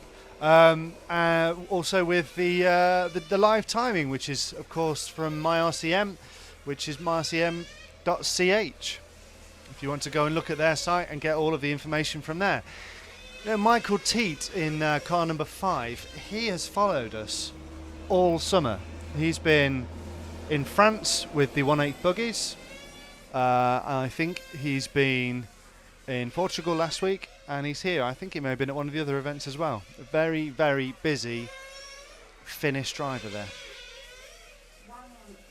Last 60 seconds. Matthias Kussinen is the best car at the moment, and that is the number 6, which is the Mugen. Got a proper train going on now. A race has broken out, hasn't it? These 4 here. Now this will be interesting to watch because these guys are quite evenly matched. So where are the passing points? It's wide, but you're so quick. There's very few paces where you can make a dive down the inside like that. Here we go. That was nice. Oh, dear me. There's some shouting. There's going to be a little bit of animosity on the driver's balcony, I think, now. I'm not sure that pass was on, if I'm honest. So it looks like Matthias Kuusinen with 16 laps in 5:08 will be the best from this session.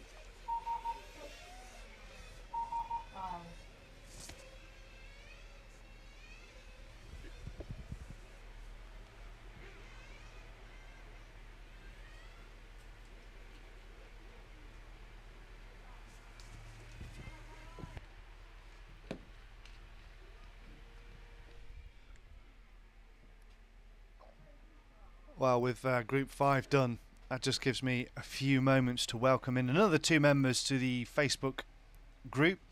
Harith Hadzir. Hello, Harith. Thank you so much for joining the group. And Julius Kolf. Sorry.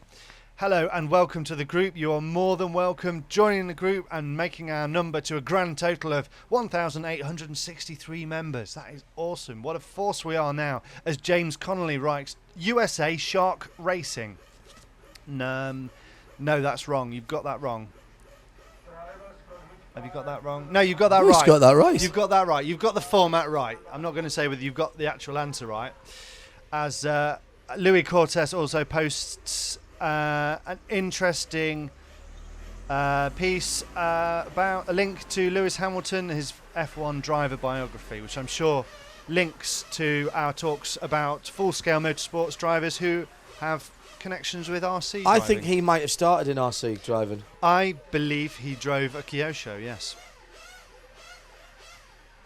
Turkey Kangaroo Golf. Thank you, Thilo Alexander. Your entry has been logged. Group 6 about to go out with Michael Salvin in car number 1. Yeah. Serpent head honcho. Yeah, it'll be when we get timing, it'll be Sergio Franch Codina who leads them out because we're starting from number 7 in this 3rd round. There's normally a bit of a free-for-all in the 3-minute warm-up. Some of these Works t-shirts are very nice, aren't they? Yes, they are, yeah. Very funky designs. Not that there's anything wrong with our P1 RC Racing TV Indeed, shirts, yeah. although mine are a bit large, Nick. They I've- are. I've- John's lost a lot of weight. I think I could have done with at least one, possibly two sizes down. But it's great because you two are having a concert in one next week, which is nice.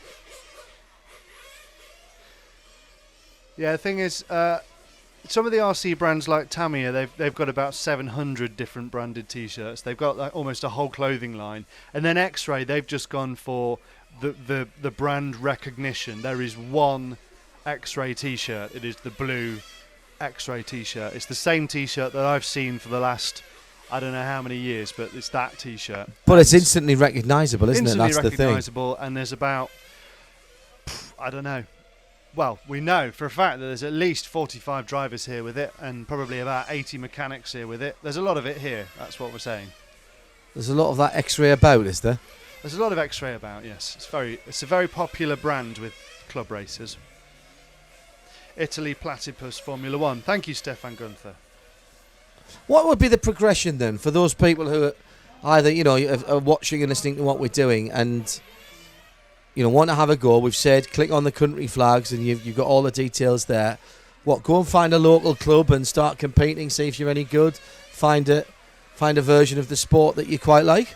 Yeah, generally there are regional clubs. I mean, you have a club race where there'll just be like weekly races, and then perhaps that will elevate to regional championships and then national championships, and then obviously you go outside of that to Euros. But the other thing, can anybody enter? If I had wanted to, could I have entered this if I put my money down, or do I have to be a graded driver? Yeah, you have to be a graded driver, and you have to have your name put forward through. You would have had to have had your name put down. You would have had to have had one of the BRCA's spots, Right. and you probably would have got one of them quite easily by competing in the national, because the BRCA probably wouldn't have filled all of their available spots, Right. because we're not overrun with British drivers. But yeah, every country gets, and again, I'm talking, aren't I? So I'm saying something that I believe to be facts in it. I may well be corrected, or there'll be additional information that will come to light via the Facebook page and all the experts we have listening, which is great. But every country within the EFRA jurisdiction has its allotment of spaces, and they say if they think they're going to fill them or not, and then with some of the classes where they're oversubscribed, like the 1/10 buggies is frequently, the Euros are oversubscribed. People go on the waiting list and hope that there'll be some space for them. Oh, right, I got you. So yeah. So regional club racing, then regional sort of level, then a national level. Yeah. And again, I mean, the issue is, of course, how do you know what you're going to be good at? Are you going to be good at on-road, off-road? How do you make those decisions? How easy is it for you to try different machines without having to invest hundreds and possibly thousands of pounds on a whole load of kit before you find something that you quite like? That is tricky. I think you have to ask somebody to let you have a go with theirs, don't you? Which is interesting. But more and more what's happening now, because I don't know how strong the club scene is. I think some of the clubs are dying off, which is sad to see. I think more and more the brands are taking this on, like LRP with their challenge, like HPI with their challenge they're restarting, and then the X-Ray as well. X-Ray, I know it's not called the X-Ray Challenge, but there's the X-Ray Championship, and we've been talking about the Tamiya Cup. The brands, they're keeping it live. There's the Schumacher one as well in Britain. So the brands, and that's massive, of course, in Germany. That does do a lot of business, doesn't it? The LRP one is huge in Germany, and that's for all entry, all kind of. Usually, any brand of car can enter, but it's just literally to get people using the product that they bought and get them to kind of care more and get them to sustain their hobby more, and it's a brilliant initiative. Age 6. Hamilton was a runner-up in a national RC racing championship in the UK. Thank you, Louis Cortez. Wow. Which Hamilton, Lewis or Nick? He didn't say that. So let's pick up some of these guys with their timed runs going. This is the 6th group, and we would expect to see some of these guys challenging for what, maybe a quarter-final? Certainly an eighth final spot. Quarters goes down to, what did we say, 20? 20... Wow. It's 14. It's 14 into the semi. Yeah, 28 it is then, isn't it? So, we're going to need to pick up that dark red car that we've been talking so much about. The Serpent 747, the number 2. And there it is, going down the back straight with that bright yellow number on. Almost has a little look of a Ferrari about it. It's not a Ferrari body shape for sure. There's a license that would be interesting to get hold of. We have it, well, Tamiya have it in Formula 1, I believe. No, really? they don't. Nacho Lopez. One of the brands has it for the Formula 1 RC car. And he has been an absolute star in that dark red. See, to me, I will always look at that and think of that as the traditional Ferrari red. That colour there. Not the really bright, much brighter colour, and certainly not the cigarette-sponsored era Ferrari colours. I always think that darker blood red is a better colour. Really? And if you look at some of the older 512 PBs, 250 short wheelbase, those sort of Ferraris, even some of the older front engine Ferraris, they are like the 250, they are almost always a darker red. They're not pillar box red, they're not a Postman Pat red.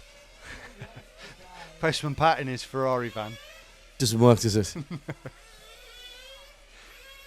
It doesn't work when he's on strike. Then he's just Pat, obviously. Indeed, yeah. It was Lewis who was the runner. Ah, right. His brother bought in the car, apparently.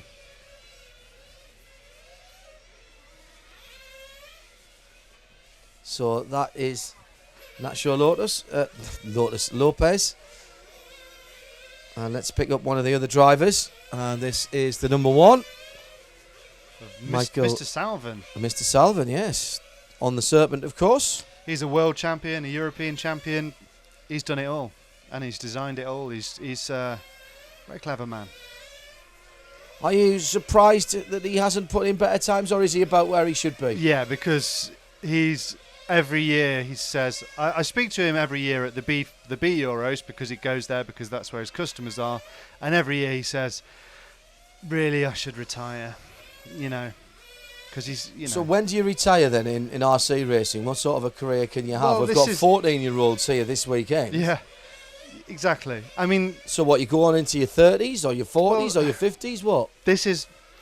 Maybe this is what you do when you retire, because you can carry on. You look at Uri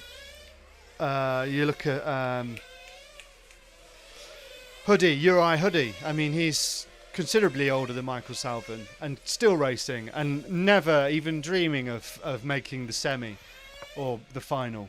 Just there because why not? Because it's the most equal opportunity sport there is, surely. Anyone can do it. If Spinner in Amiga. Some problems there for car number 8. But yeah, so maybe he's retired from the idea of competing to finish at the top, but he's still out there. Oh, masterful recovery from Nacho Lopez. Lunch there. It will have cost him the back end of that car is very loose indeed. The Serpent down to the hairpin again. Or was he just getting a little bit too excitable on the sticks? Well, he's been closed in on by a gaggle of cars, and I wonder if he is feeling the heat from behind. He must have got past Michael Salvin to be ahead of him. No, Salvin's planted himself into the greenery. That's a shame. He had a decent run going there. He was third. It's Nacho Lopez Luch from Quentin LaRue. It's another 16-second run on a 5-minute 01.59. I mean, that's going to put him well up on the 16 lappers. But so where's Nacho now? Sorry, I mean, where is he going? He's going to be. Well, he's down in the 16s. So He's going to be about here somewhere. Oh, he's There not you going to go. be in the semi. He's 21st. He's in a quarter. He's in a quarter. Now, would you expected him to make through to the semis? Only not before this event, but from his performance and how well he's been driving. Mark Green is on the bubble at the moment for the semi. He's in 14th position with a 16-lap run at 5 minutes, .343. No, Mark Green I would expect to be much higher. Much higher. Excuse me, a 5 minutes, .045. So he was only just off. If he'd got a 17-lap run in, he would have jumped up into 12th position. And he's sitting in 14th. So he's kind of got to go for it, hasn't he? Because he's on the bubble there. You can't risk somebody else not putting in a 17-lap run between now and the end. And he is in the last run. Of course, he'll know roughly where he is before he goes out. We'll move on now to the 7th of 9 groups, the anti-penultimate qualifying run of round 3. And it'll be Marcus Helchrist, the 7 X-Ray, that will lead them out on the timed portion from Gerhard Kandelhart on the 8. Basil Conchialdi, the 9. Alex Thurston on the 10. Alex tucking into some chicken wings and chips for his lunch. Yeah, he was, wasn't he? Breakfast of Champions. Then it's Arnold Leo on the 1, Luca Radielli on the 2, Dominic Greiner on the 3. Now, Dominic's been the real revelation out of this category, out of this run, sitting in 6th position, but was as high as 2nd earlier on in the day. Patrick Naher on the 4, Mikael Fransen on the 5, and Victor Palés Olivares on the 6 on the Serpent. Alex Thurston and family stole our apartment. We're not holding that against them, though, are we? I'm trying to let them off, yeah. But that's where I was for the previous event, where we stayed in the same hotel, lovely hotel that we're here in Austria. Yeah, they're in the apartment that we were in last time. I was really looking forward to it because it's a really great spot with a really nice view out the front of the hotel. Oh, so is it a sort of a multi-bedroom with a lounge and a kitchen and things like that? With its own kitchenette. Very nice. I could have done a bit of cooking for you. I do like a bit of creativity in the kitchen. Do you? Yes. So this is the warm-up. 3 minutes or thereabouts.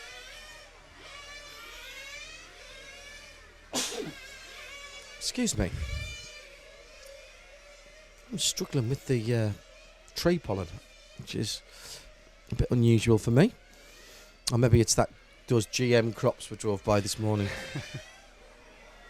GM sneezing. Yeah. Can I welcome Andreas Geiser? No, there's no time. Is there no time? That'll be Geiser, by the way. Would I it? think. I wonder where is he from? Do we know? Andreas. He is. That's a great shot. That is on a his fantastic homepage. shot of Le Starlo, I'm going to guess. Well, that's impressive that you know that.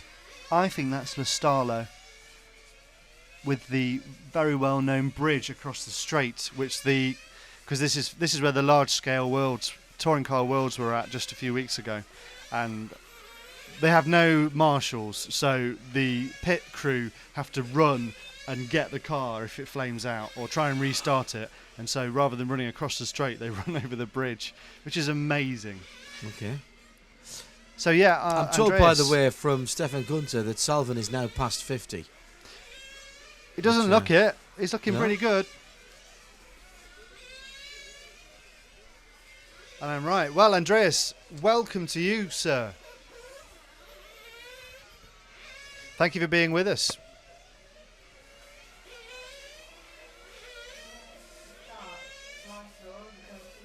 Edward Pickering says there is no time, focus on the racing. Sorry, Edward.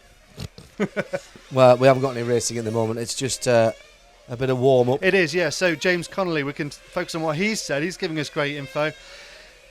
He believes Salvin won the Worlds about 10 years ago with the old 1/10 two-wheel drive 235mm class. Oh, really? He raced in it as well, but he can't remember what year it was. And of It course, happens to us all, James. the boss, Willie Woods, the secretary of EFRA. Hello, Willie. Hope you're listening. I hope we're keeping up to standard and you're pleased. We're, of course, brought to you by EFRA. We've got to mention EFRA a lot and point people to the EFRA.ws website. He says to go to EFRA and check out the Hall of Fame, where you can find out everybody really? who's won anything for EFRA or IFMAR, in fact, for the World Championships too. Our live broadcast from here in Austria, brought to you by Protoform. It is the EFRA 110th IC Touring Car European Championships for 2013. Live with the finals tomorrow. Still the balance of qualifying to come. And this is Group 7, which will be led out by Marcus Helkvist on the X-ray. And there is the green and white machine, picked up by our camera, which is most ably operated by Nathan. Good afternoon to Nathan, who is having to brave very warm sunshine at the moment.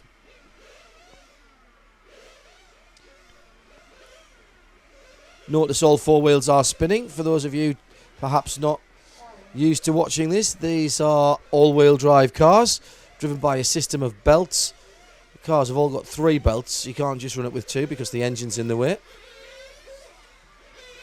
Off they go out of the pits at the interval as determined by our start line marshal. I should say as well, by the way, our race director Gerhard Eingner and our timekeepers Herbert Martin Lantz and Thomas Landauf have been doing sterling work, particularly the timekeepers, keeping us up to date with what's going on. Thank you, gentlemen. So time has indeed started then for the top runners. Now we're going to have to watch Leo Arnold in this one because I think he's got a bit of a point to prove. He starts off with an 18.5 and he'll be very happy with that as a starting lap. 18.566, 18.670. This is good stuff. Currently 11th overall. Well, so in the semis as it stands, but I think he'll want a little more breathing room than that because there are some fast men to come. Top 14 only qualified at the semi as of right. And Dominic Greiner finds his pace as well. Not perhaps the fastest of opening laps, but now he's got a 18.458 to his name. The fastest lap we've seen this week, Eric Dankel, with a 18.184. Eric has been the man who has constantly pushed that time down over. We're watching car 2. We don't want to be watching car 2. We want to be watching car 3 or car 1. Well, car 3. Car 1 is the bright yellow, sort of fluorescent yellow going onto the back straight now. And car 3. That's car 9. Where's car 3, car 9, car 1? Car 1 is the... yeah, that's it. And car 3 is the sort of pinky purple car that looks like it's lost a bit of rear bodywork actually behind the rear wheels. As if it hasn't got the... what in ALMS or ACO racing would be the legality panels behind the rear wheels. I'm going to have a look at that. No, it hasn't. It's lost all its rear bodywork. Now that's very interesting. Have a look behind the rear wheels on that, Matt, as we're following it round. There's bodywork missing from the back of that car.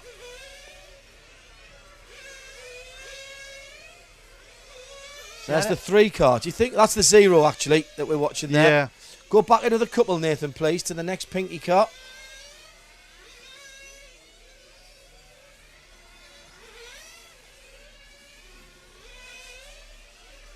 Because that is Dominic Greiner. Yeah. That's missing. Start line now. There you go. That's him.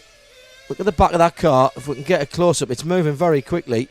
But as it goes away here, there's nothing behind the rear wheels. There's bodywork missing. Unless it's painted black, which I don't think it is. It's got the look of a sort of a curtailed RS200 or something like that.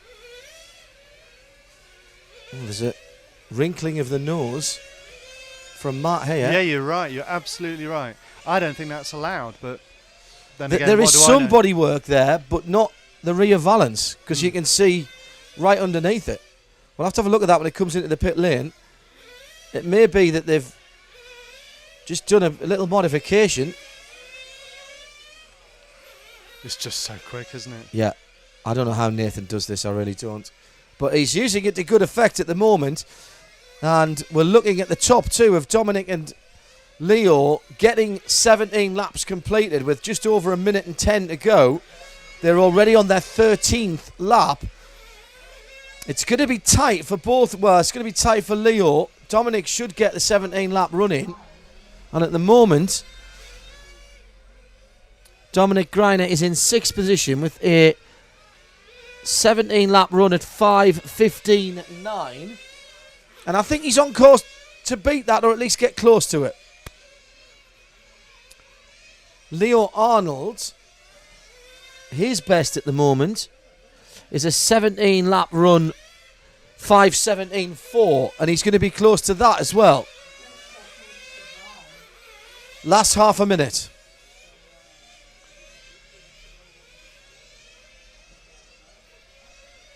And this is a good run by Dominic. This is a very good run by Dominic. Needs to be across the line sometime soon. Here he comes now. Will he get the extra lap? Yes, he will. Oh, and a 55.9. He's going to be down in the 5:14s for 17 laps. That, I think, will push him up just a little bit. That may put him into 3rd. Depends what the 10ths are. He's got half a lap to go. And there he is across the line. 5:14.440. And that'll put him into 2nd. That's the 2nd quickest. He's just bumped Tony Gruber down by 4/100ths of a second. Let's have a look in the pit lane now.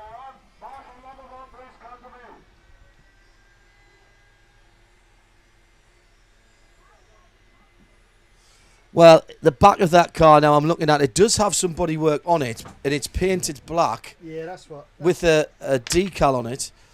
So that might have been just slightly throwing us off. Let's go and have a quick look as it comes out. I think we might have missed it there. I'll take a quick photo. Yeah, absolutely.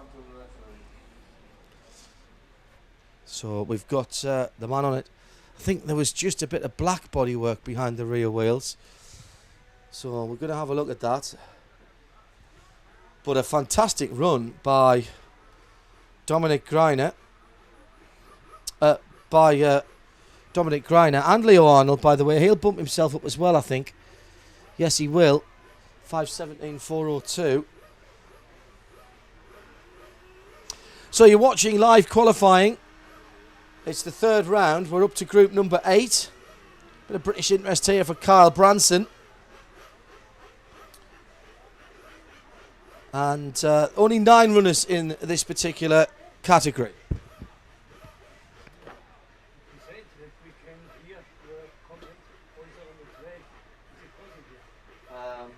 That would be up to the track, not to us. We would have to take some kind of fee. I'm sure it's possible, but the track would have to organise it.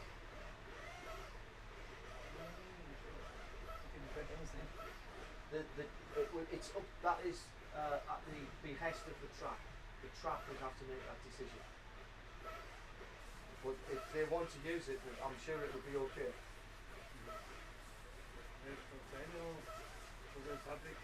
Yes? We have a microphone line here. This line is going to If it can be, if I can find an extra output direct, it's fine. If not, we can just take it from the computer and bring it back in. So it's possible. Yes? I will ask Matt, he's our technical person. for finance, it would be interesting. Yes, of course. Very happy. Okay, if it's possible. Okay.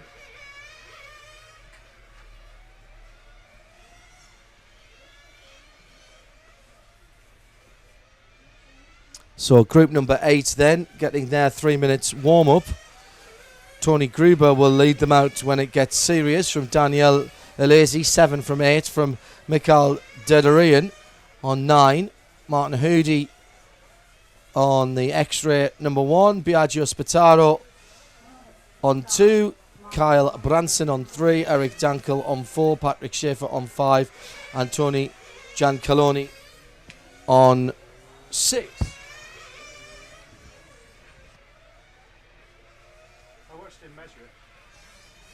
We have photographic evidence that the back of the Dominic Greiner car was absolutely intact.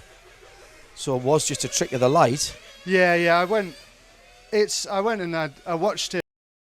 One of the technical inspectors saw me taking the photo, and it sparked his interest as well. So he went and did the measurement on it in front of me. It does seem that a little more of the undercarriage is visible at the back. Yeah. The bit behind the back wheels is certainly there. That's a trick of the light because they've painted that black. But it does seem as though you can see much more of the shockers. To be fair to us, there's more taken out of this than most of the other cars. Yeah. And he measured it and he said exactly on the limit to the millimetre. Right. So there you go. Just okay.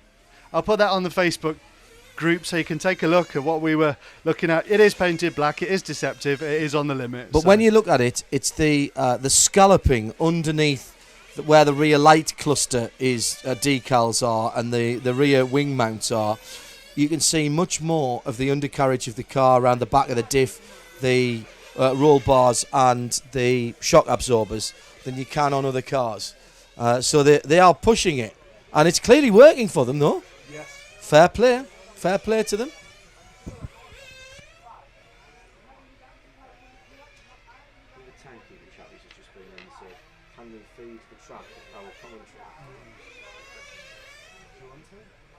For the finals, they said it would be quite nice. There's two ways we can do it. Either we can just hang on to an extra mic, which is a bit annoying. They can take your frequency. They could take my frequency. As they were already anyway, before I retuned it. Do you remember, on the first day? There's a line there that goes to their PA. If we can feed that in some way, shape or form. Have you got another output out of that? No. But it was going live anyway. Yes, We'll but just that means you retune. only get us. You only get me. And there'd be two of us bantering. We could come out with the headphones out of there. And then you'd get mixed audio. Problem is, it's 2 seconds delay. That's what you want. You do not want it to be live, because if it's live you get feedback on the camera mics. As long as it doesn't sound absolutely crazy, going in, back in again, and us just hearing ourselves and them hearing it.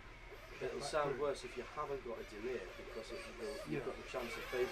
Even at 35, I normally put a 25 to 35 millisecond delay when I'm feeding the PA as well.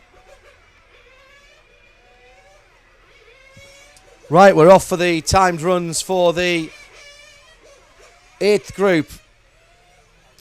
And it was then Tony Gruber who led them out from Daniele Elasi, Mikhail Dederian, Martin Hoody, Biagio Spataro, Kyle Branson on the 3, Eric Dankel on the 4. Now, will Dankel get his act together here? 18.8 on his first lap. Well, he hasn't gone banzai to start with. Tony Gruber 18.5 that time around. Dankel has the quickest lap of the meeting so far. He's been plugging away at that. But the only name that has been on the bottom of our timing screens since Wednesday has been Eric Dankel. He's got it down now to an 18.184. Did that on his 9th lap of the last practice session, but he had a couple of 19-second plus laps, which in this company is just not going to get it done. And Tony Gruber's just done exactly the same thing with a 19.1. Dankel 18.4. Now this is a more measured approach by the number 4 driver.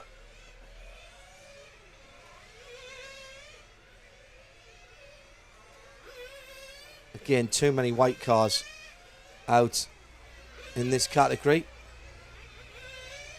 1, 2, 3. I think Dankel is the first of those 3 white cars on the back straight now. I'll have to have a little look as he comes by again because he's already dealt with some of the traffic. 18.5. That's better. If he keeps this up, he will get the fastest time. In fact, he's just at the back of those cars. He's heading onto the back straight now.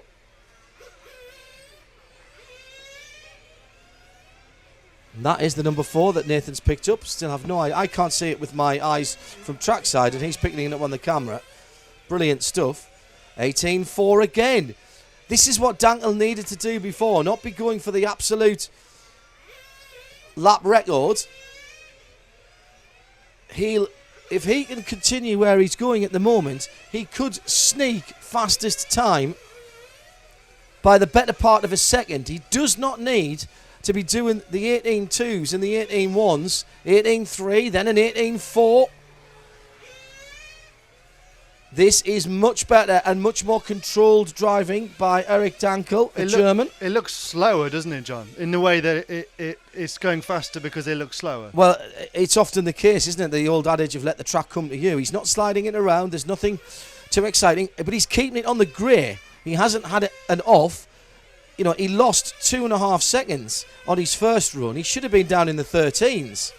17 laps in 5.13. It would be a cracking time around here. And he's got the opportunity to do that now. He's done 10 laps in 3:05. If he can keep this going, and that was an 18.6, so he's beginning to get affected by the traffic now. But there's certainly a 5.14, a low 5.14, or a high 5.13 on with 17 laps, which would put him at the top with still one group to go and a full extra round of qualifying still to come this afternoon. Live here, brought to you by Protoform on rcracing.tv. Now he's now getting held up. He's now getting held up and he can't get frustrated. He's just done an 18.4, then an 18.5. Kyle Branson, by the way, is looking at a roundabout a 5.16, which will move him up into the top half dozen if he can get that done. I'm just wondering if we can see 17 laps in a sub 5. Oh, 18.7 by Dankel. Didn't need that.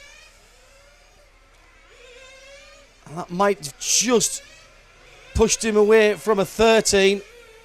Yeah, he's in traffic now and there's no way for him to get by. He's going to have to try and make an overtaking move. 4 cars ahead of him. 18.560 last time around. But he has kept it on the island. 5 or 6 cars with half a minute to go. Now, has Dankel got anything left? Can he find something in the tank? And now if he could drop into the 1s and the 2s, now it would be the time to do it. Last lap next time around. And all of a sudden he's right on the back of the car ahead of him as he goes through in an 18.5. Oh, this is going to be very tight. He will get the 17th lap. In fact, the top 4 all will get the 17th lap in. Dankel needs to push here. There's a chance of top time. He could TQ here, at least at the end of the 3rd. Kyle Branson's holding him up though, isn't he? He just got past Kyle. Too late though. He got past him after the line, I think. And Kyle's got a 5.16.3 and Eric has got a 5.14.9. Oh, now a 5.14.958 against a 9.99. He has taken TQ time. That is unbelievable by less than half of a thousandth of a second. We timed down to 3 decimal places. We used them all. That is unbelievable. Gilles Grosskamp, I think, is going to be... No, my apologies. I'm looking at the wrong time for Gilles. It's a 5.14.089, so he will drop into second then. That is unbelievable stuff. We're just waiting for the third times to drop in. Greiner has got a 5.14.4. Oh, so he's going to be behind Greiner as well. So he'll be in third. Or fourth even. He has improved. Eric has definitely improved his time. 9.58, and here it is now. He's into fifth position. Fifth position. Again, he will be cursing his luck. But he got the full trip that time without any mistakes. Yeah. That was traffic. I Yeah. can forgive him for that. Yeah. I can't forgive him for throwing away 2 seconds when he was driving on his own in the first heat. 2.5 seconds. And that gives him hope for what we think is his best chance of getting a faster time out, which is the last round. And what number is he? He's 4 in his heat. So where will they start next time? From 0, probably. So he's going to be closer to the front. I think he's got to dispose of Kyle early if he wants to get through. So we move then, ladies and gentlemen, to our top group, Group 9, for their third qualifying session. Number 1 is Gilles Grosskamp. Number 2, Dario Balestri. Number 3, Number 3, Dirk Wisniewski. Francesco Tironi is 4. As the gaggle of cars head out in front of us. Always a great sight. 5, Robert Peach. 6, Alexander Hagberg. 7, Rico Kroeber. Mark Green is 8. Alessio Mazzio is 9. And Adrien Bertin is 10. And for those of you into full-size racing, Robert Peach, not the same spelling as the Piech from Volkswagen Audi Group. Slightly different spelling. Plenty of conversations going on YouTube as well. On the comment thread that goes on there. Scott Hallowell was saying it's painted black. People were saying it's painted black. Well, I've posted the photo. I think we can be forgiven for saying that he was cutting it pretty fine. And we were seeing the back end of that car. Not just black, we were seeing the rear end. We were seeing. Now, in fairness, I was worried that there was nothing behind the rear wheels, and that is the bit that is painted black. There's no doubt that. But between on the rear valance, between the back of the car and the floor of the car, they have cut that back further than anything else I've seen here this weekend. Edward Pickering says very aptly, "Sexy back" by Justin Timberlake. That's his comment on my photo. And Scott Hallowell also corrects me. Your Michael Teat is Estonian, of course. He's not Finnish. I was accusing him of being Finnish because he often wears a JQ hat. That doesn't make him Finnish. It just means that he's a fan of JQ, who is, of course, Finnish. Right. What do you reckon in this last of the third round of heats? We'll be changing our graphic in just a moment to reflect the fact that next out will be the final qualifying session. Yeah. But who is going to go for it here? Gilles, we don't think. He's quite happy sitting on top of the pile at the moment. So, now, who needs to improve? Robert Peach is down in 9th, which is a bit further back than one might have expected. Mark Green has been bumped out of the semi-final places. He's now in 15th. So there's something that needs to be done there. Hagberg is sitting on the bubble in 14th, and Francesco Tironi is in 13th. So Mark Green, who's the 8th car, Hagberg, who's the 6th car, and Francesco Tironi, who's the 4th car, all sitting on or around the bubble to get directly into the semis. So you've almost got to go for it if you're in their positions, haven't you? Yeah, I think we need to be watching just those drivers. We need to go through them and see what they pull out. Mark Green particularly, and Hagberg as well. I'm not sure. We've not really. You'd expect Mark to be into the semis, wouldn't you? Yes, certainly, and Hagberg as well. We will find out what's been going on with Hagberg. He's 14th at the moment, and this is the thing. Leo Arnold is 12th. We were saying earlier, or we were told earlier, that the B drivers, some of them are faster than the A drivers. Yeah. And the seedings were done. Yeah, go on, sorry.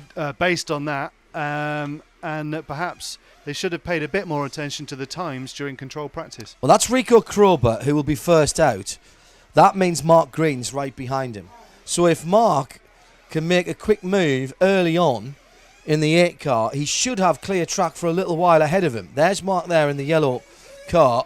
There'll be a second or so. And he really attacked out of the pit lane there, didn't he? He was on the throttle before the car was even on the ground. And you can see even on the warm-up lap, Mark Green knows he's got a job to do here. So Green on the Serpent through the pits hairpin and will start his 5 minutes as he crosses the line, which is on the short straight after the Amiga turn here. That second checkered line there. So his 5 minutes has started. Alessio Mazzio is going well. Grosskamp is going round. Balestri is going well. Mark Green then starts his first flying lap. And he will come round and click off the lap now. 18.7 for him.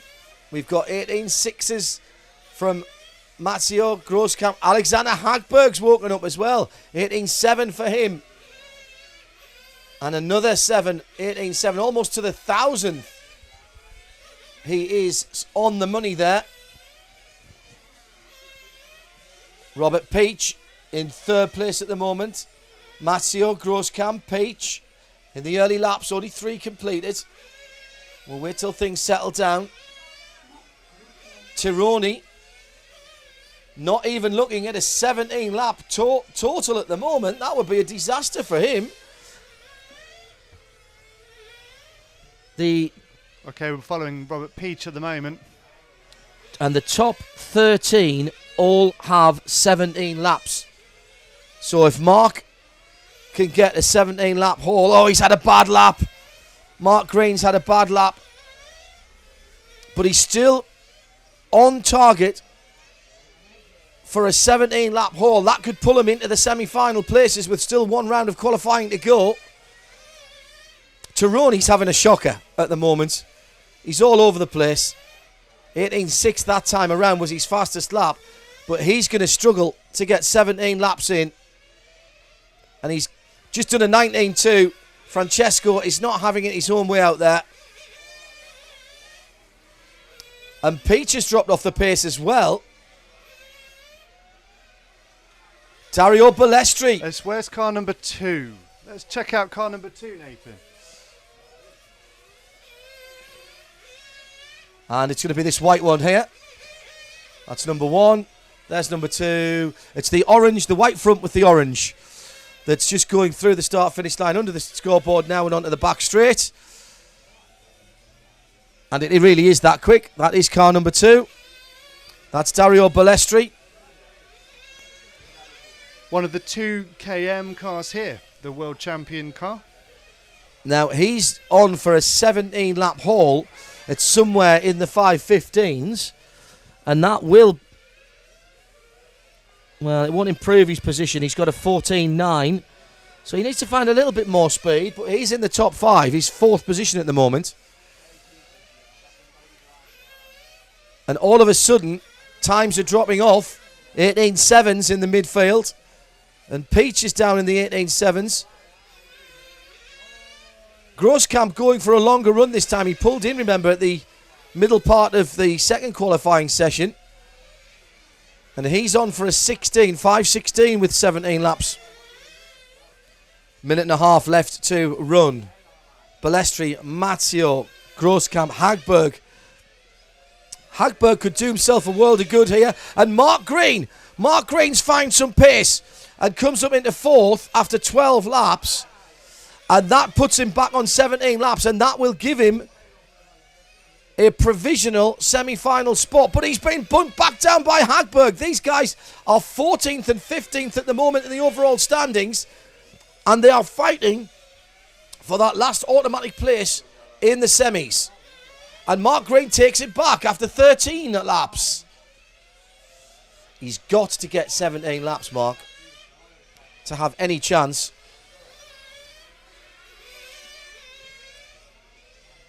Gilles Grosskamp having a...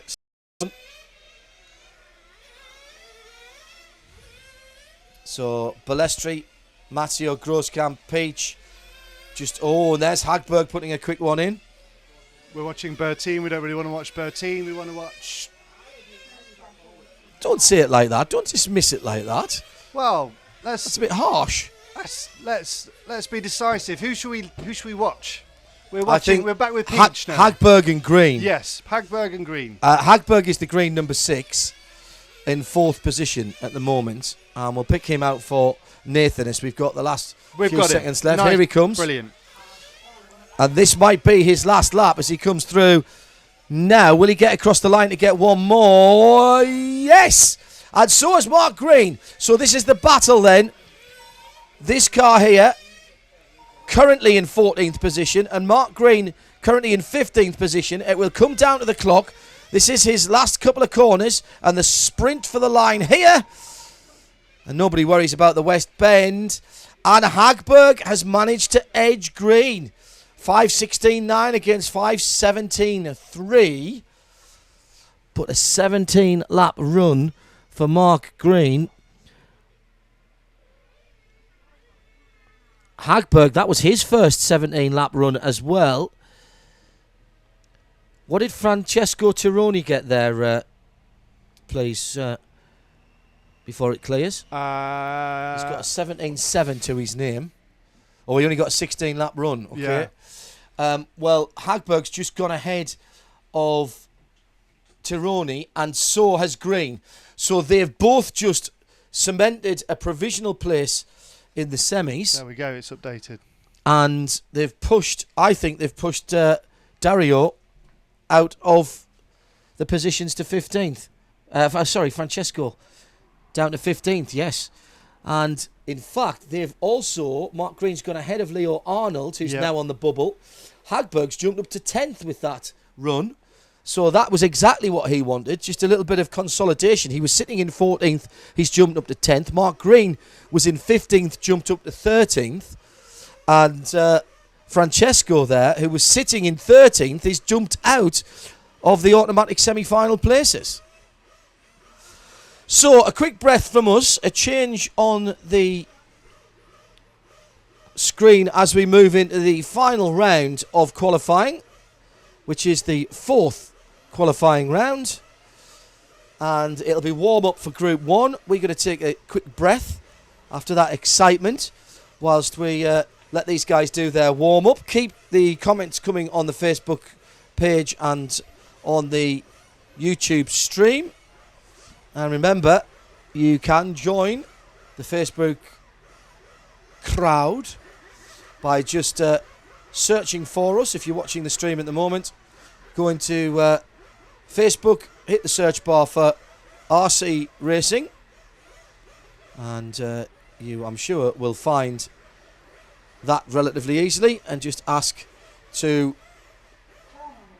join and we will approve you.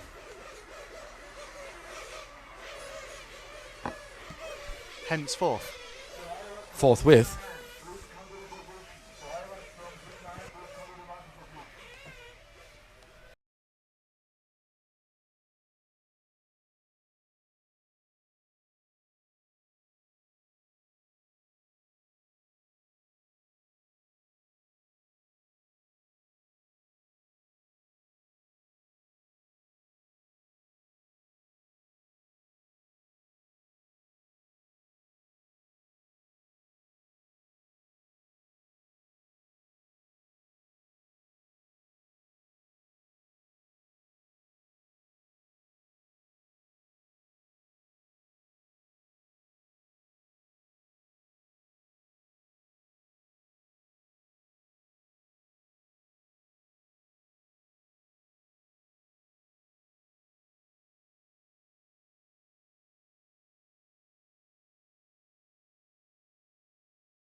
So the practice session for the fourth round run. And this will be for the Group 1 drivers. Just looking now at Alessio Mazzio, sitting doing his mandatory bit of marshalling on post number 9. In fact, might just be able to see as well.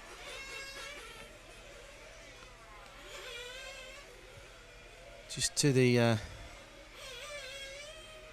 number 10 there with the hat on the outside of the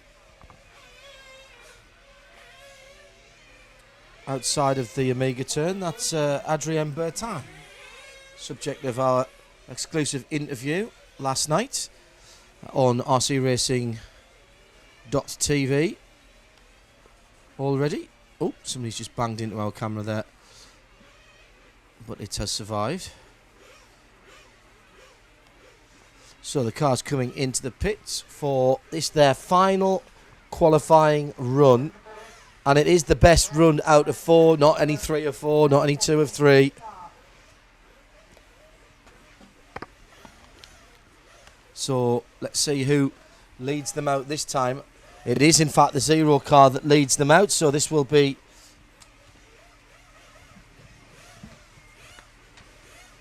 Tom Limkilde from Denmark on the X-Ray, who will lead them out for the first time. And you'll see him just pop out of the pits there, followed out by Christian Wunschek, Borut Svojlak, Jakob Franek, Fredrik Debet, Fabio Cagliari, Olli Werner Muren, Thomas Steinringer, Jan Vlasil, Marcus Grandel is the last car out.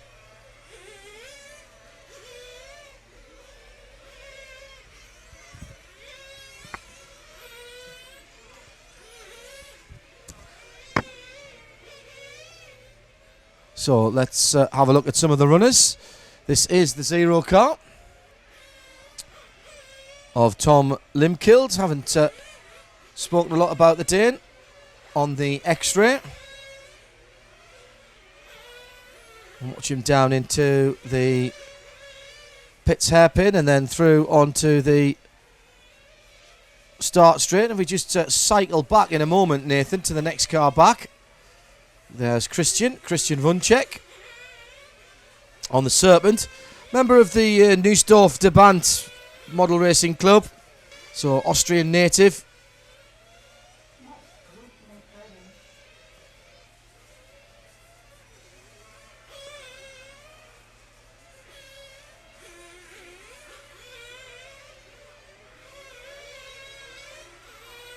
Heading on to the back straight. In fact, that's Marcus Grandel, I think. Yes, he is. He mustn't have had a good start then.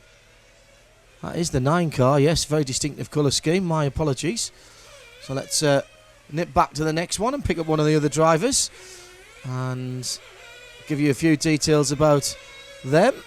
Thank you, Nathan. Little puff of smoke there. And that's Tom Limkilde again. So there's been a little bit of a shake-up there, obviously. Number 8 is Jan Vlasil, the Czech Republic driver on the X-Ray.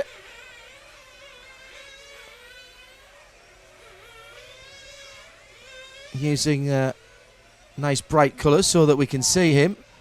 Looks good there, doesn't he? Just taking a little bit too much curb, perhaps, on the inside of the curb. And just head back to the next car through.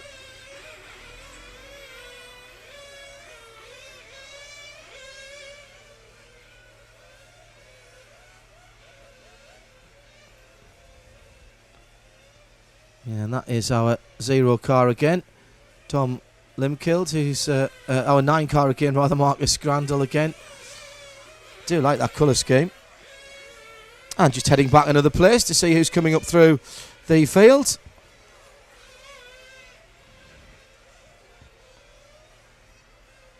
That is the number 4 of Fredrik Debet. A bit of company there as well. See how difficult it is to pass here as he heads up to the back of Marcus Grandel. Oh, now this is going to be very interesting. Let's see the speeds down the back straight. Everybody much of a muchness. How much speed can you take into this Apex? Answer, an awful lot. And then mistake by Grandel, and through on his way goes the number 4 of Frederick Debert. And he is in second at the moment with still a minute and 43 of this session to go. Christian Vunček in the number 1 car. Can't be too far away from this battle, but let's stay with the 4 at the moment as he's having to carve through traffic, and he's doing it very nicely indeed. And now he's got some open air ahead of him. I wonder if he can put some decent times in.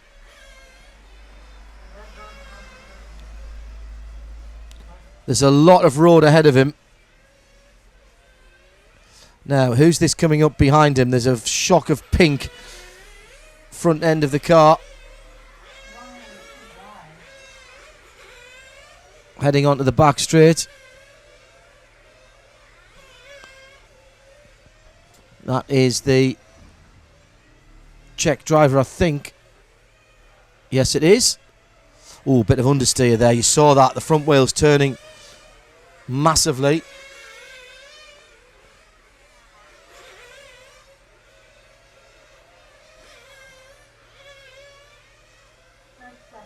Understeer is not your friend around this track because there's so many very, very quick places. Right, let's see if we can pick up Vunček for the last half a minute or so. And the number 1 is the white and orange car at the head of the group of 4, just crossing the line now. There he is. Car number 5 getting a warning, Fabio Cagliari. But this is Christian Vunček coming through on the end of his 14th lap. Will he get the 15th? Possibly just. Oh, we missed the apex there a little bit, but he looks smooth. And he completes the 15th lap, and that is the end of his run, so he'll charge back into the pits.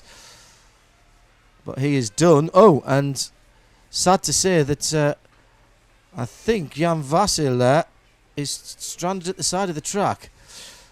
So, Vunček from Debert from Boris Slozilak.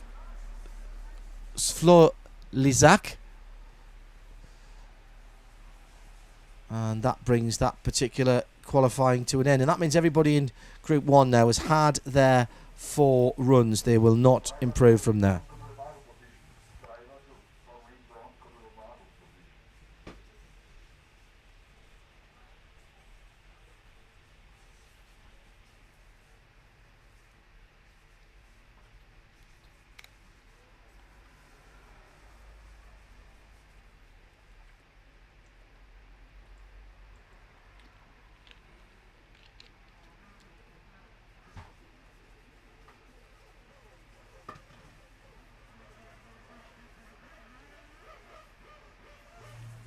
So the final practice sessions for group number 2, final qualifying sessions, my apologies, sees Reiskov, Hubert, Gnettel, Cermak, Munjak, Fischer, Campursi, Lesuteur, Jenkins and Hovden, numbers 1 to 0, 1 to 10.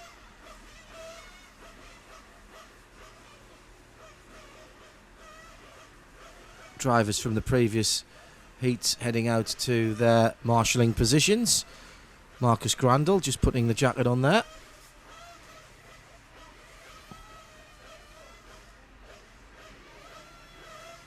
Lots of revving of engines in the pit lane. Is everybody in position? Yes, I think they are.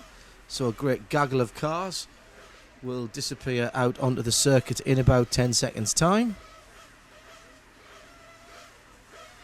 No order to start with, but remember it will be the zeros that lead out all of these final groups. In the first run it was the 1, in the second run it was the 4, in the third run it was the 7, and the fourth run it was the 10 or the 0. There they go.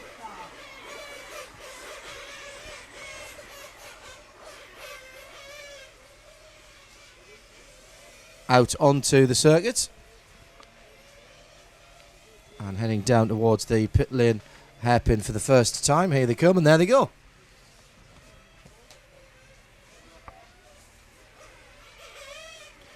This is their warm-up, so I'll just take a bit of refreshment and get back to you when the times are about to start. You're watching live final qualifying. This is Group 2 in the final qualifying session, round 4 of the EFRA European Touring Car Championships. It's the 110th IC Championships here, powered by Protoform Race Bodies on rcracing.tv, and it's all live.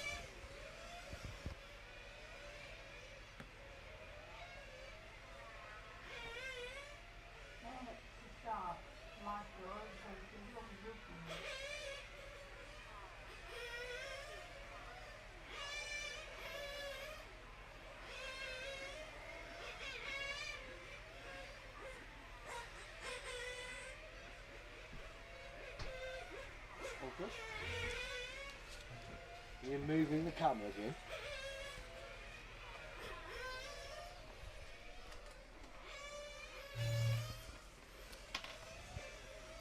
So last minute or so of free running before we get this final round of qualifying underway. Matt has rejoined me, and we can have a quick look at Facebook and see what the topics of conversations are.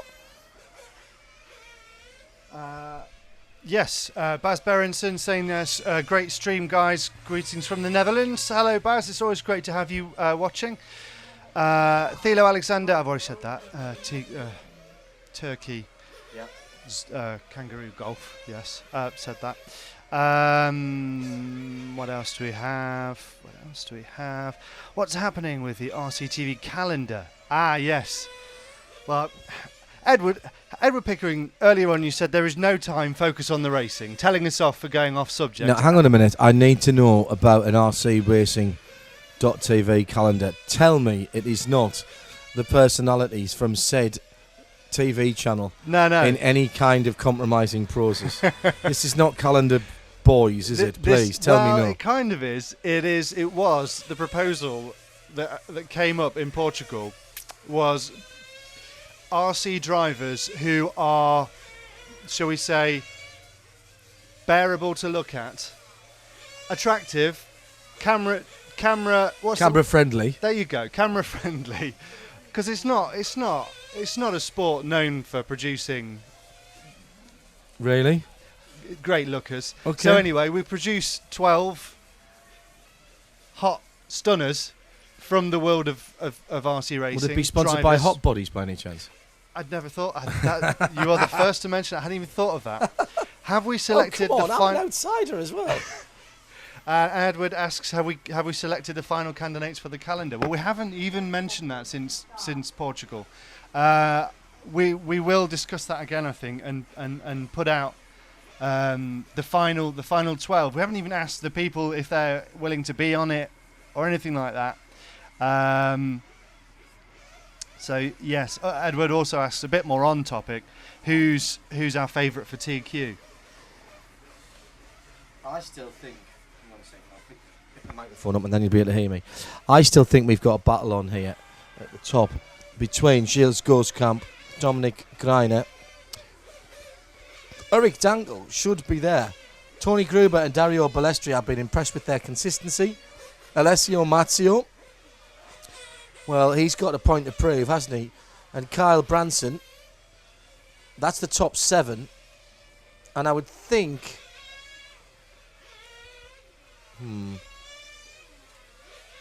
I would think certainly the top 4 or 5. I mean, the problem is that Dankle's out of position there. Dankle should be far and away, even as it stands at the moment. He should have a 13, a low 13 to his name. So Dankle puts it together in his last run, then it's got to be him. My prediction is, and as you know, it's probably not going to go the way I predict, but I would say that he's probably not going to go his way. So do you think Gilles will hang on to it? Or do you think the improving Dominic Greiner, who's just, he's the only one in the top 4 whose best time has come in that third heat? Yeah. Well, that's interesting because I didn't really know a lot about Dominic before this event. Alessio Mazzio TQ'd the last year's event. I hadn't heard of him before last year's event. Interesting that, and great that we have new guys coming up and showing all the old pros what to do. I still think it's the beauty of it being one round to count is that anybody can pull something amazing out in round 4. Just watching Reece James pottering around at the moment on the 9. This is the bright, shocking pink with the white stripe down it. Easy one to spot. Go back one from there, if you don't mind, Nathan, and pick up the next one, and we'll have a chat about this man, which I have a strong suspicion is Yannick Lessateur. Certainly that was the coloured body he was running yesterday, although his teammate David Pettit has changed bodies today. Yes, it is Yannick Lessateur on the X-ray. And Yannick has been near the top all day, but strangely in this heat, he's sitting in the middle. And as I say that, he gets bumped up to 4th place with just on 3 minutes still to run of the 5. And if we go back one more from there, we should be able to pick up. Now, is that the 7 or the 6? I think that's the 7. Yes, it is.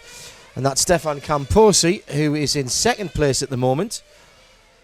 Stefan, another Frenchman on an X-ray, who seemed to be going very well in the bottom half of this almost 90 driver field.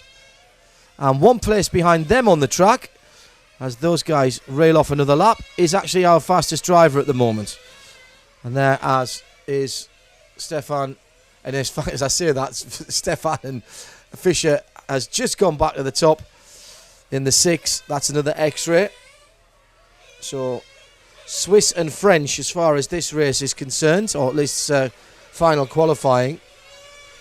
Now these guys that we're looking at now, Matt, are good solid B drivers who will be, you know, they've come to this because it's not so far for them to challenge to travel, but they weren't expecting to trouble the top guys, presumably the guys in these bottom 3 or 4 groups.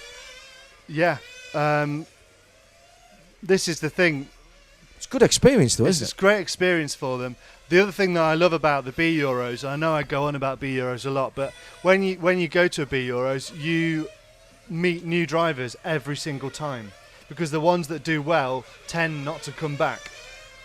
That's the idea, is you do well, you succeed at a B Euros. This is, for me, this is one of the great things that EFRA do. Oops! Little mistake there by our fastest driver, Stefan Fischer, and that has allowed Klaus Reiskopf to go through. So there is a staircase of talent, as Jackie Stewart would say. Indeed, yes, there is. So you turn up at a B Euros having not a clue who anybody is, really. And as I look at the people on the track right now, I can honestly say I don't have much of an idea who many of them are. Okay. So, yeah, wishing them all well. But it's great they're here. It's great that we are brought to you by EFRA. And I must urge you to check out efra.ws. And if we can just drop back another couple of cars, please, Nathan, and we'll pick up some of the drivers. There's a big gap there. And that, I think, is the Frenchman, Lessateur again. No, that's the car I'm looking for. That is Klaus Reiskopf. That's the number 1, isn't it? And no, it's not. It's yes, it is the number 1. So that is our fastest car at the moment. Getting used now to seeing the numbers on the side of the car, as the very excellent Nathan is getting tighter in at every run that we do. And Klaus then has just finished his final lap, his 16th, in a time of 5:14.11, and dives into the pits lane. So that then nicely finishes off that run through the Group 2 guys. And that is going to be Marcus Grandel, who is just exiting stage right there.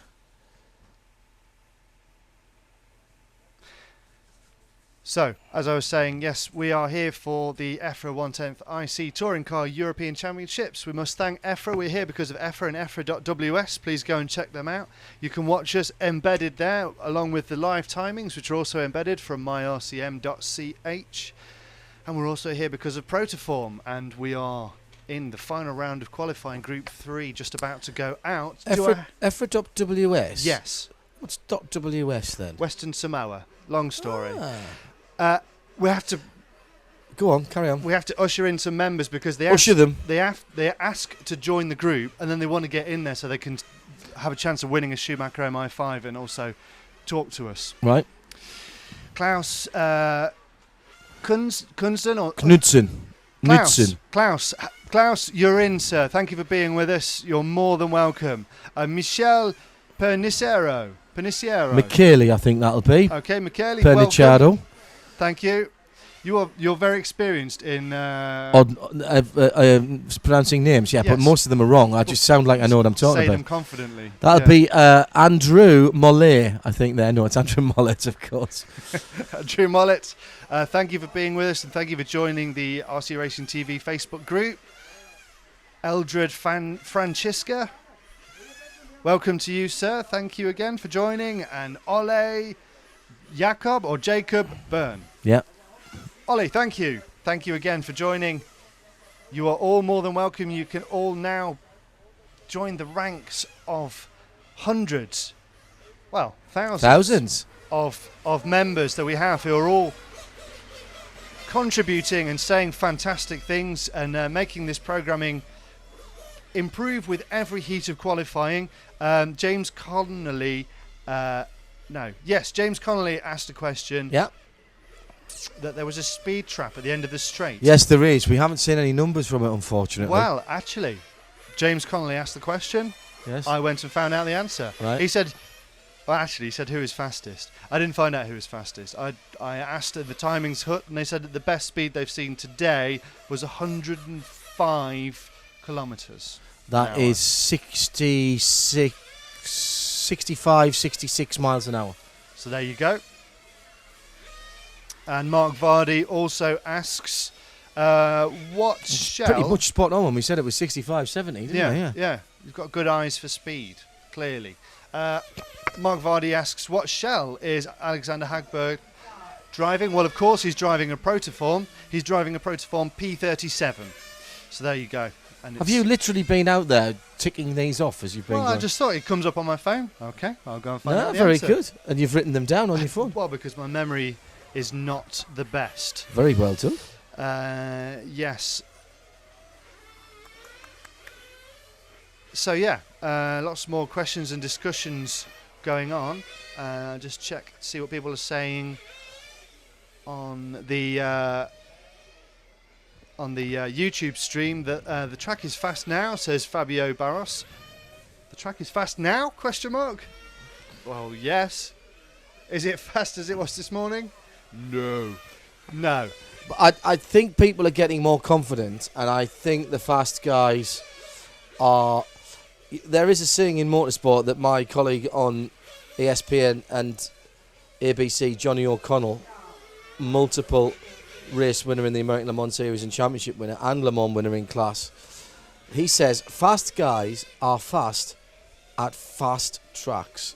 And it's almost self-evident, but it's actually a very, very good point that this is a quick track. There's the lowest speed is actually quite high, if that makes any sense. There's no really tight, nudgy, virtually park the car on its nose, wiggle round and then squirt out of it. There's none of that. It's all medium to high speed corners.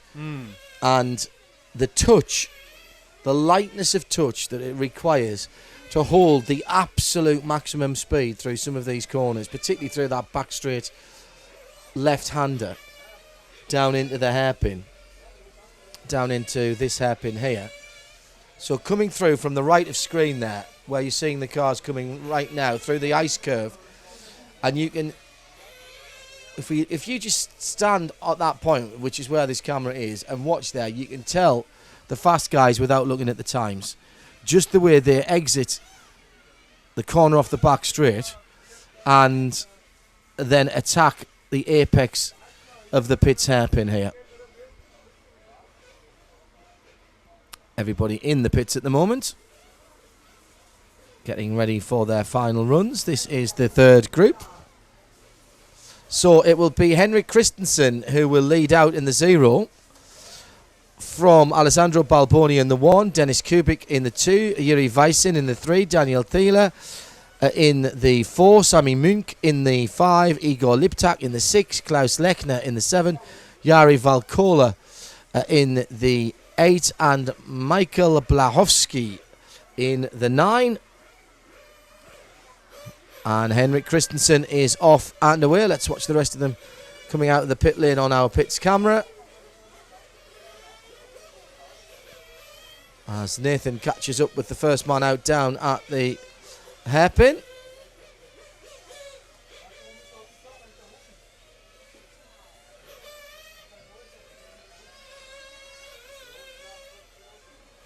He crosses the line and his time starts.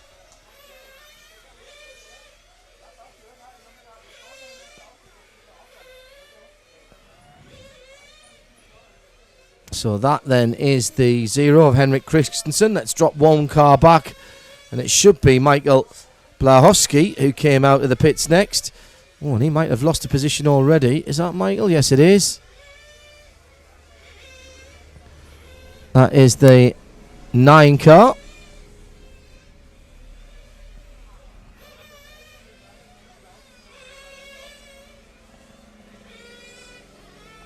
The Serpent for the Czech Republic driver. And behind Michael, let's go one further back as they come to the hairpin.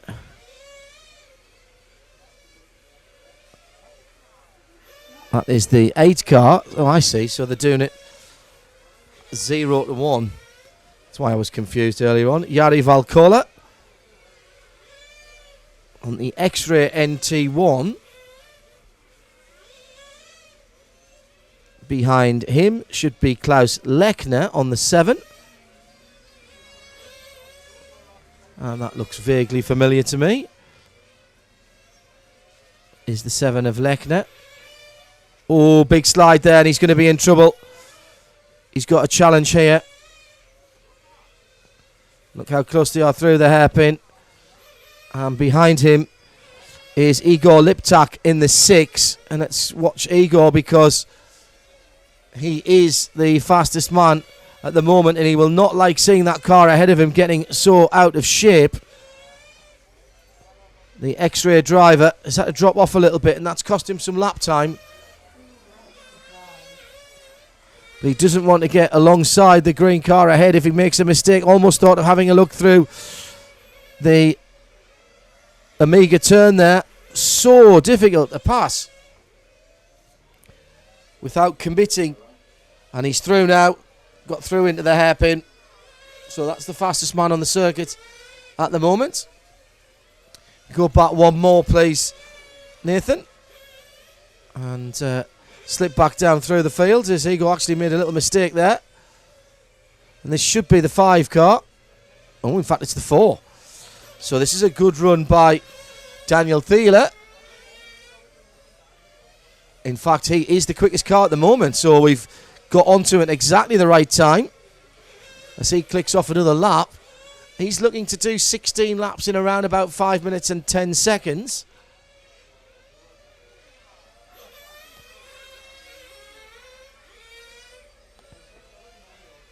Daniel on the another Serpent from Germany.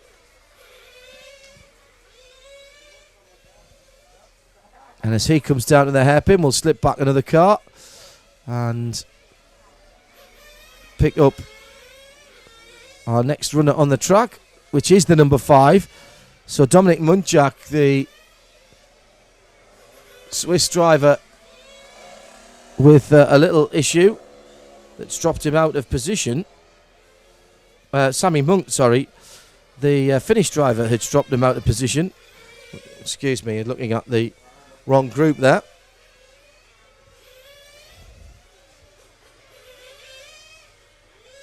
There's still quite a lot of smoke coming out of the engine there of Munk's car. Is it too rich? Yeah, I think so. Hot though.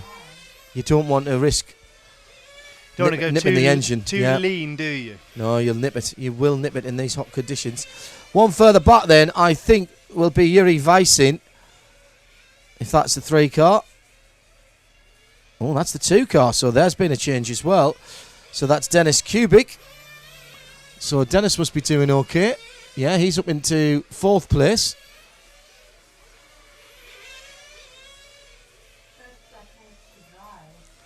Last half a minute to go. Let's see if we can pick up the quickest driver again. It's going to be the 6 car, Igor Liptak, who is just on the back straight now with the white and red car. I think that's the 6. Yes, it is. Nice pick up, Nathan. And he should be coming through now to complete his 16th lap. And does. And he'll do his 16 laps in 5:10. So that just over 4 kilometres in the 5 minutes. The fast guy's doing 17, which is pretty much 4.5 kilometres in the same sort of time.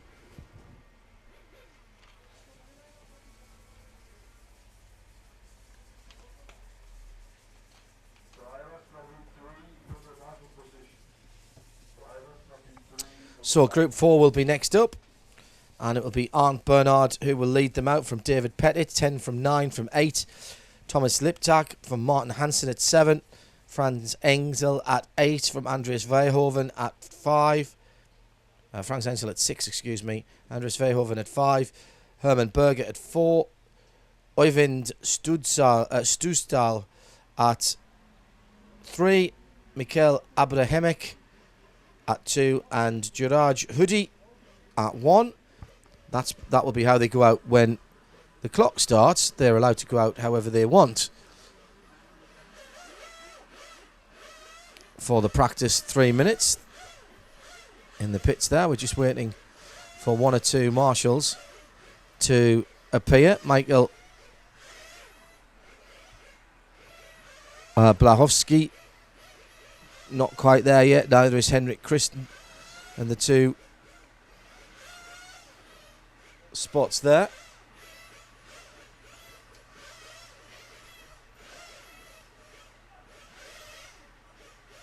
On the back straight there, which is position number.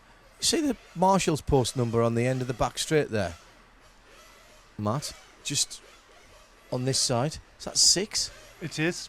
Okay, that's Igor Liptak then, the fastest man from the last race, or last qualifying session, should I say. And we are still waiting for Michael Blachowski. Meantime, impatient revving in the pit lane. And the cars go down onto the pit lane and head out. The great gaggle of cars.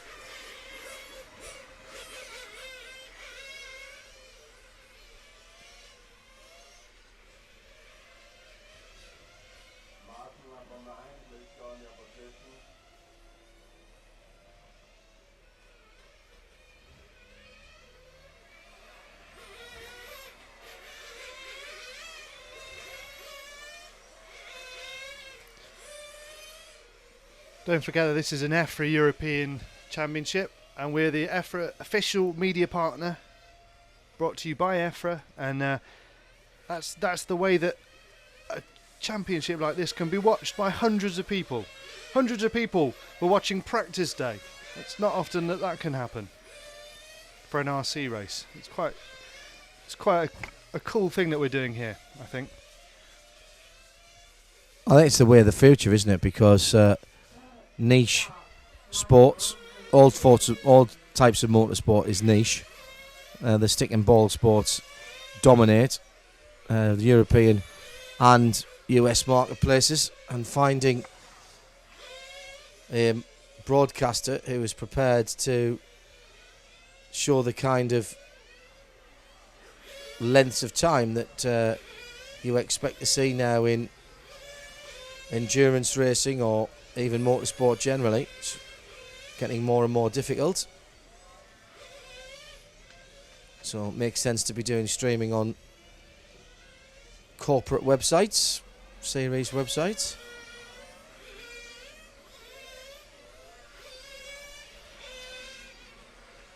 And it's great to be having you watching, and it's great to have people in the Facebook group commenting and feeding Bit of steady back. stream of people wanting to come on board, isn't there? Yes. Is this what normally happens? Yes, we made it. We set ourselves various targets as we go along, and it's ticking along really, really nicely. And all thanks to you guys and Philip Ryart. Thanks to you for being one of the many members, but being very important that you come along and help us grow. And Gavin Gledhill, you too. You've just joined as well. Thank you very much for being with us. And feel free to give us feedback on the page of the Facebook group.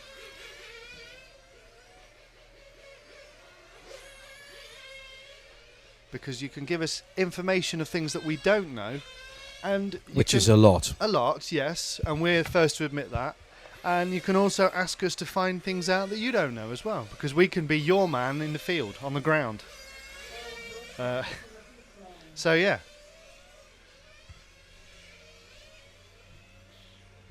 A couple of people we're just coming to the end of the warm-up session. So it's 0 down to 1 as they go out this time. Group 4. The Serpent then of Arndt Bernhard from the X-Ray of David Pettit. Thomas Liptak on the X-Ray. That's 098. 7 is Martin Hansen. 6 is Franz Engel. 5 Andreas Verhoeven. Hermann Berger is 4. Oyvind Stusadal is 3. Michael Abrahamek is 2. And Gerard Hoodie is 1. And there is the pink and white Serpent 747. Getting a last blast of fuel to get it through the 5 minutes. Final qualifying is on for Arndt Bernhard, the German from the Dortmund club. Now that's interesting. On his outlap, he allowed somebody by him, and that was David Pettit. I wonder if that was a conversation that they'd had before. David on the X-Ray has been very quick, and I wonder if that was, can I get by you on the warm-up lap because I want to have a really good crack at this. This is my last qualifying run. And he is a little bit quicker than the guys around him. So that was very interesting there. That might have just been a little deal that was done on the balcony as they were getting set to go. Literally nothing to lose now, because No. depending on what position you're in, you've got overnight to sort your car out anyway. So, you know, if you're going to do yourself some damage, you're not going to use your car again after this, provided you're not in the 164 final. Yeah. And some of these guys might be, of course, although we're getting a little bit further up the field now. Looks like the 3 of Oyvind Stusadal has just had enough.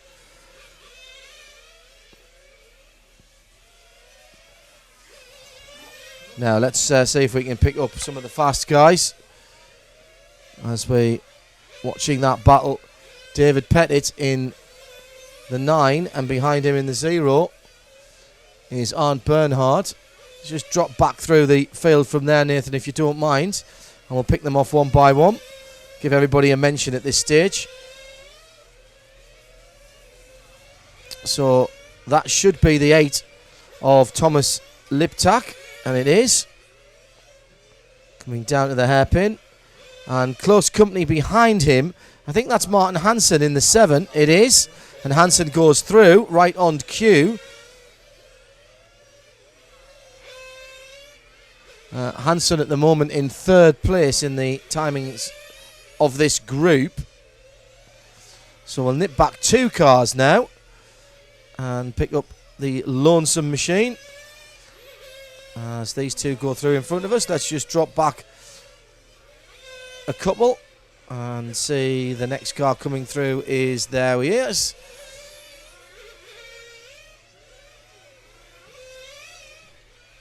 Car 3. That is car 3. That is Oyvind Stussal, who is out of kilter, if you like, having had that off further earlier on, should I say.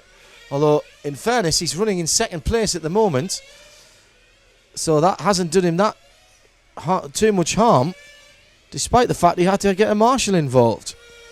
Let's spin back to the next ones.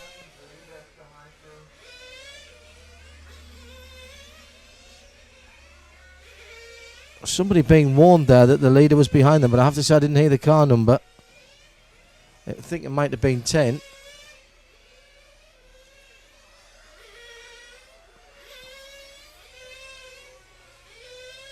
It's the number 4 of Hermann Berger from the SMMAV club here in Austria.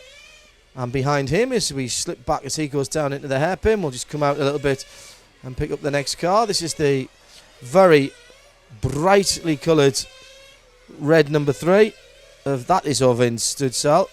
Yeah, so that must have been another car we were looking earlier on. My apologies.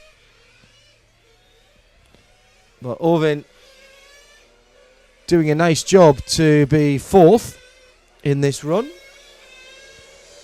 Back one more from there. Bit of a gap then. Who's making the most of it?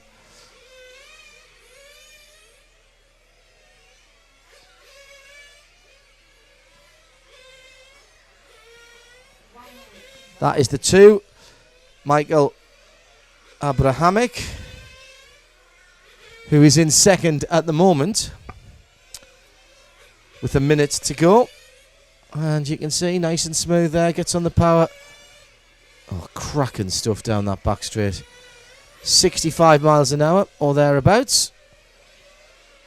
And with any luck, if we cycle back another car or two,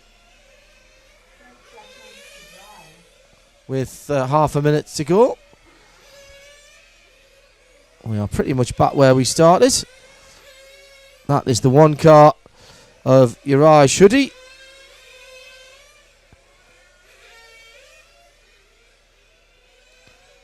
Uraj in 5th position in this run, as the time elapses. David Pettit with the best time at the moment, 16 laps in 5:13. Oh, and there's Oyvind Studsal, 5:11 and a half for their laps, for the 16 laps. Pretty good going. So the final run for the Group 4 drivers then over and done with. And next up, surprisingly enough, it's Group 5.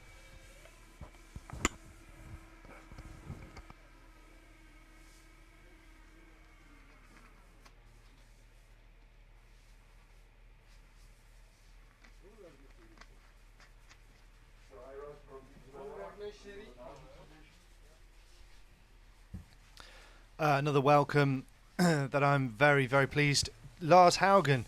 Hello, sir. And I'm so glad that you've decided to join the RC Racing TV Facebook group. Brilliant to have you with us. You went to Facebook, went to the search bar, typed in RC Racing TV, and joined us. You're now one of us. You're now an honorary member of the team. Who is the favourite for TQ? RCTV, I'm talking to you. Edward Pickering's not going to leave it alone. He wants to know. Well, as I keep saying, it should be Eric Dankel. He should have it tied up by now. But he hasn't been consistent enough. Gilles Grosskamp's seen his lead. It was a blistering run in the first heat of a 5:14.0 for 17 laps. But he's gradually being caught. First it was Tony Gruber in the second heat. And then in the third heat, Dominic Griner's begun to get his act together. He's down to a 14.4. But Eric Dankel's had a 13 going. He was just untidy in the first heat and the second. And he's got down to a 14.9 without really trying that hard. I'm going to say Dankel will go for it in the last run, which is a couple of groups away. Whatever happens, it's going to be fantastic to watch. You haven't said who you think. Is Gilles going to hang on to it? Yes. Right. Yes, he is. With the time he's got now, or will he put a better time in? With the time he's got now. Okay. I think, despite the fact that there's been more of a breeze this afternoon than there was yesterday. However, it's been hotter today than it was yesterday. Yeah, it's much hotter. So it's hard to say, really.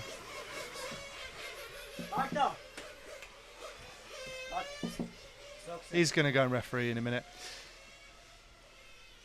Still waiting for one or two marshals to arrive. There is... that's David Pettit, I think, who's just putting on the jacket in the middle of that shot.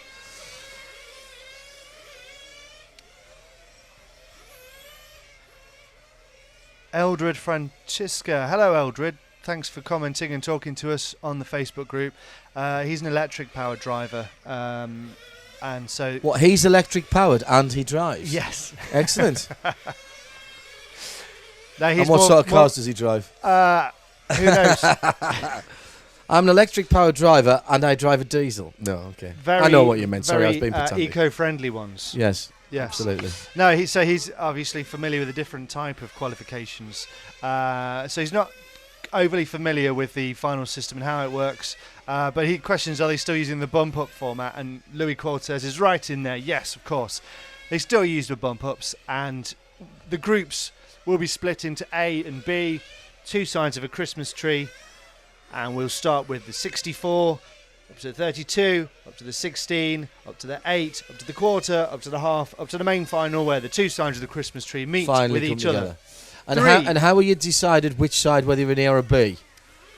Is that odd and even numbers? Spiral it down from the TQ man. He will be on pole in the semi-A. Yeah. The second fastest man will be on pole in the semi-B. So it's odds and evens. I believe it zigzags down that way. Yeah, so it's Could odds be and wrong, evens. but I think that it's odds so and 1, evens. 3, 5, 7, 9, 12, Yep. 15, 18 Yep. are all A's, Yep. all the way down to 89. And 2, 4, 6, 8, all the way down to 88 are B's. Yeah. Okay, got And you. then the top three from each final will bump up to the next final and keep going until we get to the semi, when it all changes, because obviously we have to take 10 drivers out of the semi to go into the final. So that's the two semis have to take 10 drivers from two semis to go in one final. So yes. that's the top 5. Yes, and here's where it does change from one race to another. Right, okay. Because sometimes it's literally the top 5. Yeah. Sometimes it is top 3 and fastest losers. Exactly, yes. Yeah. So that will either be told to us by the knowledgeable guys on Facebook, or I will confirm it with the race organisers. Yeah, well, that's tomorrow, of course, so we can worry about that tomorrow. For the moment, what we can tell you is there's a minute left on this free practice session for the last qualifying for Group 5. Live coverage by Protoform Race Bodies. The EFRA 110th IC Touring Car European Championship for 2013. And it's all live here from Austria on rcracing.tv. John Hindorf, Matt McCallum. Nathan's up top, enjoying the sunshine. The marshals are in position. The guys are getting their cars sorted. It will be 0 down to 1. So Gergely Chesko in the 0, from Rasmus B. Nielsen in the 9, from Aurelian Rivard on 8. 7 is Georg Ellingsen. 6, Matthias Kusinen. 5 is Jörg Mittel Tait. Pedro Rombout in... Sorry, Jörg Mittel Tait is in 5. In 4, I can't count backwards, can I? Pedro Rombout in 3, Leonardo Varga. 2, Mustafa Alp. And 1 is Tom Erik Haverson. And they are out and running. Let's pick up the 0 car straight away. member of the RCOR Club of Hungary, the Serpent 747 of Gergely Chesko. Looks neat and tidy, and indeed he's the fastest man at the moment. And he could move up here, projecting a 16-lap run at 5 minutes 08, and that is a bit quicker than he's gone at the moment.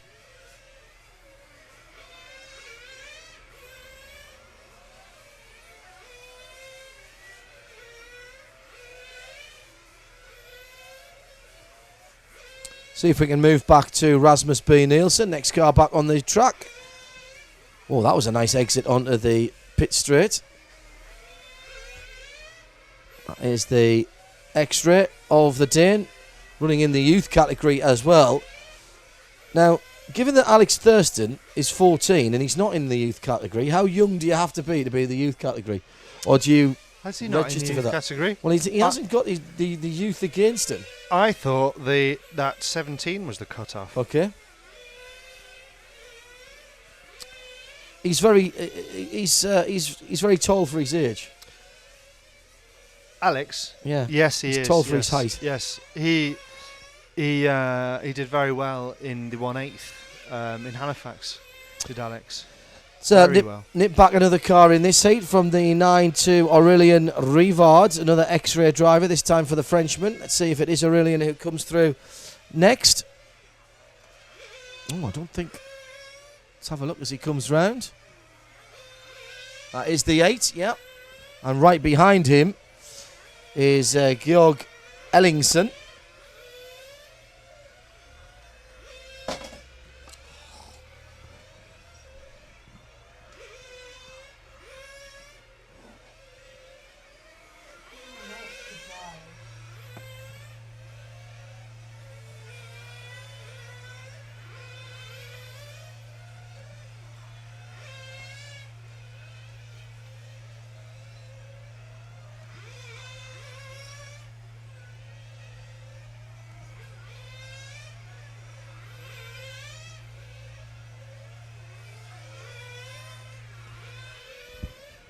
Ellingsen there, and behind him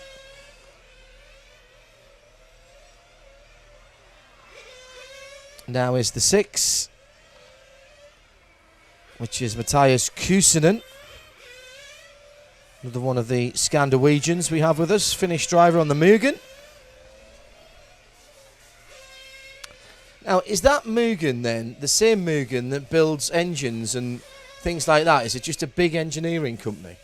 So there is a Mugen tuning company who do all kinds of engine tuning, particularly for Hondas and things like that. You don't know? I don't think so. Okay. I just wondered if it was part of a big conglomerate. I know they only do nitro-powered RC cars. So they do. They are nitro specialists, but they do off-road. They do all the classes of nitro, but they don't tend to touch electric. Chris O'Donoghue asked, similar to what I was referring to, he said the 8th Euros was top 4 from each semi and the fastest 2 over both finals. Is it the same here? Louis Cortez, right on it? Yes, it's the same here. So there you go. Top 4 qualify as of right. Yep. As we pick up another one of the races in their final run here. Really? Oh, thanks, Louis. It's 4. It's the number 4 there. Unless it's raining. And then it will be 5 from each semi-final. Pedro, why? Because you can't be exactly sure about the changing conditions, can you? Between the two semis. Oh, sorry. Yes, I see. Yeah. Which, Okay, fair I enough. see. If Fair you enough. get 2 different weather conditions in the 2 final, it's unfair to the automatic qualifiers if your conditions, if it's dry for the first semi and wet for the second, of Vicky. We shouldn't even get into what happens if it starts raining during a round of qualifying. Essentially, they'll cancel it. All right, so that's the number 4 that we're watching at the moment, and that is the leader, Pedro Rombouts, in that distinctive purple and white machine. Pedro, the Netherlands driver on the X-Ray.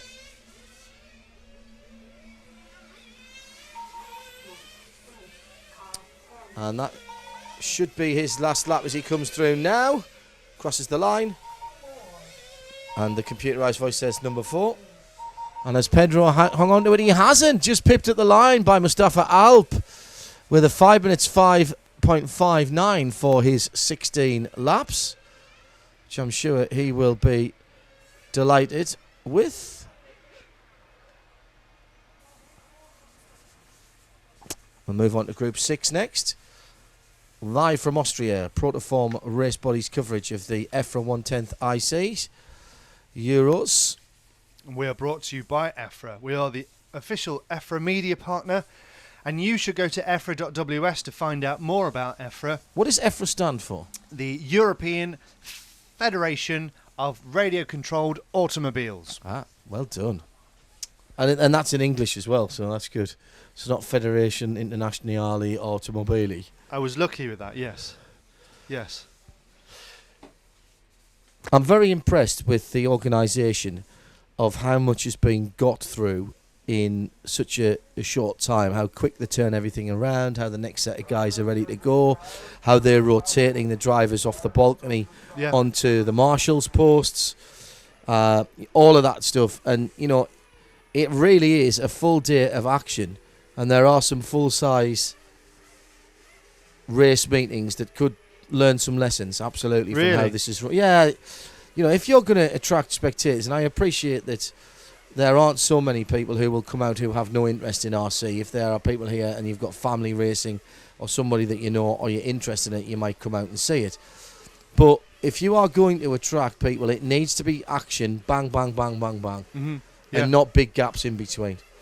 Now, there is an advantage for scale racing in that you don't have to wait for the flatbed to go and scrape up whoever's shunted. Somebody just picks up the car and brings it back. And obviously that takes a lot less time. Yeah.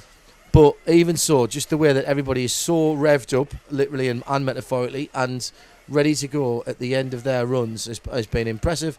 The marshalling's impressive from the guys who need to do things. It's sort of unfussed and people just get it done. Believe me, though, you want to see it when you're with the 1/10 electric off-road buggies when there's 153 drivers. Or the large-scale off-road where there's 140 drivers running 2 classes. So you've 2-wheel drive and 4-wheel drive at the same time. So you've got to go out for your 2-wheel drive qualifying, then go and marshal, and then in a minute you'll come back, and then you run with your 4-wheel drive, and then you'll go and marshal. There is no lunch break. You've got to fit your lunch in when you can. It's insane. But it runs to the clock, and it very, very rarely are there delays. No, I have to say, most impressive. The organising club here is MORAC, Morac, which is the guys who have been around this circuit since its inception in '98.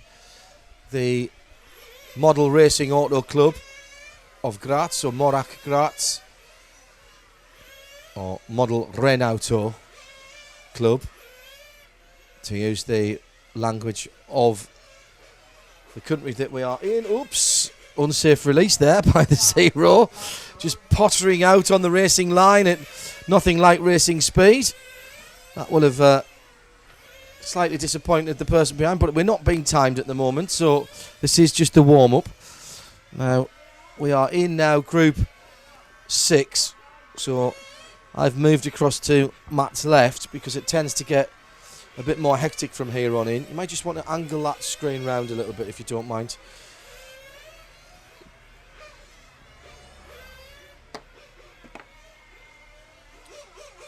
Number 1 going out, Michael Salvin. That's perfect.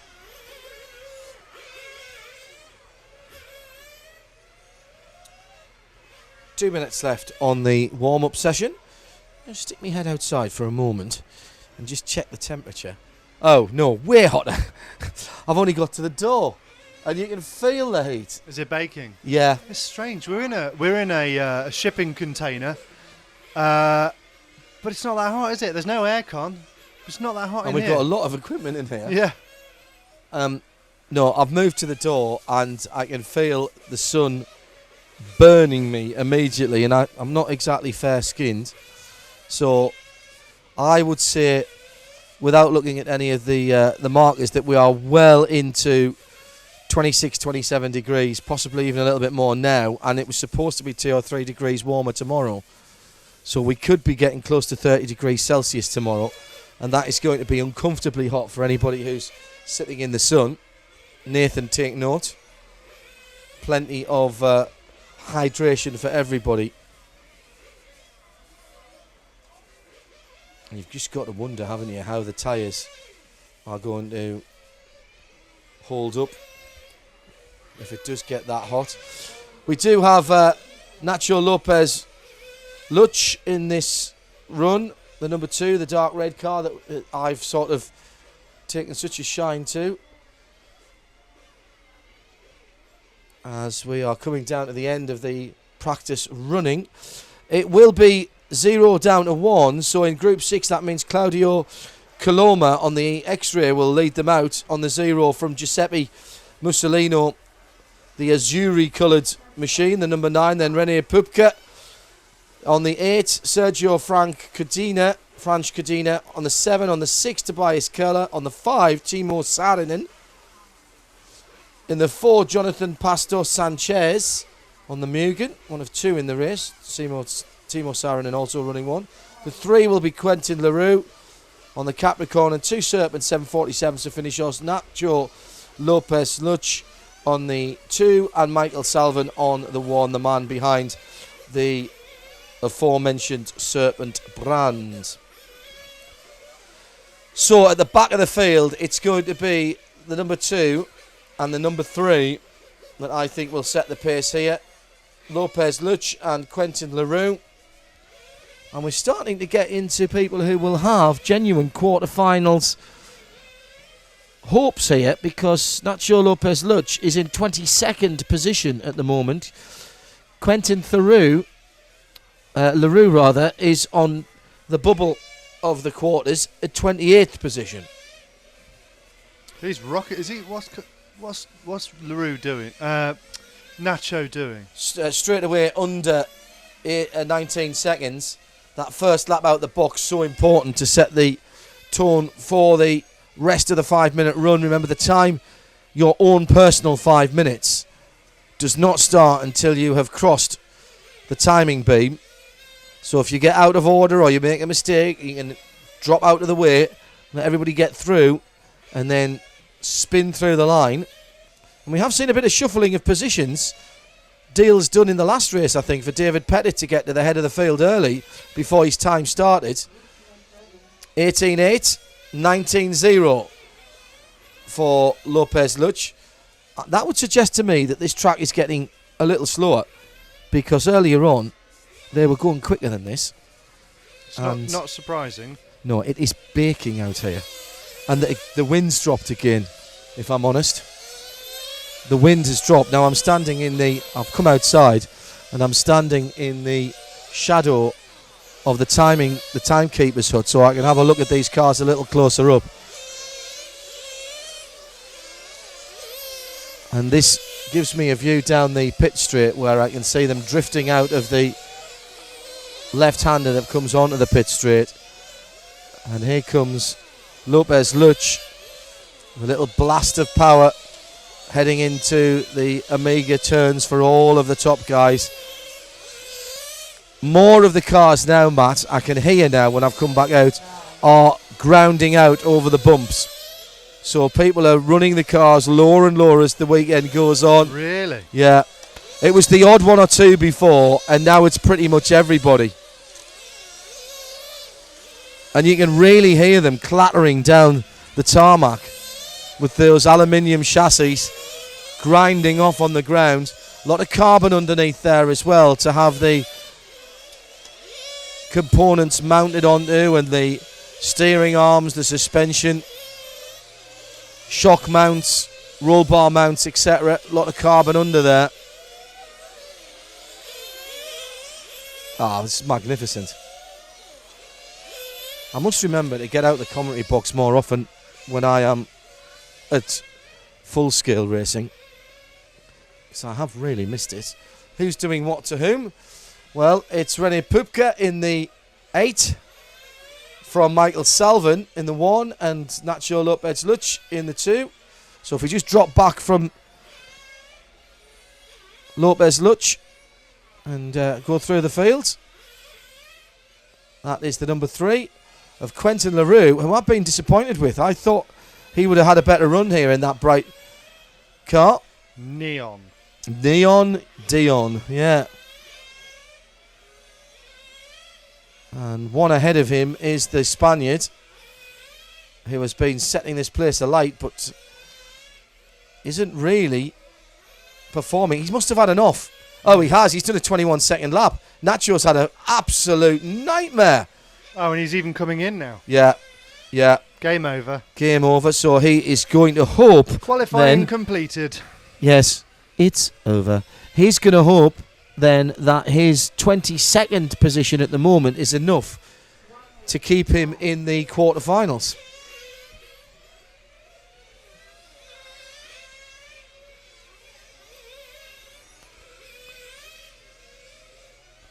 Watching the 6 car. Must That be is German. Tobias Köhler. How did you know that? From the German flag down the side of the car. Very good. If we can just drop back from Tobias for a moment for the last 30 seconds and look for the bright orange car again, which I think is Michael Salvin. And where's he gone? Just coming through here now. Perfectly done. He has got the fastest time. 16 laps projected in 5:03, and he's onto his 16 laps now. Now, I think that will move him up. Yes, it will. That's really pushed him up the field. Where is he currently? I can't find him on the first page at the moment, but that's going to push him somewhere up inside the top 25. Okay. So potentially a quarter-final spot there for Michael Salvin. Let me just check that I haven't missed him elsewhere. He's not further up than I thought he was. No. He's not inside at the moment. Michael not inside the top 39. So that's a big move up for Michael. Let me just hit the refresh and see what that's done. Waiting for those times to come through. But that was a good run for Michael Salvin then in his final qualifying session.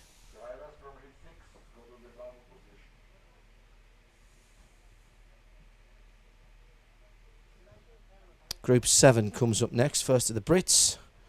Also a couple of real contenders for fastest times of the day. Top qualifiers, TQs. Arnold Leo, the Frenchman. Dominic Greiner, the German, on the Serpent. Leo Arnold doing the Capricorn thing. Alex Thurston on the Serpent. Luca Radelli as well has been up there at times this weekend. Dominic Greiner at the moment in second place to Gilles Grosskamp. Needs 17 laps in 5:14 or better. He really needs to be a 5:13 to bump Gilles. Leo Arnold is one of the drivers who is on the bubble. In fact, he is the 14th driver at the moment. And why is that significant? Because that is the final guaranteed qualifying place for the semi-finals.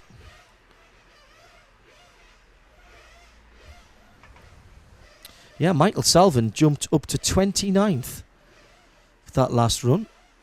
Yeah, Frank Gepunkt over on the Facebook group was saying, "Go, Michael, give us a 17." Well, and then he Not commented, "Not a 17, but still way up the grid." So happy Frank there. Yes. 29th then for him.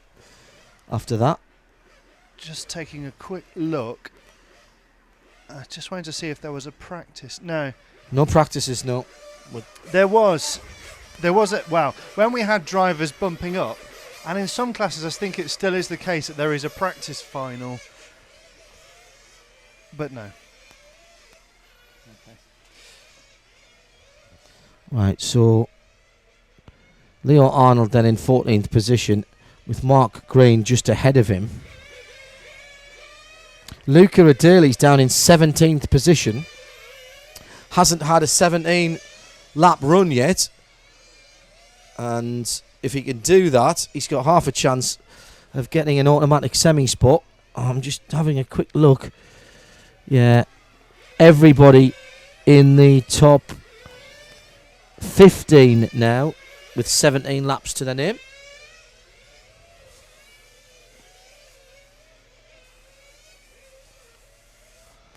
"17 laps is going to give you half a chance of getting into the semi-final. It's going to have to be a 17 in about 5 minutes 16. So not a huge amount of improvement for some of these guys. We've got people who've done 16 in 5 minutes .493, which is just annoying, isn't it, for Victor Pelez Olivares? Literally half a second away from getting that extra lap in. So he knows what he's got to do. Yeah. In 5 minutes, he's got a 5 tenths in the laps that he's doing. Doable. Yeah, it's got to be. Yeah. And, you know, what's he got to lose? There's no point in just cruising round at this point.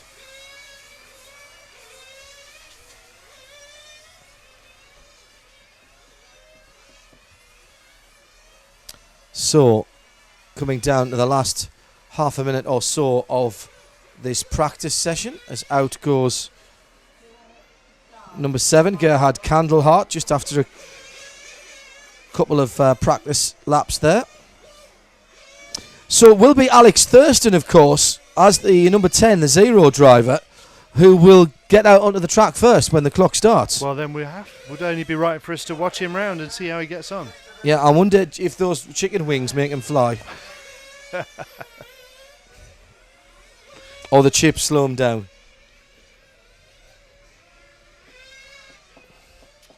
We are missing a great day by not being outside. I've sort of split about whether I want to go and top up my paddock tan halfway down my arms or whether I'm quite happy in here. By the way, I tried to get you a choc ice, but they said come back in half an hour because they were out of stock. All right. Okay. So you know. Thanks.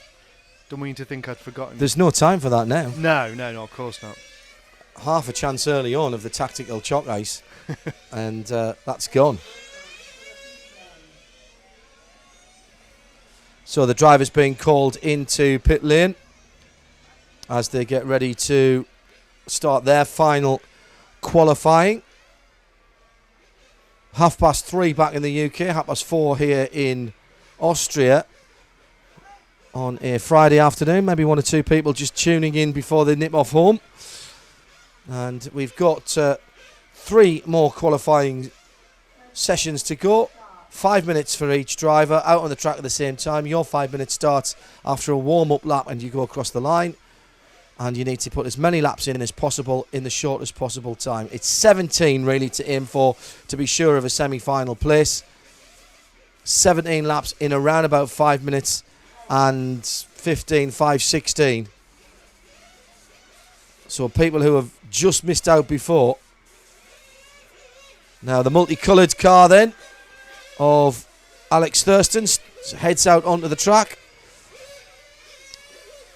and starts his warm-up lap with 10 cars out there. He's going to be pretty close to the back of the field by the time he comes through now. Well, he's got just enough room. I'll tell you who else is hauling is Conchialdi, Basil Conchialdi. So where's Alex then? Right, well, let's pick him up as he comes down to complete his first lap. He's on his first flyer now. He's coming down the pit straight towards us, turns left-handed into the Amiga turns nice and smoothly, and now crosses the line. And his first lap is what? 18.9. That's not bad. Everybody 18.8s and 18.9s.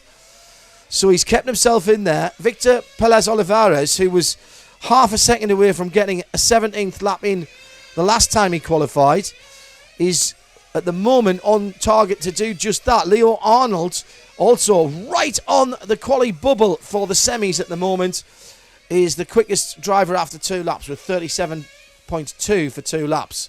Dominic Greiner now also beginning to show. Dominic already in second position provisionally, and the fastest driver out of this group, I would say, certainly by his results earlier on today, and the number 1 of Leo Arnold goes past us, the bright lemon curd coloured car. Now, trying to work out whether Alex has just got past the 2. Yes, he has, I think. So that he's had traffic there, but he's at the moment looking at only 16 laps in 5 minutes 3, so he's got to pick up the pace a little bit as the purple topped car goes through to complete another lap. Now let's drop back and pick up Dominic Greiner.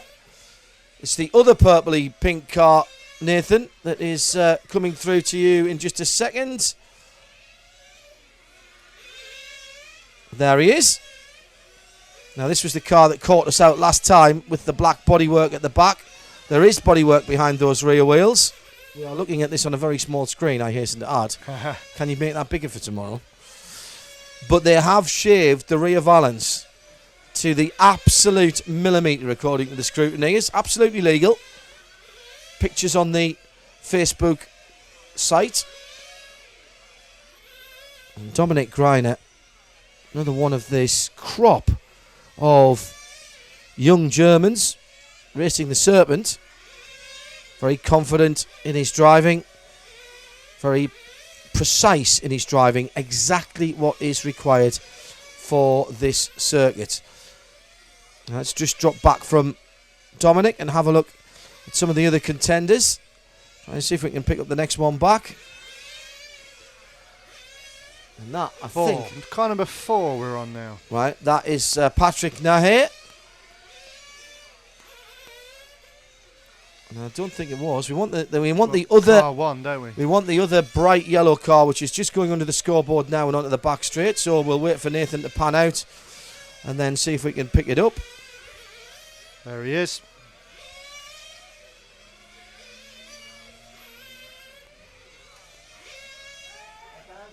And that is the Leo Arnold car, who is right on the cusp of a semi-final place. Should mention, of course, that Alex Thurston, is he in the top 28? Or has he just been pushed out? I think he might have been pushed down. Yes, he has. He's 32nd at the moment. He was telling us in lunch, I think he was just on the cusp of quarterfinals, wasn't he? Yeah, so he needs to be in the top 28 for that. Not happy chappy. Leo Arnold.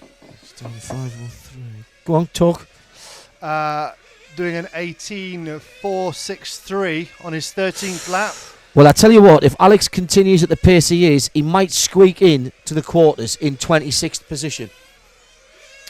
He needs to be 16 laps on a 28th is a 5:03.1. Sorry, 5:03.2 is 28th, so 16 laps. What about the movement in groups 8, Well- 9 and 10? Or 8 and 9, sorry. That's Well, going to then- push him further down, is it not? Well, no, but I think most of them are already ahead of him. Yeah. So they might swap places in between. So it's going to be close for Alex. He's looking at somewhere on a 5:02. He's just gone through. Oh, he's gone through in a 5:02. 5:02.6. And I think the 14-year-old Brit has just squeaked in to a top 28 place. On his final couple of laps, he found some pace. In fact, he put his fastest lap of the 5 minutes in on his last lap. That is brilliant stuff. Dominic Greiner, 17 laps in a 5:14.7. Leo Arnold with a 5:14 for Dominic Greiner. 5:14.5. Don't think that improves him. No, he's got a 5:14.4. What about Arnold?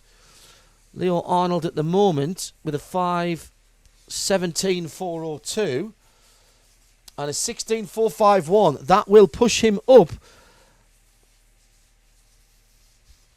And that is going to push him well up, actually.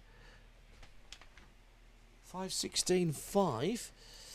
is going to push him up to 10th position and knock Alex Hagberg down one. That puts Mark Green back on the bubble again. Right. But with he still to come, of course. Mm-hmm. So significant movement there. Now, what about 16? Oh, Victor Pelez Olivares didn't again. 5:03, so he didn't get the 17th lap. Interesting. There's quite a lot that are in disrepair. Yeah? Yeah. Really? That's disappointing. Yeah. Well, it depends if you mean off-road and on-road. I mean, there's obviously 5 that are used by the BRCA for touring car, electric. Where's that, Kemble? No, they've got Snetterton. Yep. They have the Cotswolds track, which is one of the finest of the tracks. Right, where's that? Cotswolds. Yeah, I mean, I know where in the Cotswolds. Cotswolds Airfield. Oh, is it? Yeah. Okay. It's I might have a ride over to that. Let me both go and have a look at. yeah. It's very good. Do a lot of motorcycle testing around there. Oh, really? Do you? Yeah, Well, they yeah. also, obviously, because it's on an airfield, they can run nitro there as well. Yeah. Obviously, there's Halifax. There is West London. There's a very nice track in West London. Right. It's one of my favourite tracks, actually. Aldershot. There's one in Aldershot. Um, So what are the race at Kemble then? Because I know there's a track at Kemble Airfield, Kemble. south of Oxford. Big airfield. I'm not sure. It might be called something else. It of course. might be called something else that I'm not thinking of. I'm sure somebody will let us know. In terms of on-road tracks, then, is it reasonably geographically spread throughout the country, or is Yeah. it? Yeah. Yeah, completely. You know, you go as far north as Halifax and all the way down to Mendip. Yeah. And of the ones in disrepair, have they been in disrepair for a long time? Is it a historical thing, or is that just relatively recently that they've fallen off the bottom of the ladder, if you like? Yeah, well, there was a nice one in was it in Ashby, I think, which died. And I don't know what they've done with it now. They might have built a housing estate on it or something. Right, yeah, that's the worry, isn't it? Same with full-size trucks. And there was a brilliant indoor 1/10 track permanent facility in Derbyshire, which sadly died last year. So An indoor 10th? yeah, Wow. yeah.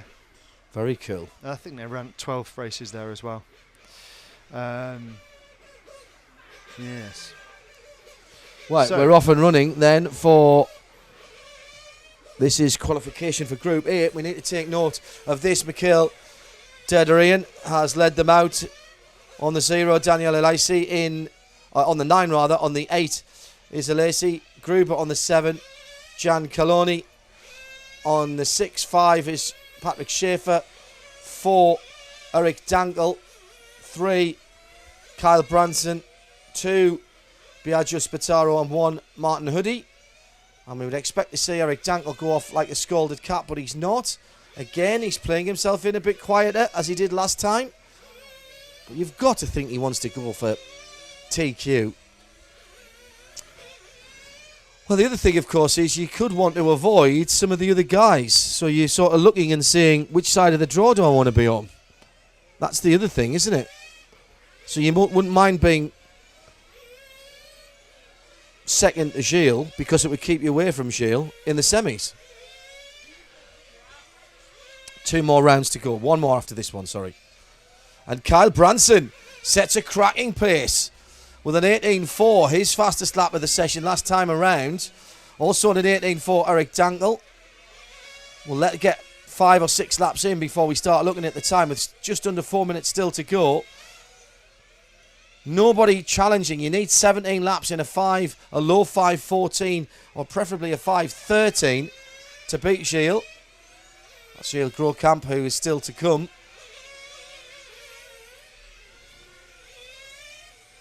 Now, who's that we're watching at the moment? Car number 8.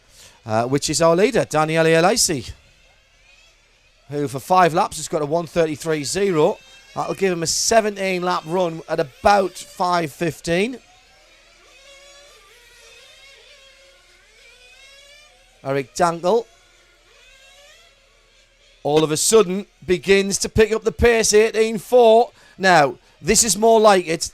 18.4 and a 151.4.20 with a best time. He's just done an 18.2, Dankel. So again, he's picking up his pace. End of the straight, middle of the straight. Car number 4 is Eric Dankel. Coming into the hairpin now. Yep, there he is. It's the second of those two white cars. Goes past. Wow. Fantastic overtaking. I think that was Kyle that he's just gone past. Well, Kyle did a great job of letting him pass, I think, as you should do in qualifying. He is holding on to a third place at the moment, is Kyle, and looking to improve his timing. So Dankel still there or thereabouts, in with a chance. I would say Dankel and Alesi still in a chance of taking TQ provisionally at the end of this next 2 minutes and 18 seconds. Need to be a low 14. 5:14.089 for Gilles Groskamp was the 17 lap time that he set in the first session, which seems a very long time ago now. Oh, an 18.2. 18.2.59 against an 18.2.57 best for Dankel and Biagio Spataro. Now, after 10 laps with a 3:06, is beginning to challenge as well. But 3:04.995 for 10 laps for Eric Dankel.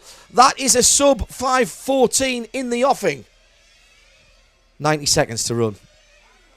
Can Dankel put some pressure on the top of the field? He's sitting in 5th position at the moment. He's quicker than that. The second of the two white cars, Nathan. Second of the two white cars, says. There he is. There's the one. That's his final minute of qualifying about to start as he comes round to start his 14th lap. And he's got a 3:45. This is brilliant stuff by Dankel. The German on the Capricorn, the number 4 car. Traffic might play a part here, Matt, but if he gets a clear run, he's getting a bit ragged. He's sliding all over the place. He's getting a bit ragged. Let's see what this next lap in 18.6. And that takes him over the 14. 5:14 again. He just needs to calm himself down. He needs another couple of good laps around about 18.3s, and he can do that. And car 7 is just, Tony Gruber's just let him pass. That's what was holding him up. But that was an 18.4. So you see, he can do it. He doesn't have to push too hard. Daniele Alesi with an 18.4 as well last time around, and Kyle Branson with an 18.4 last time around. Those guys are all potentially improving their position within the semi-finals. Time is expired. Dankel goes through. This last lap will be the one that counts. He's 17th lap at the moment. Needs a low 18, an 18.2 possibly. And he might just be able to pip. It's an 18.5. And he does It slides off the track. No, it's an 18.2, a 14.1. The 18.5 was by Daniele Alesi. It's an 18.2.63. That'll give him 17 laps in 5:14.1. And 5:14.1 puts him second by nothing at all, because Shields has got a 14.089. So provisionally at the moment, on pole for the B semi. Yes. See, I catch on quick. You do. So that is provisional pole for Eric Dankel in the B semi. Daniele Alesi has come through in a 16.0. Does that improve him? It must do. It's updated now. So Yeah. Yeah, that's pushed him up to 7th place. Now, what about Kyle? Kyle Branson is in 8th position. So he will go into the B semi as it stands at the moment, but we've got one more qualifying group to go. And who can change that? Well, Dario Balestri can change it. Alessio Mazzio can change it. Yeah. Robert Pietsch, Alexander Hagberg, Mark Green. Yeah. Adrian Burton as well. in this seat. Dirk Wisniewski could finally pull something out, which I'm sure he's been trying to do the whole time he's been here, and we know he's perfectly capable. I'm not sure what's been going wrong for the very talented German driver. One of those guys could get themselves into, I'm going to say second. I mean, it's perfectly possible they could get themselves onto pole. Or TQ as we call it. And Pole in the semi-A. That is interesting though, because we haven't even mentioned Gilles Grosskamp there. Will he go for a super quick time and just stamp his authority on this? He's last out. Adrien Bertin will lead them out. Right. Alessio Mazzio is second out, and he might have had a little quiet word with Adrian and said, any chance of letting me by, mate? Unless Alessio is driving an Orion engine. Well, he's on a Serpent chassis, of course. Yeah. Adrian's a nice guy, but they're all racers. Mark Green in The Serpent also. third place when they roll out for the timed session, which is about to begin. Or the practice, rather, is about to begin. Remember, they do roll out in a lump here, and there is the lump just going out. It's a bit untidy, that, isn't it, when they go out for the first time, as opposed to the beautiful symmetry that they fire themselves out in after that.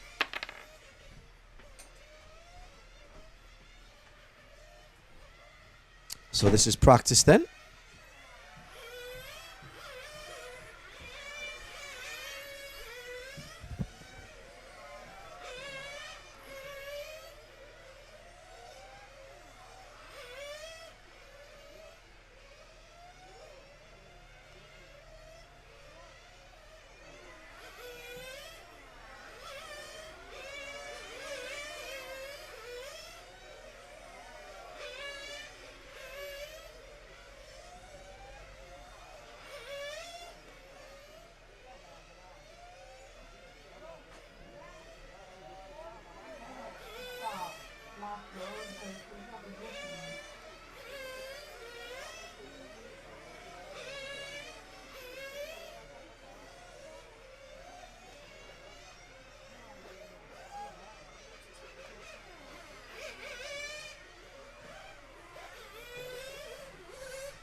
Sorry? Not now, later.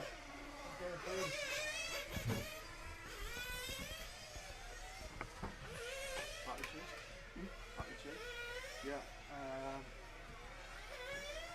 Is that what you were just doing? Done that, yeah. So just a couple of minutes left then on this practice session before the final time qualifying of this Friday.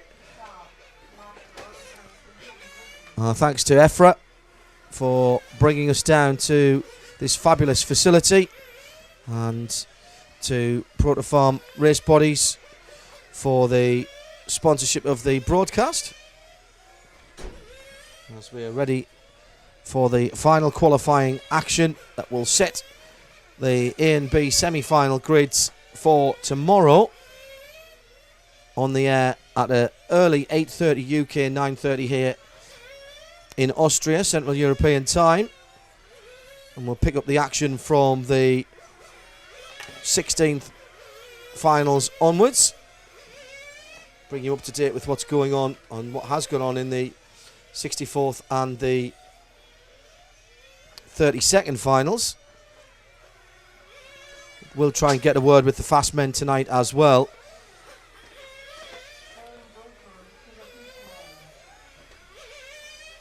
Just to give you a little bit of the background before we go into the all-important finals run tomorrow.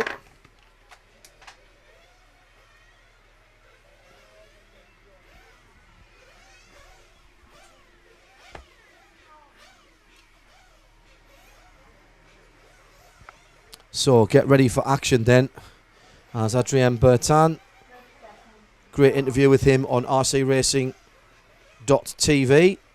that Matt grabbed last night, exclusive, as well as the big news in the RC racing world. A shocking story breaking on rcracing.tv this morning from Nick Damon check it all out. Let's have your comments on the Facebook page as well. The last 5 minutes of qualifying is about to get underway with the KMHK1 of Adrian Bertin leading them out. And let's drop straight back to the car behind him, which is Alessio Mazzio, and get a look at Alessio as he comes through to start his first lap, without any disrespect at all to Adrien. Mazzio is going to be one of the fast guys, as is Mark Green behind him. And Mark Green's got a job to do here. Let's watch Alessio Mazzio. Had a decent time early on. DQ'd because his car was too wide in post-qualifying tech. Well, he's smooth through there, but he's having a little trouble on turning, for my money. He's in second position, though. Let's drop back and have a quick look at Mark Green. The Brit should be the next car back, number 8.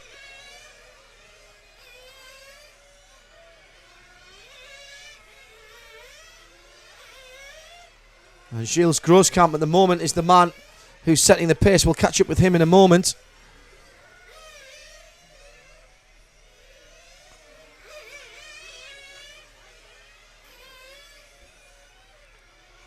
Robert Peach in the 5. Not really living up to his high billing.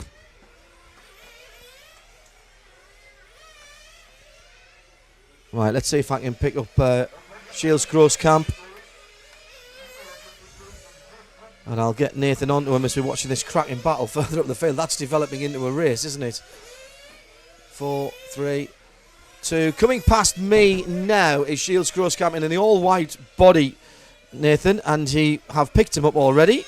He worked that one out because he was the last one in the train. Well done, sir. The affable Dutchman could be the first man, and indeed the only man, under 5:14 for a 17-lap run. And what a fillip would that be after the car problems he's had early in the week. He's reeling off very, very impressive laps at the moment, all around 18.5 seconds. His best is an 18.3.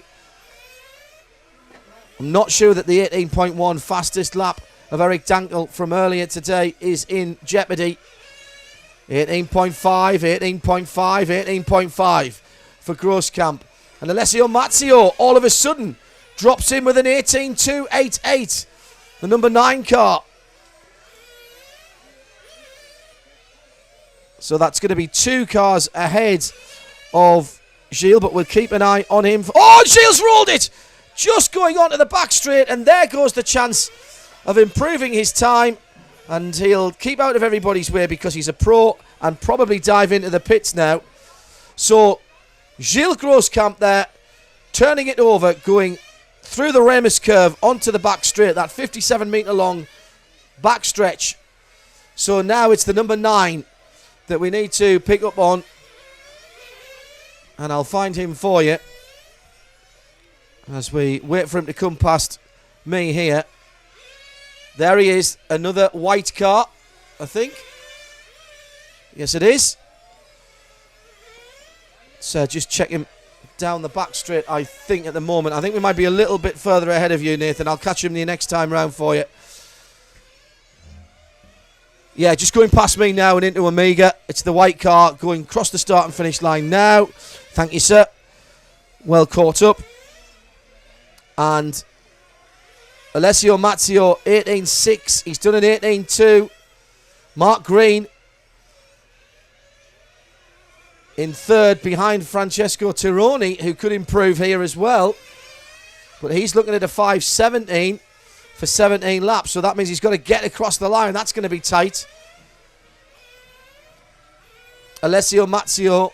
So Gilles Groskamp then rolling out of a potential improvement. 60 seconds still to run. Alessio Mazzio then with 1 minute left of his qualifying. Not happy with the technical disqualification earlier on of his times. And now Can he slay that demon? Really quick through the Kleine Schikane.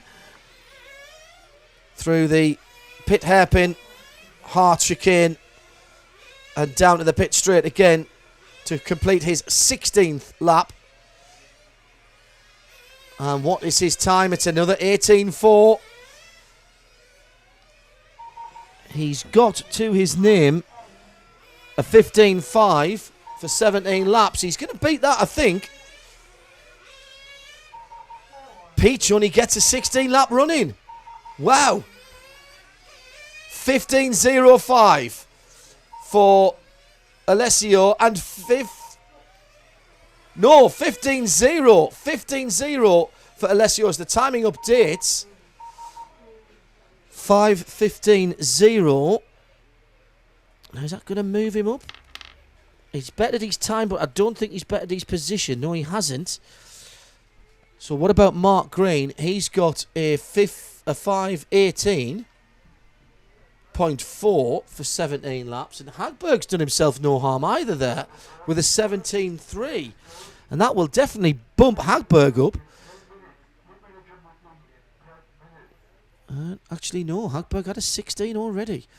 So let's have a look at the final standings then, with the fourth heat being added in, and we can confirm then provisionally on pole for the A and TQing it with his 5.14.089 from the first heat this morning, Gilles Grosskamp. Eric Dankel in second with a 5.14.162 in that final heat of his a couple of groups ago, provisionally on pole for the B final. Dominic Greiner with a 14.4 is in fourth. Dario Balestri with a 14.9, again set in that first heat. And Alessio Mazzio with a 15.0 in sixth. Daniel Alessi with his last qualifying, which was a 16 flat, moves himself up into seventh. Kyle Branson for Great Britain in eighth with a 16.3. 16.5 in ninth is Leo Arnold. Biagio Spataro in 10th with a 16.6. 11th, Robert Peach, 16.8. All of these for 17 laps, of course. 12th, Alexander Hagberg, the 5.16.9. Adrian Bertin in 13th position will make the semis with his first run. And Mark Green hanging on by the skin of his teeth there with a 17.3, the time he put in the third, is the final of the 14 guaranteed into the semi-finals at this stage. The man who loses out, Francesco Tironi, who just could not get the time he required. He did do a 17-lap run, but on a 17.760. So we will have a chat with one or two of the principals. I will nip out and grab some of the guys before we go this evening. So let's first of all head straight down to our top qualifier of the day.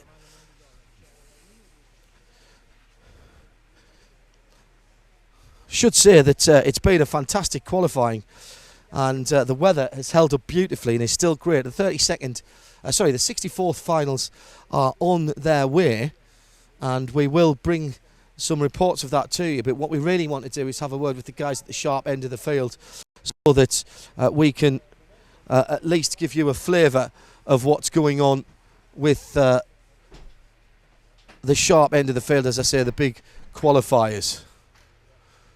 So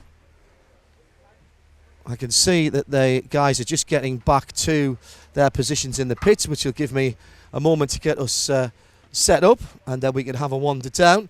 Our live coverage continues here from Austria, from the Störring in Styria. I'm going to wander down to the pits, and Nathan is down there already. Hey, I don't know how he does it. He even beat me down to the pits. And as you can see, he's parked himself in the shade. I'll just nip behind this brolly here and head up towards a man with a big smile on his face, I'm sure. Let me shake your hand. TQ. Provisionally, so long as the scrutineering goes all right. But congratulations. It was your first time this morning that you set that has given you that TQ, the top qualifying time and fastest time of the day. It was close at the end and it looked like you had a good run going there. Looked like there was maybe a 5:13 for 17 laps going, but you just overcooked it at the Remus curve there onto the back straight. Yeah, exactly. Yeah, of course I saw already in the previous heat that Eric, he just missed the TQ by not even 1/10. So I was kind of relieved about this. And then, but I still wanted to do my own race. And after 2 minutes 30, I was leading, and my mechanic said, "Gilles, you're in the lead." And just at that point, I just missed the chicane completely. And I'm like, okay, so. And don't tell me you're blaming the mechanic now, are you? No. But I must say I'm also happy with the car how it ran just the last run, because I was still in the lead, and if I see the time of Matteo, he was 1 second off my TQ time. So I think I should have been close to my time from the morning, so that means that my car is also working good. Well, the predictive time just before you went off was a 13.2 or a 13.3. On the screen we get a prediction, and you were banging in those 18.3s, 18.4s all the way through, so it was looking like a good time there. It's been a struggle. We talked about this earlier on. It has been a struggle to get this car set up the way you wanted to. Are you now going into this pole position in the semi-final here with a car that you're happy with, or will there be some more tinkering tonight? No, I think that I think the changes that I made for the last run were absolutely good, because I think I could have, what you said, the pace was fast. So I think I'm not gonna change the car anymore. I think I also know that for tomorrow final we're gonna run the same engine. I think just everything is okay. Obviously, it's a completely different challenge now, because we go from a 5-minute qualifying session. Everybody else races 20 minutes. The final's 45, so you've got a 20-minute semi-final to get through first of all. Tactically, what do you do? Do you just want to make sure you get through that and qualify at the final, or do you want to make sure you qualify as best you can? I guess the layout of the track plays a part in that. Yes, exactly. If you see the starting boxes, if you want to play safe and you drive in the semi-final on place 3 or 4, that can mean that you can start in the final at place 6 or 7 or 8. And if you look at the start boxes here, they are quite far from the first box. So of course in the semi I start first, and I would like to try to just to keep that position. If someone is really much faster and it's kind of it gets tricky if he try to push. So sometimes it's maybe better to open. So then you have to settle for second or third. But just hopefully it goes the same as now. I can stay in the same position. But for sure it's gonna be really, really close. So you cannot make anything wrong. You cannot crash. You cannot make a faulty fuel stop, because then it's over. So you really have to be just consistent every lap. And but for tomorrow, for the final, it's of course just critical to be in the front of the grid. Do you drivers talk amongst yourselves? You know now who's going to be alongside you, behind you, in the semi-final A. Do you have a chat with those guys and say, right, come on guys, let's be sensible, let's not take each other out on the first corner? Yeah, but I think at the moment the guys that are now in the semi, I think we know each other very good. And I think everybody drives very nice at the moment. There's not one that you say, oh, he's really, really bad driver. So, and of course also there's a referee. So I think also people know that if you make something wrong, you get a stop and go penalty. And if you get a stop and go penalty in the semi-final, you can forget it. So that's going to take you out of the running for the final. Gilles, very well done. I know it's been a bit of graft for you, a bit of hard work, but that just makes it all the more worthwhile. Big smile back on your face is good to see. Yeah, thanks. So we'll be back with that semi-final and of course all the other finals. Hello young man, nice to see you. Nice to see you again. What has happened to you today? Because I had you down, you lost me some money. This is Eric Tankle, by the way. I had you down for top qualifying. I thought you might just pip Gilles there. You clearly are still the fastest guy out there. You just couldn't string laps together in the early qualifying. This morning you had a low 13 going with 17 laps, and then you had two 19-second, 19-2 and a 19-7. What happened? It's very tough because I always make the same mistake on the same corner in the front of the straight, and yeah, maybe I was pushing a little bit too hard, but the goal after yesterday was to take the DQ, but maybe I was too much motivated for the goal. So the last corner onto the start-finish straight, the Remus curve there, just getting a bit greedy on the curbs, were you? Yes, at the beginning of the main straight, I was always too close and to the curb, and my car pushed into the dirt outside. And I accelerating and the car was sliding and always struggling a little bit there. Well, interestingly, that's where Gilles binned it in that last heat as well. He actually flipped it over. However, you fought back, toned it down a little bit. You've got a decent qualifying. Are you happy with where you'll start your semi-final? Yes, I mean it's still the pole in the semi-final, so now we have to see that we make a safe and clean run tomorrow with 20 minutes and to bump up into the final and hopefully with no problems. And are you thinking tactically in the semi-final, or are you just thinking, let's get through it, I want to be through it and get into the final? Are you prepared to fight for that win in the semi, or would you, if somebody looks like they're getting too aggressive, would you rather just qualify? Oh no, I will fighting for the win for sure. I mean, it's the goal of everybody to win, so I will give everything to win the semi-final, because if I win the semi-final, I will have a better grid in the final for sure. Now, obviously, it would be easy just to look at you and Gilles because you guys are the guys who put the two top times in. But behind you, there is a huge amount of talent there, and any one of maybe the top 6, maybe the top 10 qualifiers could be there come that 45-minute final. There's a lot of strength and depth here this weekend. Yeah, there are a lot of drivers who can take the title. I don't want to name any names at the moment because it wouldn't be fair to the other drivers. But there are still 10 guys who can win this race. For sure, it's pretty close. So what do you do tonight then? Are you happy with the car, or is there still a little bit of small adjustments to make, or do you go into the semi-final tomorrow and say we'll take it from there and then make any adjustments after that for the final? It's dangerous to be making adjustments from semi-final to final, of course. Yeah, yes. In the last qualification, I tested in front of diff. Before I was thinking it wouldn't be better, but it was better. So I will stay with this and make a complete rebuild of my car and hope everything will be fine for tomorrow. We should be just about finished the final by this time tomorrow. The conditions possibly even warmer than this. How's that going to affect you and the rest of the drivers? It's not easy. I think the main problem there will be with the engines, that we don't start to lean. So the glow plug will break. But I'm confident that it will work for everybody. I don't see a big problem there.